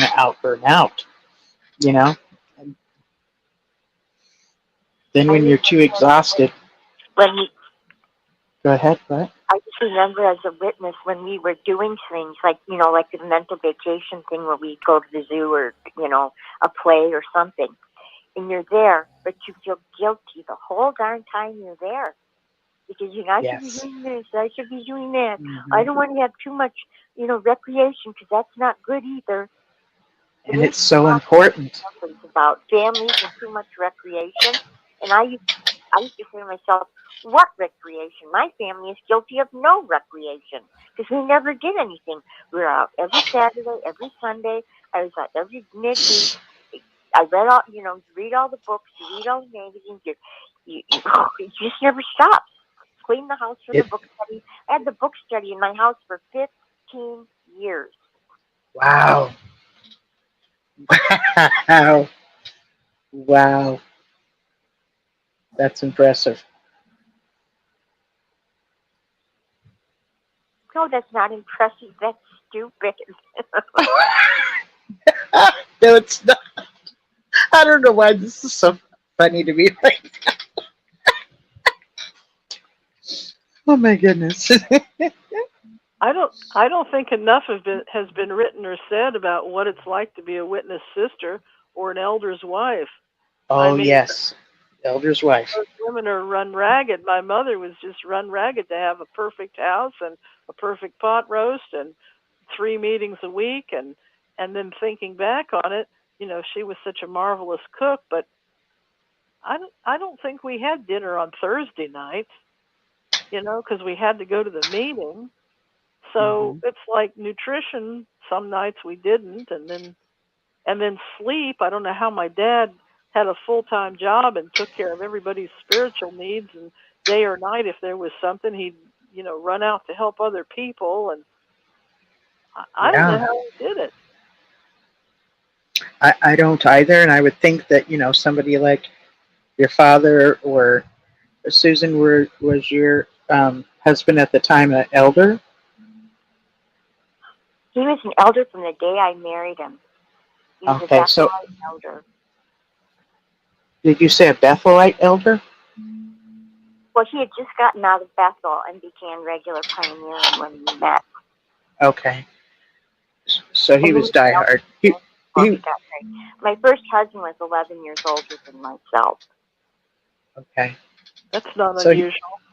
In witness land, that's not unusual. Yeah, he ate, drank, and everything, Watchtower.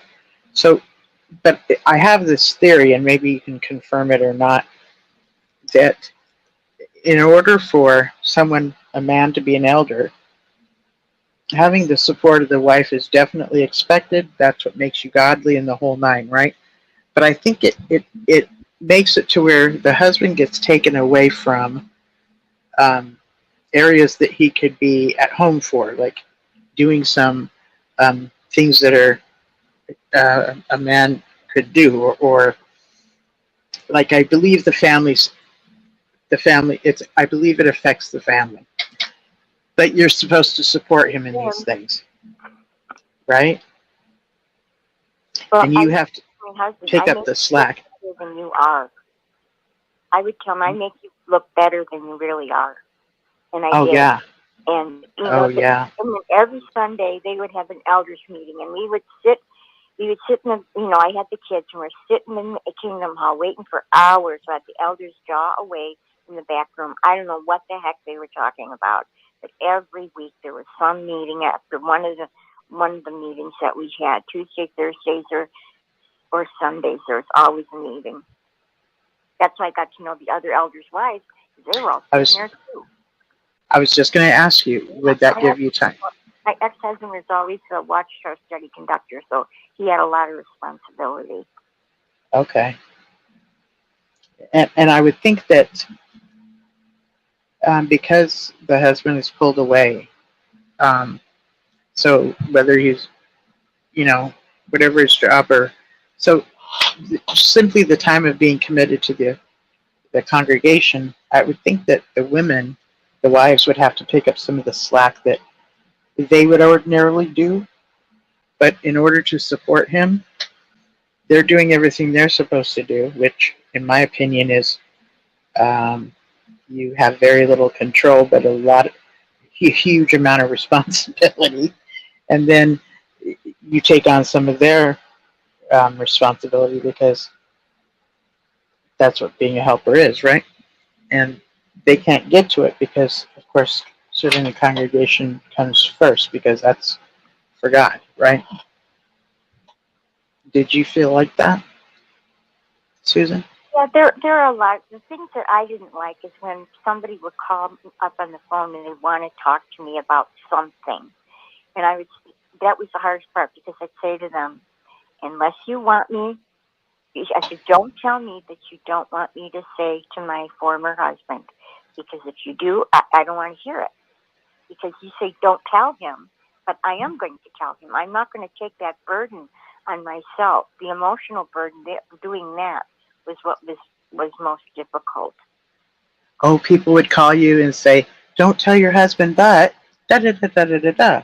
And then you're supposed to keep it quiet.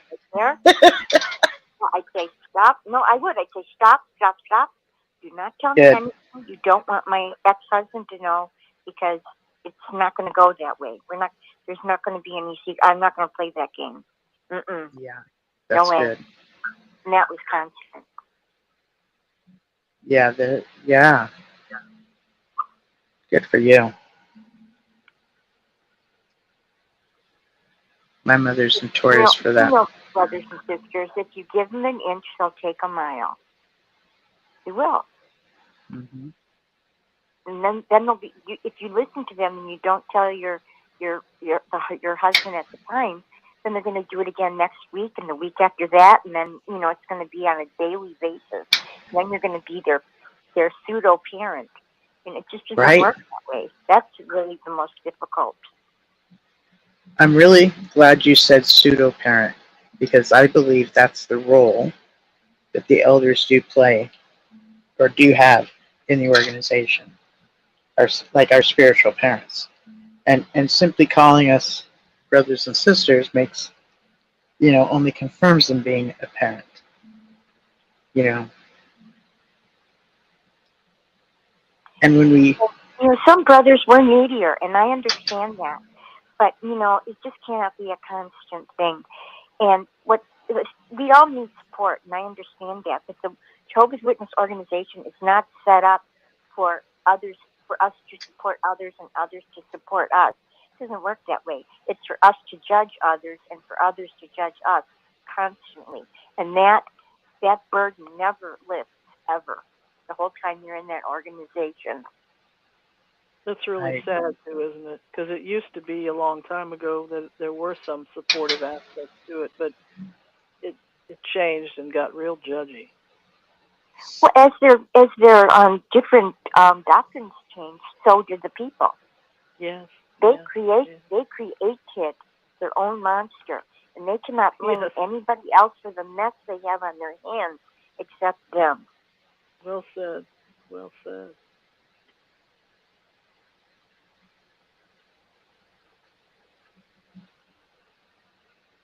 Yeah, I think it's difficult on some of the kids, too. We should have taken more vacations. The vacations we did have were wonderful, but we should have taken more vacations in that era. You'd say, I need a vacation, and they'd say, well, why don't we vacation Pioneer? I mean, it was always fun, turn something wonderful into something theocratic.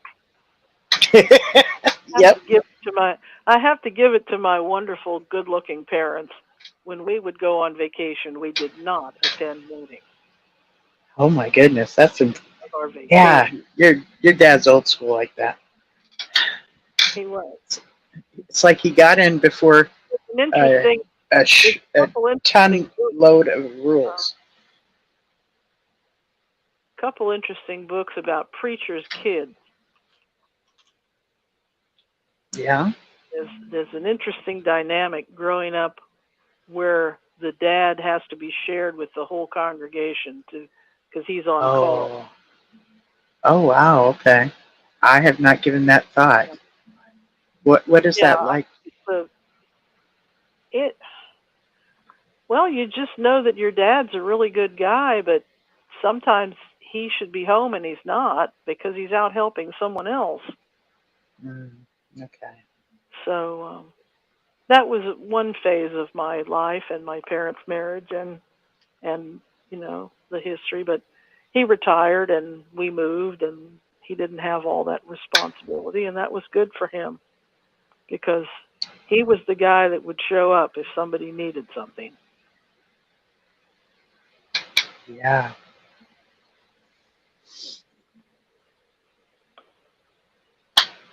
Okay, I'll see you later. Rachel, they're saying goodbye. I'm going to take a nap. The teeth are hurting, still hurting. I'm so sorry. That's so horrible, teeth pain. Yes, it can be. I could hear it in your voice that really hurt you about your dad, being a really great guy, but... Well, again, it's that wonderful book, Boundaries. I mean, there wasn't any concern that maybe he was working too hard or maybe that, my mom needed time to be well, or looking back on it, it was so many decades ago, but hearing what other people say, in these podcasts and shows and all, I've sat down and looked at the good old days and I said, wait a minute, we were all going too fast and doing too much. Mm-hmm. And, people will say, well, how are you doing? But they really don't want to know. Right. That's more of a courtesy greeting.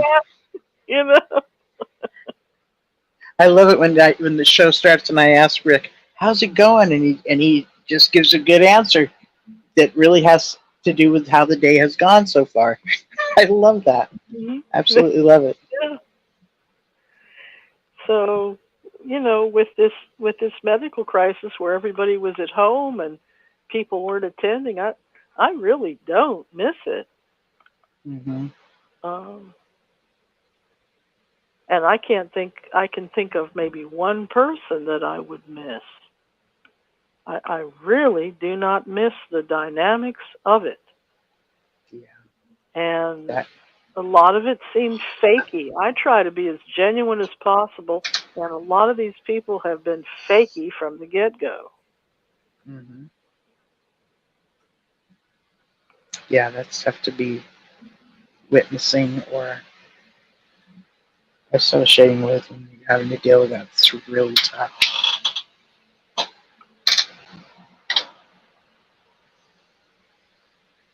Well, ladies, I'm about to say goodnight because I'm fading out. Right. Well, What? dreams. I appreciate the two of you staying up with me and talking with me tonight. And well, thank you for listening to me, and I enjoyed your conversation, Pixie and Linda. Well, thank you. Your comments were great. I want to hear more stories next time. Have a good night. Okay. Good night, all. Good night. So this is Apostate Babe Linda James, your favorite apostate.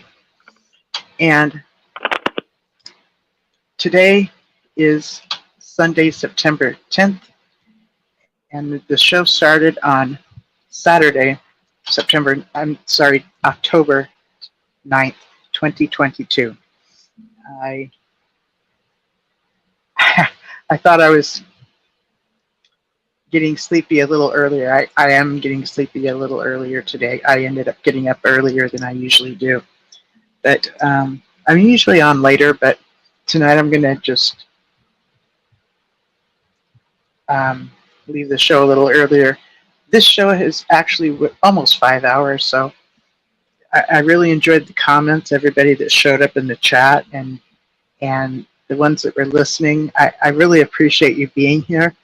I appreciate that you listen in, and I want to encourage you to really pursue some of your self-interest, or at least start making like notes about things that you would like to do or get to know, and to get to a point where you can start incorporating that in your life, because that's going to develop who you are.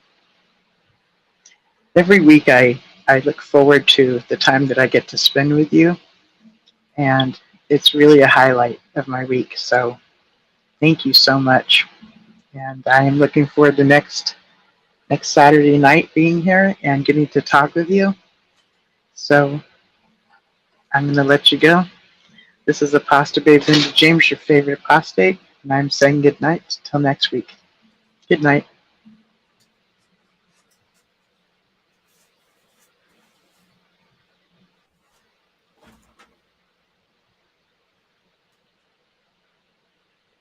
So I'm trying to push the button that makes the show stop.